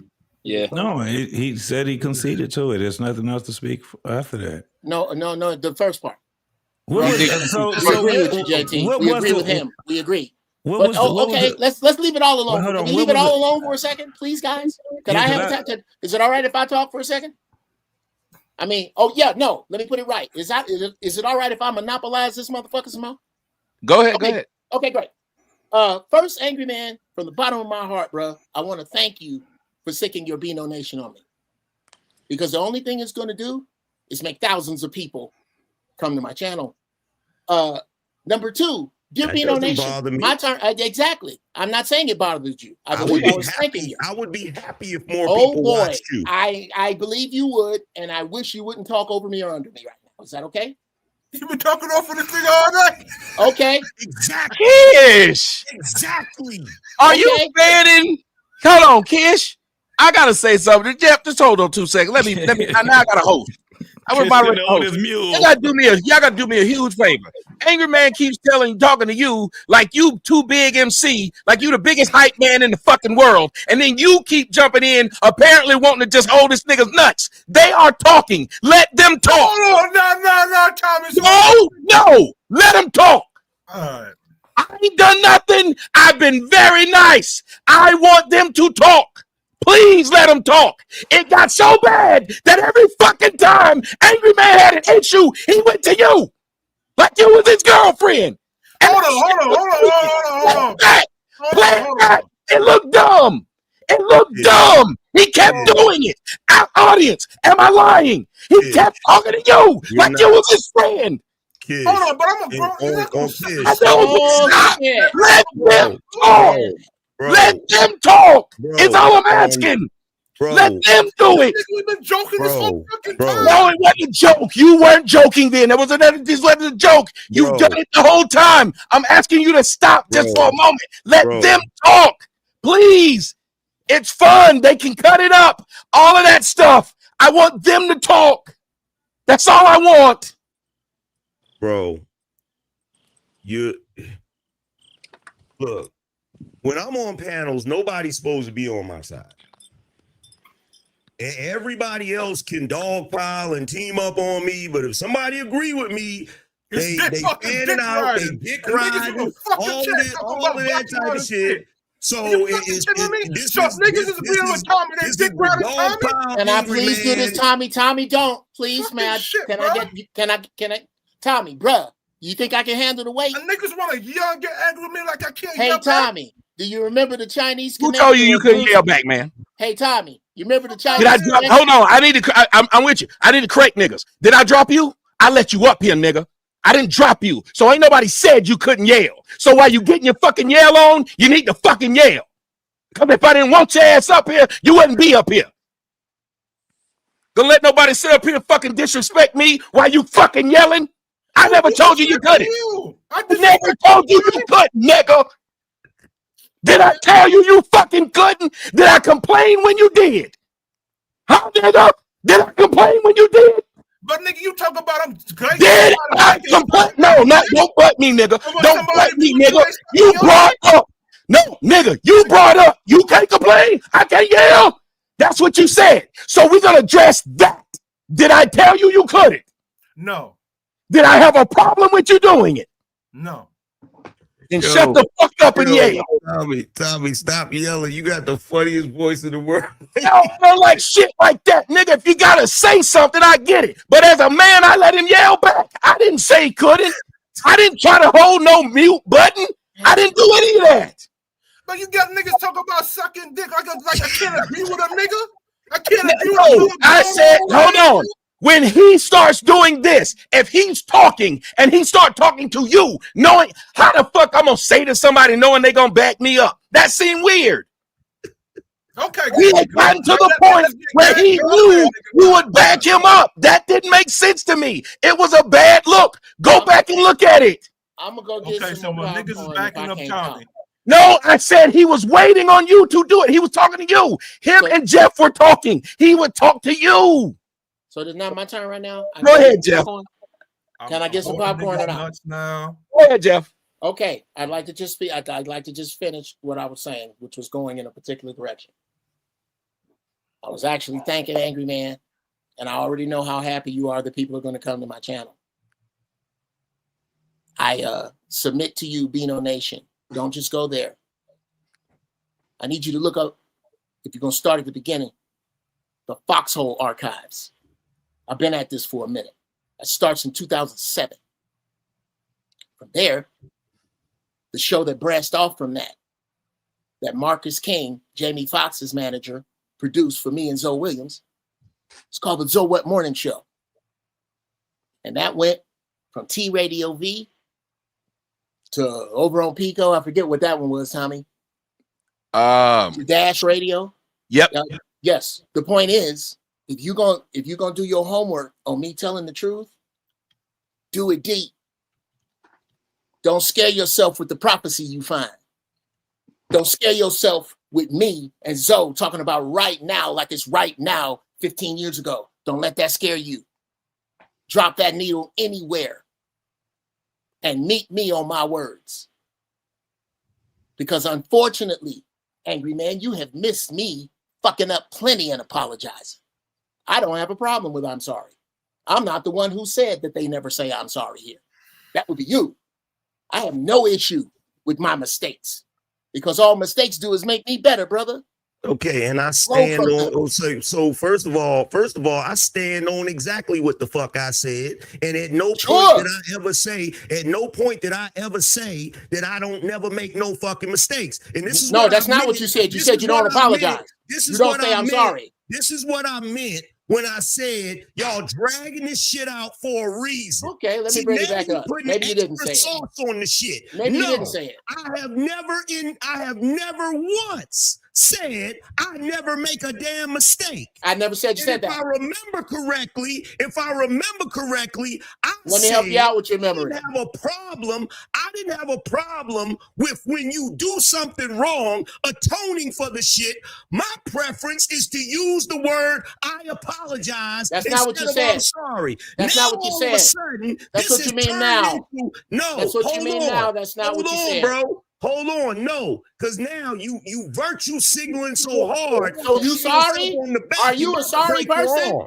I don't never say that because I ain't sorry.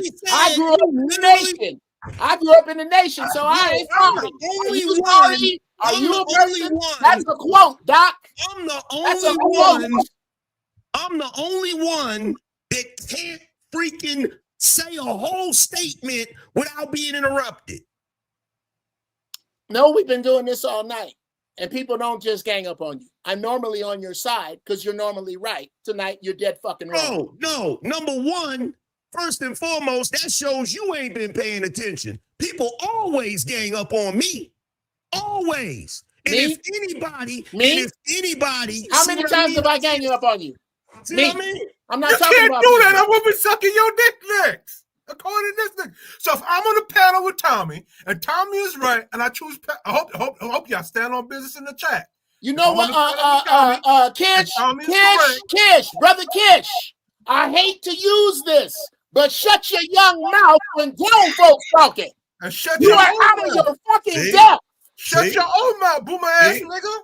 You are out of your depth. Do you understand? Hey, Kish, I'm gonna ask you a question. Do you really think that this is the time for you to interject? The nigga said my name. Who said right now? He did. No, not you. That's what I was saying. He calling for him. It looked weird. Jeff has been sitting there asking you to pull up definitions and videos. He didn't ask me to do shit. He asked me to put it on the screen. Wait. Who else should I ask, Angry Man? He's the fucking host. He's the host. Nice try. Hey, Angry Man, I'm done with this. Start smearing my name tomorrow. I still love you, bro. I know I'm not holding on. I'm not holding on. As a matter of fact, Angry Man, here are my headphones. I can't hear you, and I don't give a fuck what you're saying. This is what I'm done with. I'm done going around this oval fucking dirt track with you. You want to chop this up and make it what you want to make it. I tell you to do so, but this might not work out like you think. Because you are volleying, and I know I most definitely will serve back. I can't hear you, Angry Man. You're talking to everyone else but me. Unfortunately, like most people you come across aren't able to deal with you on this level. I don't care what you're saying right now. I have no concern for the words coming out of your face. What you can do tomorrow or any other day is convince your to check my record, and that will be a mistake for you. That will be a mistake for you. All you will open up, Angry Man. All you will open up by sticking the Vino Nation on me is prophecy, bro. That's it, and I welcome it. Now, with that, I'm done. If we are going to talk about Tommy, I'm still talking. I can't hear. I got my headphones here. I can't hear you, bro. Well, hold on, man. We're not going to do that to me. No, sir. Now you don't disrespect it. You disrespect the host when you say, I don't want to hear what you got to say. I am the host. I'm moderator. Hold on. You told me I got my headphones off. I can't hear you. I needed you to hear me for a second. If you see that you just told him that as the host, I had to be the one to bring your stuff up here. You were right. You also have to, if I'm trying to get some kind of order, you can't say, well, I can't hear you. I'm going to keep on going. But that's literally what you did. That's not cool. So that means I can't even run my own show. Now, what I would like to happen here is if you're going to say, I'm not going to listen to Angry Man, then you cannot then continue to keep talking because we have to hear you. That's not fair because Angry Man's trying to speak and you're saying, I'm taking my headphones off, but you're not stopped talking. You kept talking. So nobody could say anything. That's not cool either. He has to hear you because his headphones are still on, or he can still hear it in his place. I can still hear it. Everybody can. Now, what I would like to do is this. If y'all could have the conversation still at this point, because I feel what you're saying. Angry Man doesn't get it. You done told this man you're going to sick some people on it. That don't sound right. Not to any nigga that I know. That's not what I said. How it sure sounded that way. It sure sounded that way. That's why he's that mad. And I don't blame him. Jesus. It sounded like he said, I'm going to cut. You literally said, I'm going to cut. Did you, anybody else, did it sound that way? If I'm wrong, what I said was I'm going to get the Beano Nation to go look at any clips he has moving forward. Ain't nobody said nothing about what Jeff is talking about in the past and all of that. I'm not about to watch no Zoe Williams clips. I don't even fuck with Zoe Williams like that. He bringing up shit from the past, talking about some, well, if you gonna go look up this, that ain't even what I'm talking about. I'm talking about since you want to call me out on one little thing and drag it out this long, moving forward, you better not ever say nothing wrong. Now, was that a threat? No, it just meant I'm going to return the favor of what you're doing right now. I don't got no hate for Uncle Jeff. And we're on the internet. What am I gonna do? Have the Beano Nation kick his shins? We're not in real life. No, it wasn't that you were threatening to hurt him. It wasn't that you were threatening to hurt him. What he was saying was because he even came back.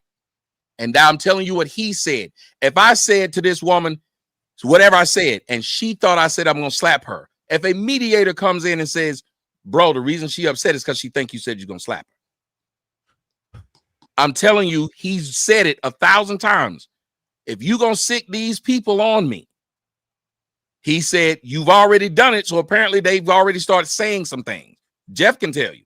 I'm just telling you how it's coming. Go ahead, Jeff.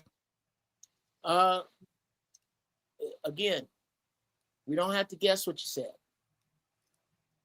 Right here is you saying what you said. Is it all right if we play it?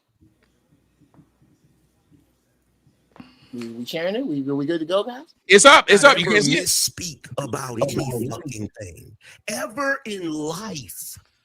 Because I guarantee you, if you ever misspeak, if you ever say anything incorrect on the internet, in fact, I'm going to tell the entire Beano Nation, watch all his videos.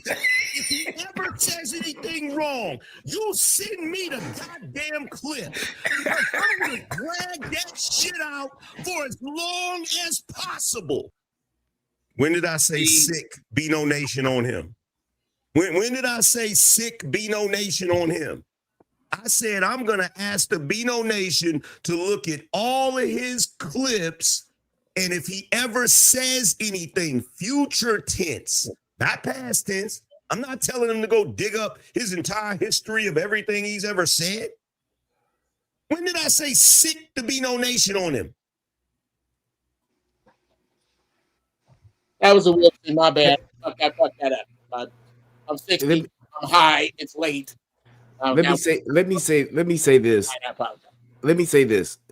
When it comes to the art of conversation and you're having dialogue, there will be times when there are misunderstandings. Yeah. And it is the responsibility of both parties to clarify what it is that was either said or intended when one or the other feels as though that they are being misrepresented. Period. Which is what I was trying to get to earlier. Even though you said what you said, Jeff, and you said what you said, Angry Man, it is that. However, in the context, and if something is taken out of context, it's the responsibility of both parties to make sure that they are being understood and and you are voicing your opinion and going back and bringing clarity if there is a mistake, not after you've been on trial with it, but to make sure that what you're saying is exactly what you're saying, and that's what it was meant to be. It shouldn't be where when you're going back, you're saying that and standing on it, because that's where the misinterpretation took place. Oh, I misunderstood what you said, bro. Oh, okay, so this is what you meant. Clarify something if people don't allow you to talk. How can you clarify if somebody listen to you say something and he done played the clip back over and over, but when he repeats what I'm saying, he's putting his own spin on it. Y'all are saying sick to be no nation. When did I say that? And I understand the point that I'm making. The words that I'm saying are being twisted, and every single time anybody decides to speak up for me, they dick sucking and they dick riding. Meanwhile, all of y'all are able to chime in on me. Anytime someone agrees with you, they dick suck. Anytime. Tommy, I've been on 1,000 panels with you and brought you on my panel. Tommy, fam, I'm telling you right now, every time I'm on a panel, if anybody agrees with me, it may not have happened a lot on your panel, because usually it's not an issue with everybody having an issue with me, right? But anytime I'm on a panel and it becomes a heated conversation and it starts to get contentious, if anybody agrees with me, they get called dick suckers. It happens all the time, bro. Let me tell you what I explained it to y'all in a yelling voice, but I'll say it in the calm voice. I got tired myself on my own show when you started saying to him personally, see what they're doing, to one person on the panel. That became problematic to me when he now felt emboldened to jump in the conversation because you kept doing it to him. It's one thing to have someone that agrees with me, because I kept letting that go because y'all are on the panel, and if somebody says that happened, that's supposed to happen. But when you now start reaching out to him, I then just asked him, bro, stop, let them argue. Let them argue, because it's getting to the point now where you're asking him to jump in. Then you said, well, that's what Jeff did for me when he was asking me to play it back. And Jeff said, well, wait, he's the host. That's the only way I can get it played back. Other than that, I sat here laughing because I kept saying the same way at the beginning when you got upset that I was letting these two men argue was the same thing I was letting you and him do. If I put y'all in the middle, y'all get to talk. Other people shouldn't be coming in and saying anything because it's between y'all. And it's easier for two men to work it out than two men and a cheerleader, or two men and another person, because that other person makes it, I don't have to listen to this other person who's talking to me now. I'm now just talking to this other person that agrees with me. Tommy, I've literally seen you with the wrestling belt on, which lets me know you're a fan of wrestling. Mm-hmm. So what you're telling me is that if all of y'all are coming at me, Bunkhouse Stampede style, Kiss can't run from the back with a chair. But who was all coming at you? I'm curious. Who was all coming at you? Everybody, with the exception of my man JT. And Ryan wasn't here. But everybody was like, no, Angry Man, you're wrong on this one. And but Angry Man, you were. Okay, I was nice about it at the beginning. You were 1,000% wrong. I ran my show and I let those two people talk. You shouldn't have been saying a thing. And I kept trying to say it in a nice way that I'm letting them talk. That's the order. But because you my dude, I kept on trying not to do that. But it was starting to get real disrespectful that no matter how many times I told you, Captain didn't cut you off. Captain did nothing wrong.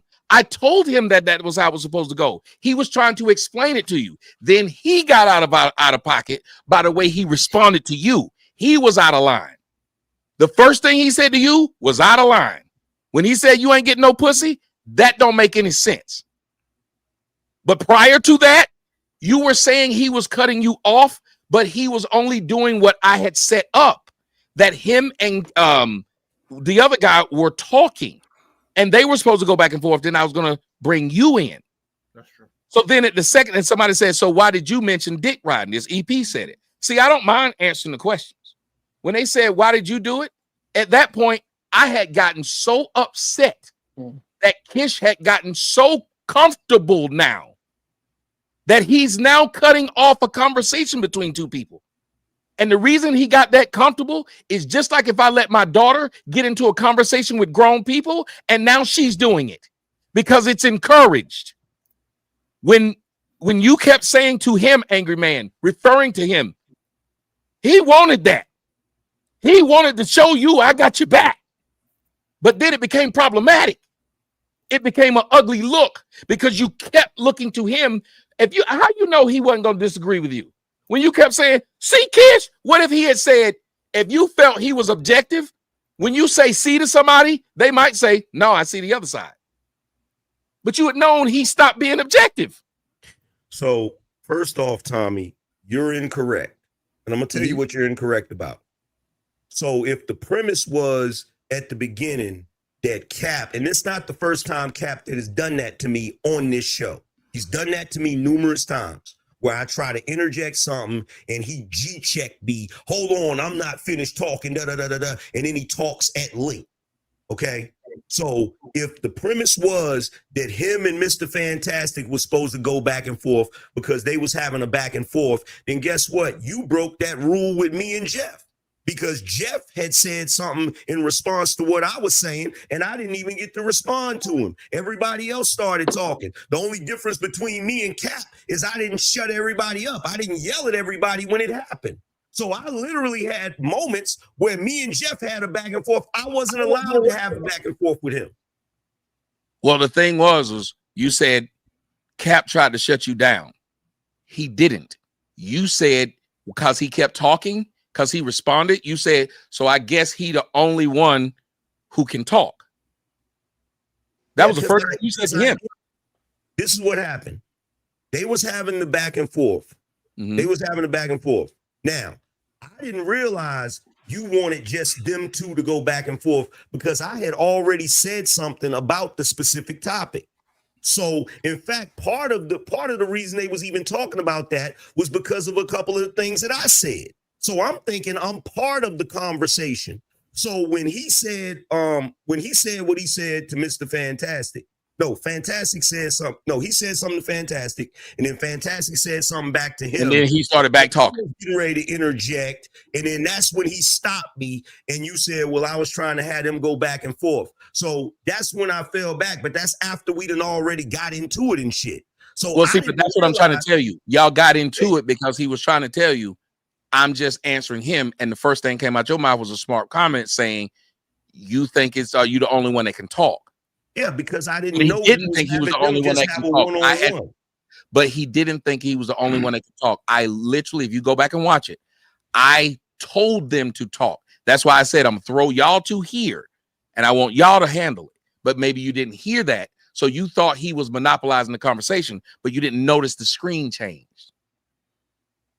I changed it, and I was trying to tell you as a smile and say it because I thought if I said it as the host that you'd say, "Oh, I didn't know," but that didn't happen. You kept arguing with him. Then he got overly disrespectful, and then it just went completely left. So I didn't want to say anything to anybody, so I just started laughing. But I didn't like that it was going that way because I haven't had a show to go that way. They mostly all the shows that I have, they haven't went this way. Everybody was usually when he's done that on 2 other occasions. Usually when he does that, I don't get that upset. I'm upset because I'm tired of him doing it. And that I can understand.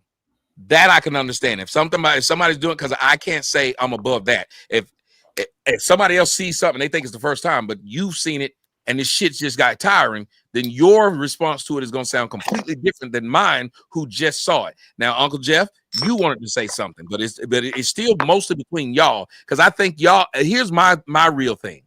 I don't have no beef with Angry Man or none of y'all. I don't even hold beef past talking, but I do not want to see something between y'all two. And I think that's where Jeff was hearing it, and it did sound that way to me. But I don't want to hear anything like that. If more than anything else, play something back because y'all want to see if it worked out, but not play it back because I want to villainize you or him or any of y'all. I don't want that to happen. I don't want stuff like that to come from here, because then I'm one of these other people doing the same damn shit. I like a little spice, but I like for y'all to hug it out at the end of it. Jeff, go ahead. Speaking absolutely of hugging it out, the core issue here seems to be that everybody gangs up on Angry Man. I don't think there's anything we can do much about that, but we can do something about the second part. Angry Man, if I'm getting this wrong, sounds like you seem unheard with regard to any interaction between me and you. So what I would like to do is now, and I suggest this to other panels, when Angry Man feels unheard, give him the room to run until he stops running. So I would like right now to give you as much time as you need. Everybody get out the way. If there is anything misunderstood, unheard, misconstrued, extra that you have to say about our interaction and our interaction alone, I really would like to hear it uninterrupted by Angry Man now. Okay, so the thing with me and you, when I said what I said, I was partially joking, but I was also serious. But on some, if I hear you say something that's incorrect, like if I hear you say something mistakenly, I'm gonna crack jokes about it and drag it out. But it's not like, oh, I'm gonna do an expose on Jeff and I'm gonna try to, you already know I don't feel that way about you, Jeff. You already know we cool as a fan. You feel what I'm saying? It's just an intellectual back and forth. You feel me? I just don't like the fact that I'm getting ganged up on. That's the way it feels. I could be wrong, but I'm like, okay, I got you, Jeff. You want to say I'm wrong? I was wrong on the first part. Cool. Don't be wrong, Uncle Jeff. That's all I'm saying. You know what I'm saying. You know I'm gonna be cracking jokes and shit like that. It ain't that deep. It ain't that serious. But the one thing that upsets me is that when I'm trying to convey my thoughts, I may not pick the right words every time. And what annoys me is when someone says, okay, well, Angry Man, you said this because you obviously meant this. And that's annoying to me because it's like, no, that's not what I meant when I said that. That's not what I meant.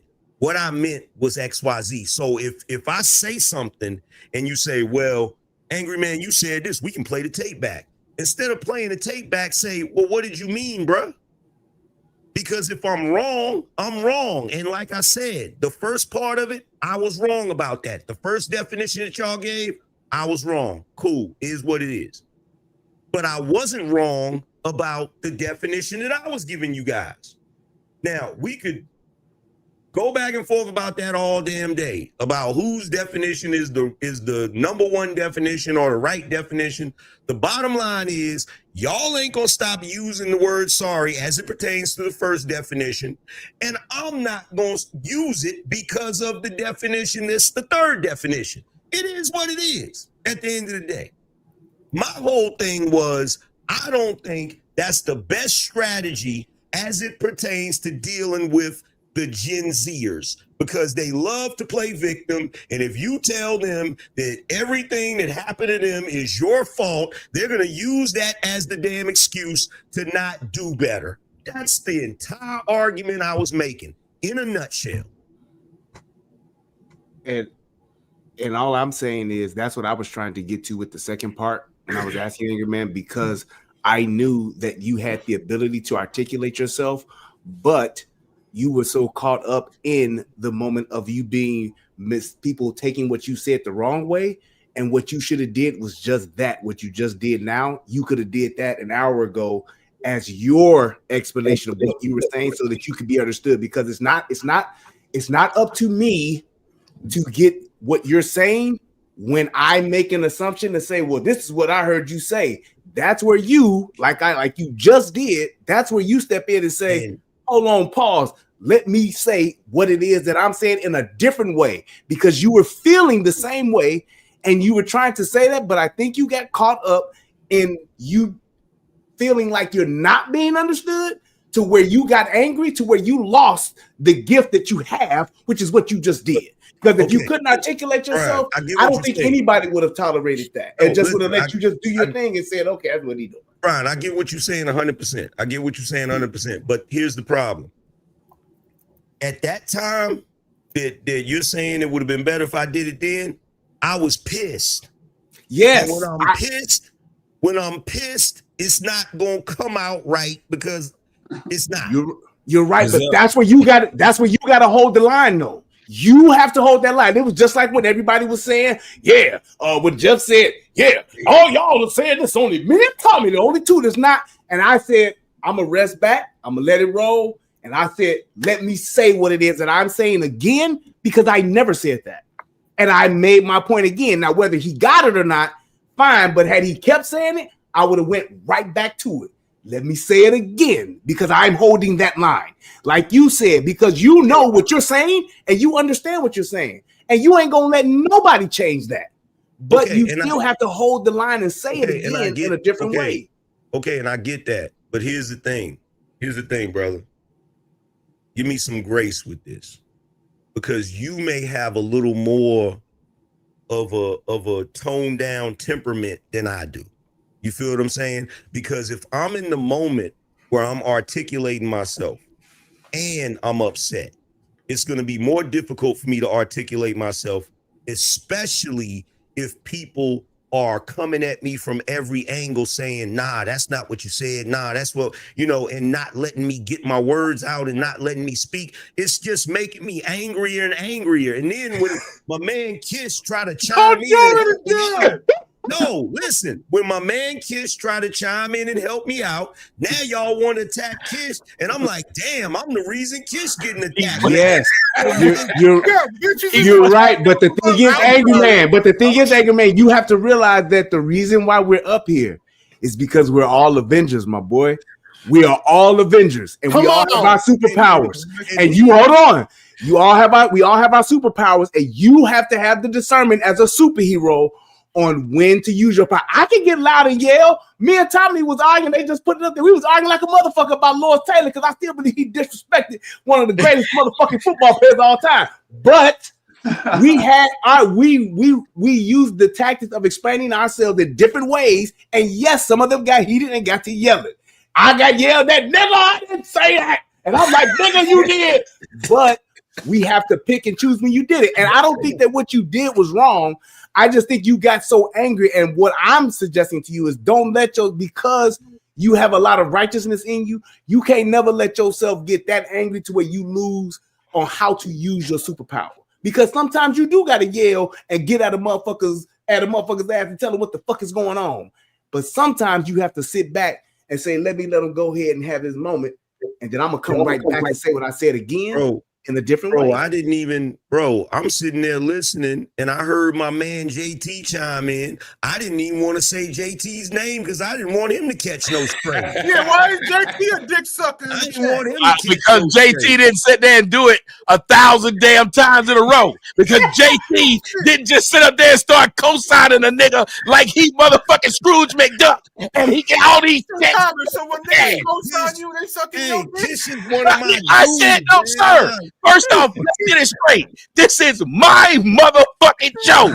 Second off, when niggas is co-signing me, you one of them. Third, if you came up here, and Brian will tell you, I don't like motherfuckers agreeing with me like that. I don't. It's an odd thing. I can do this myself. Shut up. How many times have I told niggas I can make my own argument? I don't need you. I don't need you. I just don't. I don't like that shit. It's an odd thing to me. But I'm gonna let Jeff speak. I just want to say this. Do you understand? You just told Brian, relationship rehab. You said, I'm not where you are. Give me some grace. and that I is said I don't have. I said I don't have. You said, give me some grace. Did you not? You start to do like a lot of what we tell these women not to do. You will find the one word I said you didn't say, and you'll change it. Did you not say, give me some grace? That was the only point I was talking about. Did I get that part wrong? No, you did not. That's all I'm saying. I was saying this all started because I was saying that that's the grace I give the young man. And maybe it's because I grew up in a Christian household where Jesus died for your sins, even though you hadn't committed them sins and he hadn't committed none. So maybe that's the Christian in me that comes out and says, when I talk to that person that's battered, broken, and bruised, but we understood that you wouldn't say it. The problem came in when you said it don't work. You spoke in a lot of absolutes as you spoke, and as you were wrong, you continued to double down on them. You spoke in absolutes. We didn't tell you the way you do it don't work. You did say the way we do it don't work. Tommy, you said niggas don't look. These motherfuckers been coddled. Tommy, y'all are doing it again. What did you mean, bruh? You're doing it again. What did I do? Doing it again. What did I do? The grace you're talking about when it comes to the younger people, that is not what I was talking about when I was talking to my man Brian. When I was talking to Brian, I said, give me a little grace because I might not have the same temperament as you. I'm talking about in the conversation. I get what you're saying, Tommy. I get what you're saying. I'm talking about as it pertains to the conversation, as it pertains to what he said, well, I should have did X, Y, Z right then. I get what you're saying about having grace for the youth as it pertains to saying I'm sorry. That's different context. I'm gonna let Jeff go. I swear I thought. Number one, you are responsible for what you mean. We are responsible for what you say. If someone walks in a building and says, as a matter of fact, there's a comedian who shall remain nameless, who alluded to the fact while we were on the road, I was writing for D.L. Hughley's Contrarian special. This comedian alluded to the fact that he didn't want to live no more and what he was going to do. I went and told D, and I told D security what he said. D called an emergency meeting. This young man stood up and said, yeah, okay, yeah, I'm having to, but I want to know who said it. I would like to know who said it. I said, gentlemen, can we have the room? Clearly, this man needs to express himself. No matter what you hear in here, don't open the door until I tell you it is safe to do so. And I let everybody out. I said, hey, bro, whatever we need to do right now, we can do here right now. But you need to understand that when you came in here to say what you wanted to say about yourself, you really meant, I just need somebody to talk to. Well, I'm not responsible for I need just somebody to talk to. You are, because that's what's in your head. And the onus of communication is on the communicator. Number two, how is it that we agree that we are in a room full of Avengers? And I submit to you, I submit this to you on your own time. Me and JT have been back and forth like dogs. But that's my dude, as you still are my dude. If I'm in a room full of dudes that I know carry the sword of light, and all of them say I'm wrong, all of a sudden all of them are wrong and I'm right. Really? I'm in a room full of dude. That flies in the face of the 10th man argument. If you watch World War Z, there's a scene when the zombies are being held back by this wall in Israel. And they asked the guy, how did you guys do this? He said, well, we went with the 10th man theory. We had 10 super smart dudes on purpose. If all of us agree, we make one of us disagree and follow that theory. How is it in a room? Yeah, the 13th man. How is it in a room full of dudes you respect that all of a sudden we are 180 degrees out of phase? And I'm struggling with the. I had one more. It'll come to me in a minute because I'm freaking high right now. I see Sal. Hey Sal, I see you in the thing. I hope you're trolling. If not, come up. Because yeah. Anyway, my point is, yes, there it is. My last one, brother. We always say, never speak in absolutes. That's the only absolute you can speak in is never. I don't have to play it because Tommy said it, and you said that annoys you, so I won't. That is your Achilles heel. Everybody, always, never. You make it very easy to pick apart your arguments because when you say everybody jumps on you on a panel, bruh, I done been on panels with you defending your position. That makes you categorically wrong because you use the absolute. When what you really mean, or maybe you're right. From now on, when you use an absolute, this is what us as Avengers need to do, fellas. When Angry Man uses an absolute, as soon as you get an opportunity, go, what did you mean, bruh? Because you used an absolute. Whenever you use one, I'll say this and land the plane. I say this to the women I counsel. Do not speak to men in absolutes. You make it too easy for them to dismiss you. You never take me out. Wrong. I took you out 5 years ago. He's right, you're wrong. You find another way to speak. And I think that absolutes, as good as they sound, and as good as you are with them, they are going to work with lesser minds. Whenever you get with cats who have a romance with and a command of the English language, and you use an absolute, they're going to stick you right there. And it happens with Tommy, it happens with me, and it happens with other people who understand the language on the level you understand it. I submit to you, take some time to think about using way less absolutes. You know what I submit that you take some time to do? Stop contradicting yourself. Wow, you made a statement. Wow. Jeff, you gotta let him speak. You gotta let him speak. He did not. You gotta let him speak. You just made a statement.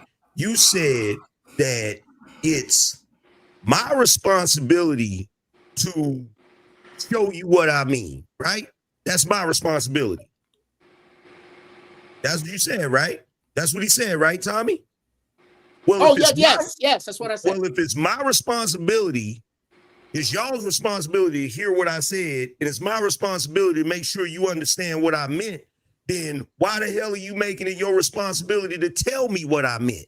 Because you left it left. In you the left conversation. It because you left earlier it lame. you did that. We let you finish. Why you don't say sorry? You didn't get cut off. He played it back. You didn't get cut off. You ended that with a period. You stood on that shit. That's not what I'm talking about, Tommy. No, but that's what this all started. Let's get to what he's talking about. Going to that because that's the part you're right about. Y'all keep going to that part. Don't say that. That's why y'all keep jumping to that. Y'all keep jumping to that because that's the part you're right about. But there were other occasions in the conversation where y'all said I implied something, which means you took it upon yourself to take the responsibility of telling me what I meant. And Uncle Jeff just said it's my responsibility, not y'all's, to tell me what I meant. Right? But the part we were saying you implied was the part you said we can't keep going back to. Oh, please, no, Tommy. that's not. No, that's not true, Tommy. Go ahead, Jeff. Go ahead, Jeff. Pretty please with sugar on top. Let me address this. Forgive me, angry man. Because number one, I put my phasers on stun when I was talking to you. I took that as a funky flip back, but I ain't gonna even go. I ain't gonna even deal with it. I'm just gonna say that that's how I took it, and I'm sure I'm wrong. Number two. Forgive me again for thinking that implication is part of your conversation. Apparently it isn't. It is a big part of mine. There are things that I say that I don't imply often in conversation. And I thought you did. I don't think you're right about that, because I'm not contradicting myself. It is still. And if I did contradict myself, you're right, I'm wrong, and this is what I mean now. And this is what I mean until my ashes are in an urn. You are responsible for what you mean. We are responsible for what you say. You are responsible for any confusion we have. You are responsible for cleaning up any confusion we have. You are not in a room full of monkeys. We're smart people, okay, all of us. Okay, so here's the thing that I disagree with. So, number one, I didn't say that you contradict yourself to insult you. I said it because that's how I processed what you said. Because if you're telling me that I'm responsible for making sure y'all know what I mean, when you have a moment where you say I inferred something, that means that you took the responsibility in that moment to tell me what I meant. That is a contradiction. And that's the reason why I said that. That's the whole reason why I said that. Okay. When someone's okay. Well, now that we're all brand new and we're right here, from this point forward, again, you are responsible for what you mean. We are responsible for what you say. And because you speak in absolutes, I am going to reserve the right, brother, as a fellow Avenger. When you spit out an absolute, I'll let you have one before I interrupt you. When you spit out two absolutes, I'm going to go, brother, for clarity, I don't understand what you mean. What do you mean, bruh? That's what I am going to say. Peace out, y'all. All right, JT. Because again, I don't know from this conversation whether you may or may not feel that speaking in absolutes is a mistake. But when you do it with me, it confuses me. Maybe I'm on the spectrum.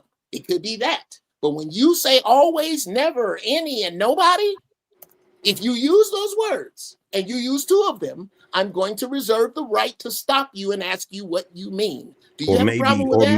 Maybe I'm not a technical ass nigga like you. Okay, I understand that, which is why, Is that possible? again, that is absolutely possible. And I will ask you to answer this question only. Let me be the technical one. You are right. One of us worked on helicopters and airplanes. So wait. So here's the thing. So here's the thing. You had a great opportunity and a great moment, and you ruined it by saying that. Because what he was trying to convey to you all and what you were conveying to him, you all were both at a point where you were both dialoguing. Why smash it up then? Why let it go that way? Because he was explaining how he was taking it and you was taking it. Because at this point, Brian, I'm pissed off. I am livid right now. This is annoying. But this is annoying. I could have swore it was my turn. Bro, but you, hold on, Jeff. You know what I almost said a second ago?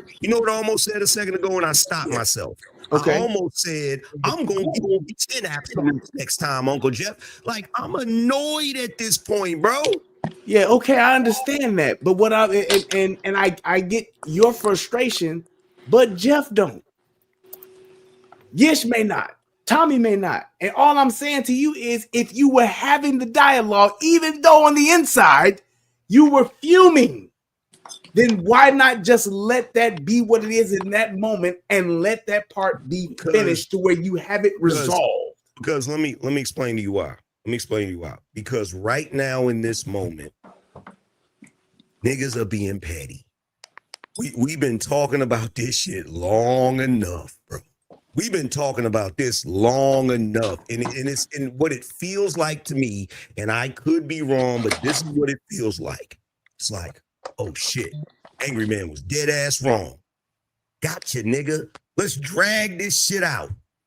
Bro, I already conceded long ago. And Jeff is still going. And niggas is in the chat room saying, come on, Angry Man, just take your L. It's like, damn, how many times do I gotta concede? How many? Okay, let me. I'd like to answer that, and I thought it hold was my hold turn. on for a second, Jeff. Hold on. Hold on. Yeah, you take my turn. Go ahead. Yeah, I'm not taking your turn. I'm just speaking because I'm trying to get. I'm trying to get an understanding from him. So I'm not just gonna let you go off. Turn. Okay, well, it is what it is. Let me at least have an opportunity to understand them. That's all I'm trying to do. Absolutely. See, somebody in the chat room, angry man just don't want to be wrong. How? When I already said. I can tell you how, but I'll wait. You got it. No, you got it, big dog. Thank Go ahead, you, brother. Here's how you're wrong. Because I said in good faith, and I don't want to walk you through this because that becomes juvenile. The whole thing about me being technical is juvenile for you to even bring up. You're a smart brother. That's the whole reason we stuck on this, because we know how smart you are. I'm already. not. Okay. Please don't talk under me. You're a smart brother. Here's where you're wrong. Apparently, I'm not. Y'all niggas gonna stop talking to me. Did you cut like me I'm off, your angry man? son. Did you just Y'all cut me niggas off? are gonna stop talking to me like I'm not a grown man, damn near 50 years old. Okay. That's one thing we gonna stop doing. I don't give a damn what I was wrong about. If you don't give a damn. Okay. If you're having a conversation with me and I'm not allowed to converse with you, there's no point in the conversation.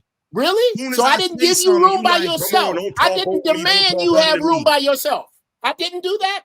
I didn't say. I didn't defer my time and say, let angry man talk till he finished. That didn't happen tonight. After an entire night of talking over me. After an entire night of talking over you, did I not say, here's angry man's time. I defer my time to him and let him speak till he's finished. Did I do that?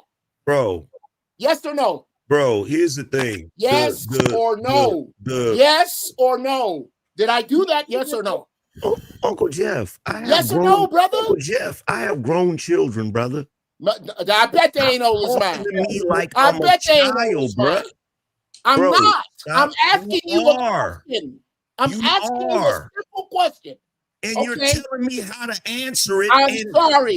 I'm sorry. I'll ask again. Did I carve out and give you my time? Yes or no? To speak. Yes, Uncle Jeff. Yes. Is it okay if you do the same right now? Sure, Uncle Jeff. Here's where you're wrong. When I came to you in good faith, brother, because I think you a smart cat, I watch you every day. And I gave you what I thought was the best advice in the world. Do not speak in absolutes. They teach us that in writing class for television and movies. I learned it in a bunch of places. You don't do that. That's how you drop a bomb in the wrong place at the wrong time. You don't speak in absolutes. I thought that was good advice. And I gave it from my heart and not from no bullshit. Because I really like to hear what you have to say and what you think. And when you speak in absolutes, you give other people the ammunition to come at you. I said that. I said, when you speak in absolutes to me, bro, I got to stop you because you said. Nobody asked, what do you mean, bro? I said, when you speak in two, I'm going to ask you what you mean. And I meant that in sincerity. Do you know what you replied with? I'm going to speak in 10. All right. Cool. But see, here's what I want to say to you, though, Jeff. Because what you just did, that's exactly what he was saying. As far as you were just condescending, just for no reason.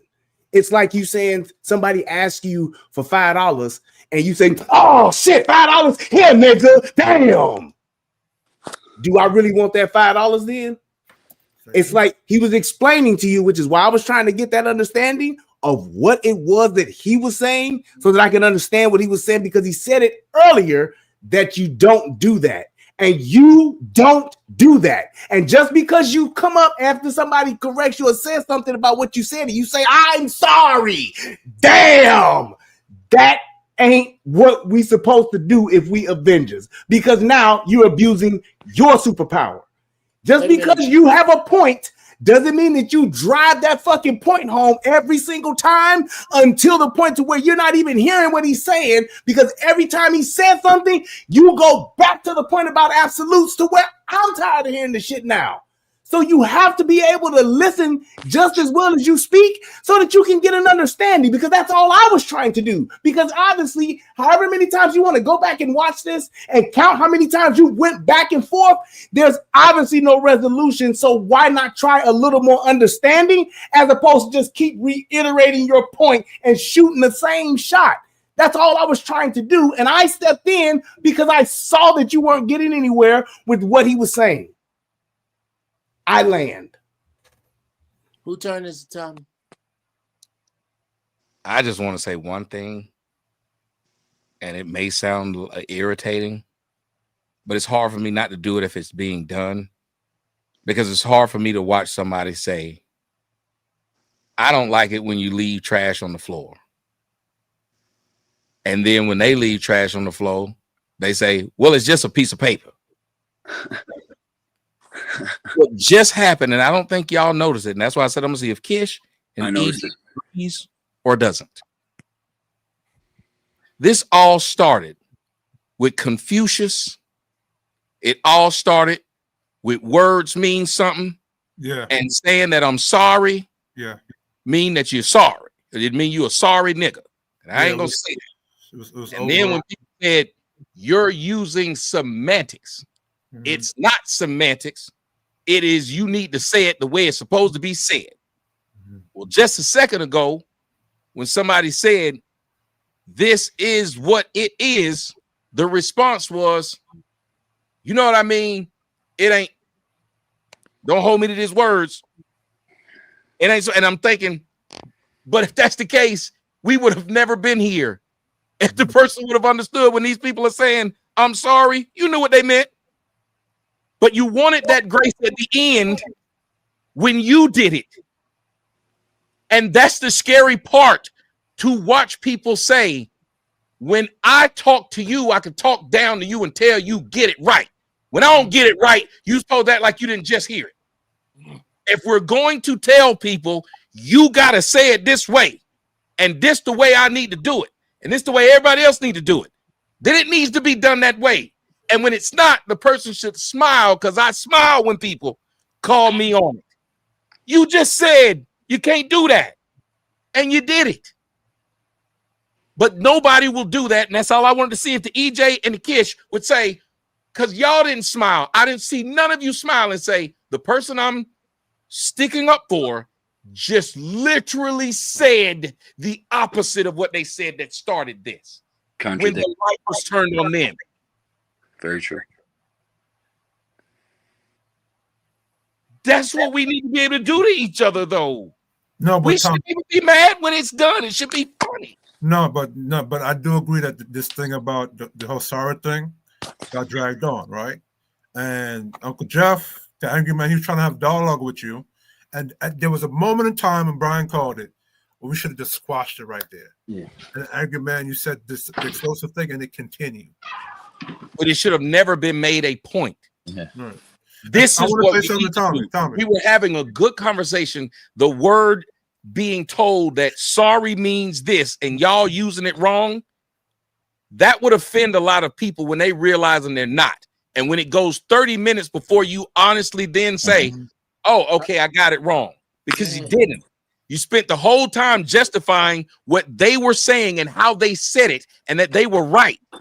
And then it kept going and it kept going, and it was a snowball effect of nobody wanted to let it go. And then when somebody says, you're right, the other people, it goes back to what he was saying. Angry Man said he had been so mad and arguing it so long that he no longer could not argue it, even when somebody said, I'm sorry. Well, by that logic, wasn't other people doing the same thing? That by the time you finally said sorry, they had gotten so riled up that they didn't want to let it go. We cannot be saying, I don't know how to let things go, and expect them to. What do you mean by the time I finally said sorry? That's not Go back and look at it. I'm asking you to just go look at it. You did not. It took a while for you to finally say, well, that part I got wrong. It took a long time. Because we were going back and forth. Half the time I wasn't even able to get a statement out. But you should have said, you should have known that was wrong immediately when I put it up on the screen and did this. Every time I went to say something, someone else started talking, which is the reason why I got frustrated. Because no one was talking when I stuck it on the screen. You were talking.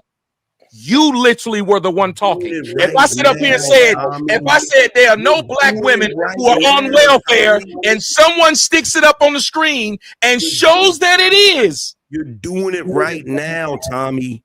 When you put it on the screen, what was my first response? Read it. Why would I say read it? And then it was read. Why would I say? And then what you said was what? Did you say? Answer his question. Yeah, what did you say? Wait, stop right there. Wait, stop. What was the reason I said read it? You just told us we shouldn't be thinking of what you're saying. So I'm not going to tell you what the reason was. I'm telling you what happened. We're supposed to be telling what happened. Then I'll tell you. The reason I said read it is because in that moment, you put the definition up there and you did like this, and I knew that was your gotcha moment. So I said, go ahead and read the definition. Now, when you went ahead and read the definition, I knew then I was wrong about the first part of the definition. Did you acknowledge this? But I didn't get a chance to, because if you someone stopped you from saying you're right. I'm asking you, someone stopped you physically from saying you're right. Someone stopped you from doing that. Tommy, in that moment, we went into a whole argument about who I was telling to read the definition. That was later. That was later. That wasn't later. Okay. See, even Kish said, your homeboy, Kish, was that not later? That wasn't immediate. I'm trying to tell. That's what it seems like. You're just you're listening, not to hear what's happening. So now the discussion. So now, since I said, bro, I've already conceded. So now that I've conceded, now that I've said numerous times that I already conceded, now it's about when I conceded. No, I'm going back to what you, sir. Do you not understand? That is exactly why you claimed you were still upset. That's what I'm saying. You're being unfair. You were literally saying when they said, okay, finally, I'm letting you say it. You said, after all this time of me trying to speak, you think I'm just supposed to calm down now? I'm mad now. That's what you said. And all I said was, wouldn't that apply to the same thing of people you literally told they're using a word wrong? And those people felt like they knew what it meant. And then they went and looked and said, oh, I do know what it means. But you made them argue it like they didn't. You made us argue it, and I want you to go look at it. You made us argue it like it wasn't right. So that became an argument for like 30 minutes. I kept trying to prove to you it's not only number one, it's number two. But you were like, yeah, but there's more. And we was like, we never said it wasn't more. You said it's not this at all.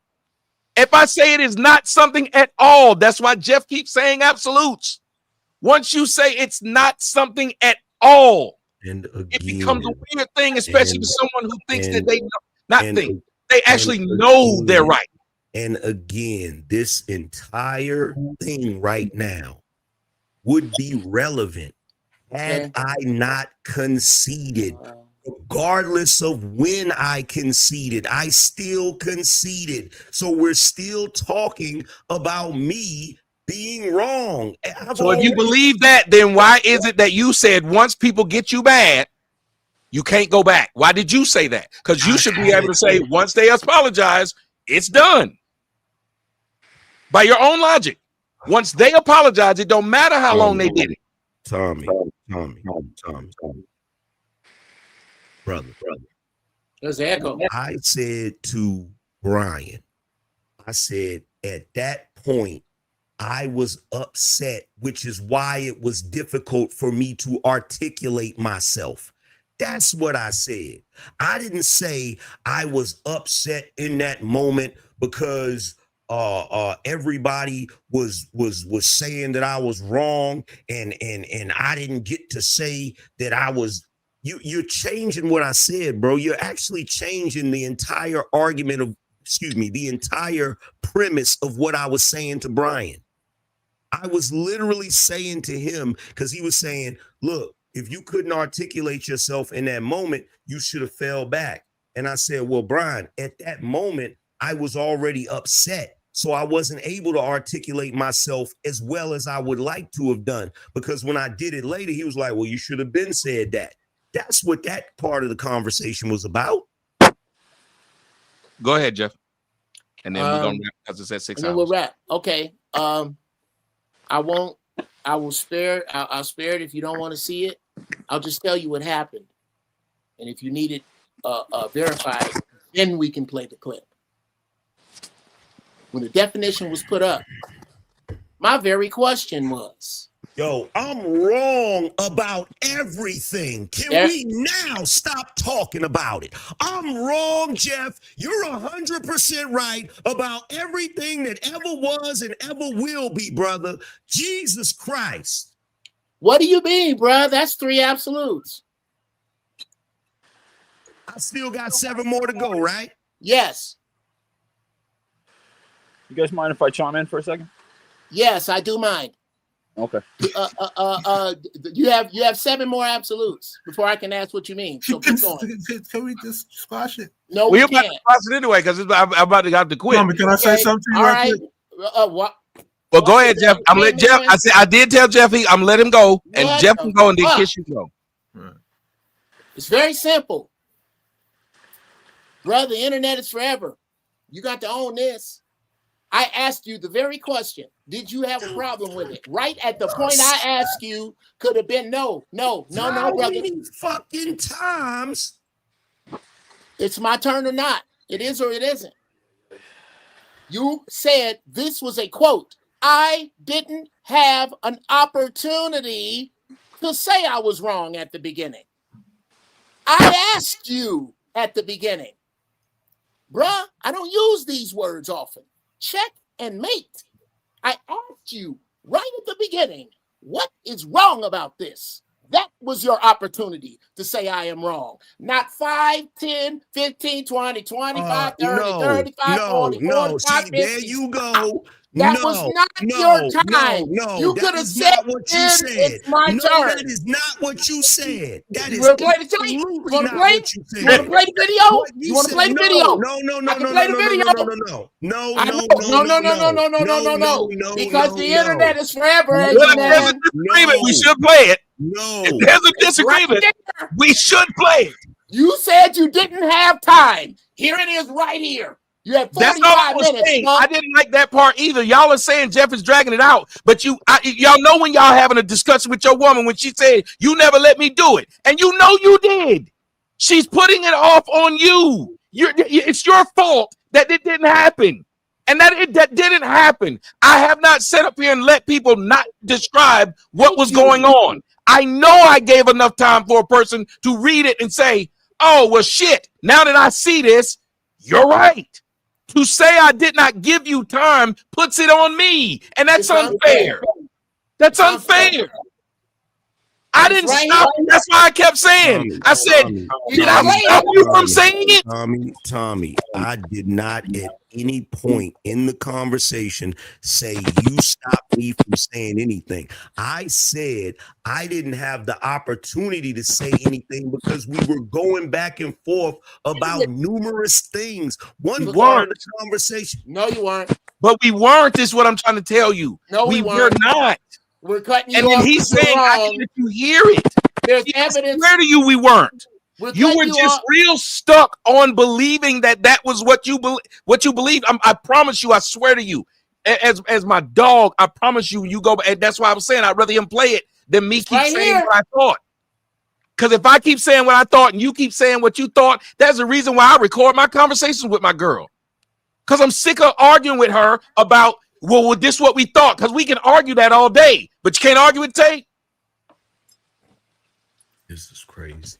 Yes, it's bananas. We don't understand it either. No, don't do that. Don't do that because you're dragging this out longer than it has to be. You are dragging this actually, out. you are. I almost feel like this is one of the few times in life you get to be right. You're dragging this shit out, brother. You're dragging this shit This out, is brother. one of Like, the times this- I'm right, this is- Angry this is- Man. This is, I said, it feels like. I see you. Why do y'all This take feels every like day- that. This feels Oh, like that. Oh my God, brother! All right, Angry Man, Are you got it. serious You got it. right now? No, you got it. I ain't gonna do this no more. Are You ain't- you I ain't gonna do this. serious Bruh, right now? Bruh, I literally bruh, said, damn, I think I understand. It feels like this is one of the few times Okay. you get to be right. That's what I said. Tommy, here it is. Fuck it. Fuck it now. Let's play it. I'm tired of this shit. This acting like nigga, you pissing down my back and telling me it's raining. It's right here. Let's share it. Fuck it. Let's talk about all the time. Let me ask you a question, Uncle Jeff. Let me ask you a question. Once you play all of this, and once you say that Angry Man is wrong for the whole There it is. world to see, what is the prize you get after this? Well, it isn't about a prize, Angry Man. It is about a prize because this is some would you like that niggardly answer? shit right here, Would bro. you like This is some answer nigga or shit not? right here. This Would is you some like- nigga shit right here. This is some straight up nigga shit, and it actually contradicts your entire argument for the night. Because you, sir, are talking about how you got grace for the younger generations. You don't got no grace. This is petty. This is a waste of time, and it's some nigga shit. Period. Period. If I've already said I concede, if I've already said, damn, Uncle Jeff, you right about everything, why are you still talking about this shit? Why? The only thing that's left is for me to rage quit so you can brag about that. Let me know. Tommy? And I know why you're doing it. I'm literally looking at the chat room. I know why you're doing it. Why's that? You look at the chat room and you tell me. No, I'm not asking You, the chat you look room. at the chat room and you tell me. Okay, you well, look at let's- the chat room and you tell me. Because Okay, this isn't even about the merit of it anymore. This isn't even about the merit of it anymore. The way you're dragging this out, Okay. it's like You you're asked me to look at the purposely- chat. It's like you're purposely trying to do something, Uncle Jeff. And I'm really wondering what this is really about at this point. Okay, well, I'm trying to tell you, but I'm waiting for the end of your speech. Let me know when that is. A lot of this is really disingenuous. Oh, my sweet dick. I'm gonna let you go ahead and I- play it. I'm gonna let you go ahead and play it. I was saying, just play it. Wow. Okay. At least we get to see melanin again.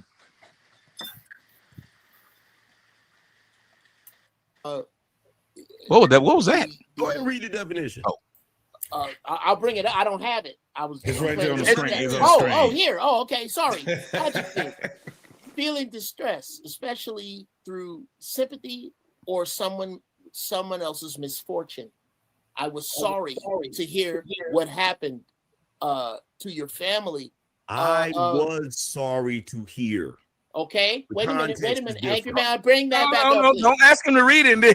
Bring that back up, please. Yes, don't ask him. I need you to find, if we are Thank going you. to accept this as the definition, something that points to my weakness, something that points to being pathetic in nature, something that points to being weak in stature, hold on something one that points to second. Hold on being one second. somehow diminished. Hold on one second. And it was in that moment that I didn't Okay. get Why to you show, pulling that up? And it was in I'm that gonna say I'm moment- sorry because pause I it? never said what. It was implied that I said it. So I'm sorry because I never look, fucking now, said it, but here's- yet still I was I'm fucking. sorry. Can you pause it for a second? It was in that moment right there, and I'm glad you played that because everything you were saying is literally the third definition of that word. Literally. All of the stuff you're saying where you're saying, show me where it says this, show me where it says that, but we couldn't get to that because the moment I tried to bring that up, we got into a whole nother argument about Keep playing something else. Keep playing Wait a minute. I'd like to keep playing it because and by the way, that's not what we're talking about here. Nice dodge. We're That's not a discussing dodge. how. That's me Okay, Just pointing keep saying out. it. That's Y'all me see, pointing out. y'all keep That's stopping not a it to dodge. say That's something. me pointing out my part of the argument. I get it. The only reason for the video is for you to be right. So any moment in there where you're wrong, we're gonna ignore that part of it. Okay, I'd like to find that part, but that's later. I just said it. What was I wrong about? I didn't hear. Oh my God. I'm sorry. Oops, I can't use that He word. said he wanted to play this video to show that you had an opportunity to say exactly what you said, but when you say you didn't, he's trying to show you that you did. So you can now listen to it to see if you did. And that alone. And I've already said there's no need for this to keep going. I've already said this. Why? Why? Because I've already conceded. No. Conceded to what? This is about. Hold on, wait. Conceded to what? Bro, check this out. Yo, check this out. I'm gonna say this right now. Uncle Jeff. Yes, sir. Real talk, bro. I feel like you trying to play me. Okay. I feel like you're trying to drag this out on some clout shit, bro. The shit is over. You're right. Let it fucking go. Okay. Well, I forgive me, bro, but I'm gonna need, and I'm gonna say this as kindly as I can.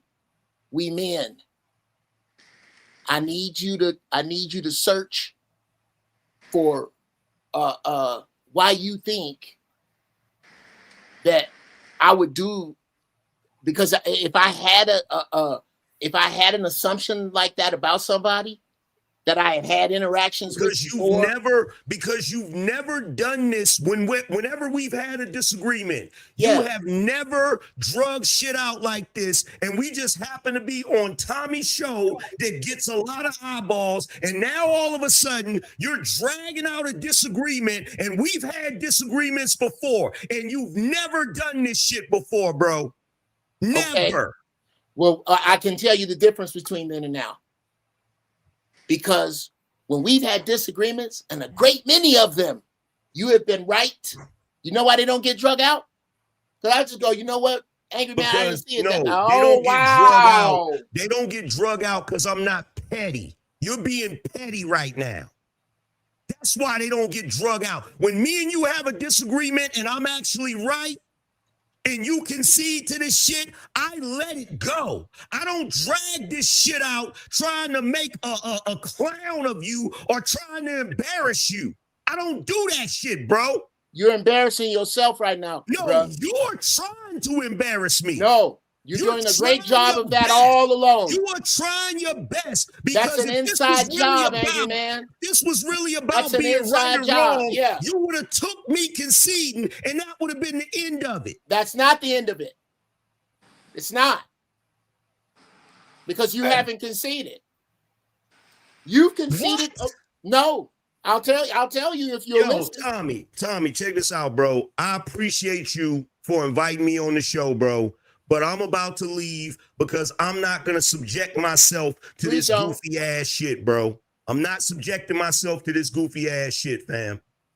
I'm out. I respect you for coming. Thank you, Jeff. I want to do something because I think 6 hours they won't allow me to cut it. Okay. So I'm going to stop and start back if you don't mind. Because I do want to say something, and these people want to talk to us too. If you don't mind, and I'm going to let you play it. Okay, because there is a point. There is a point. You tell me what to do, I'll do it. I'm gonna send you the other link. Okay. I just gonna stop this and start another one. It'll take 2 seconds. So just leave this one right now, or what do we do? Well, you know what? I think I can make one. Hold on. What am I talking about? I can make one now. I'm just trying to make sure I don't go at 6 hours. For those of you who had whack board head, make another one right now. And because the audience wants to come up here and make their opinions known. I would love to have the audience come up. Yeah, I want to hear from them.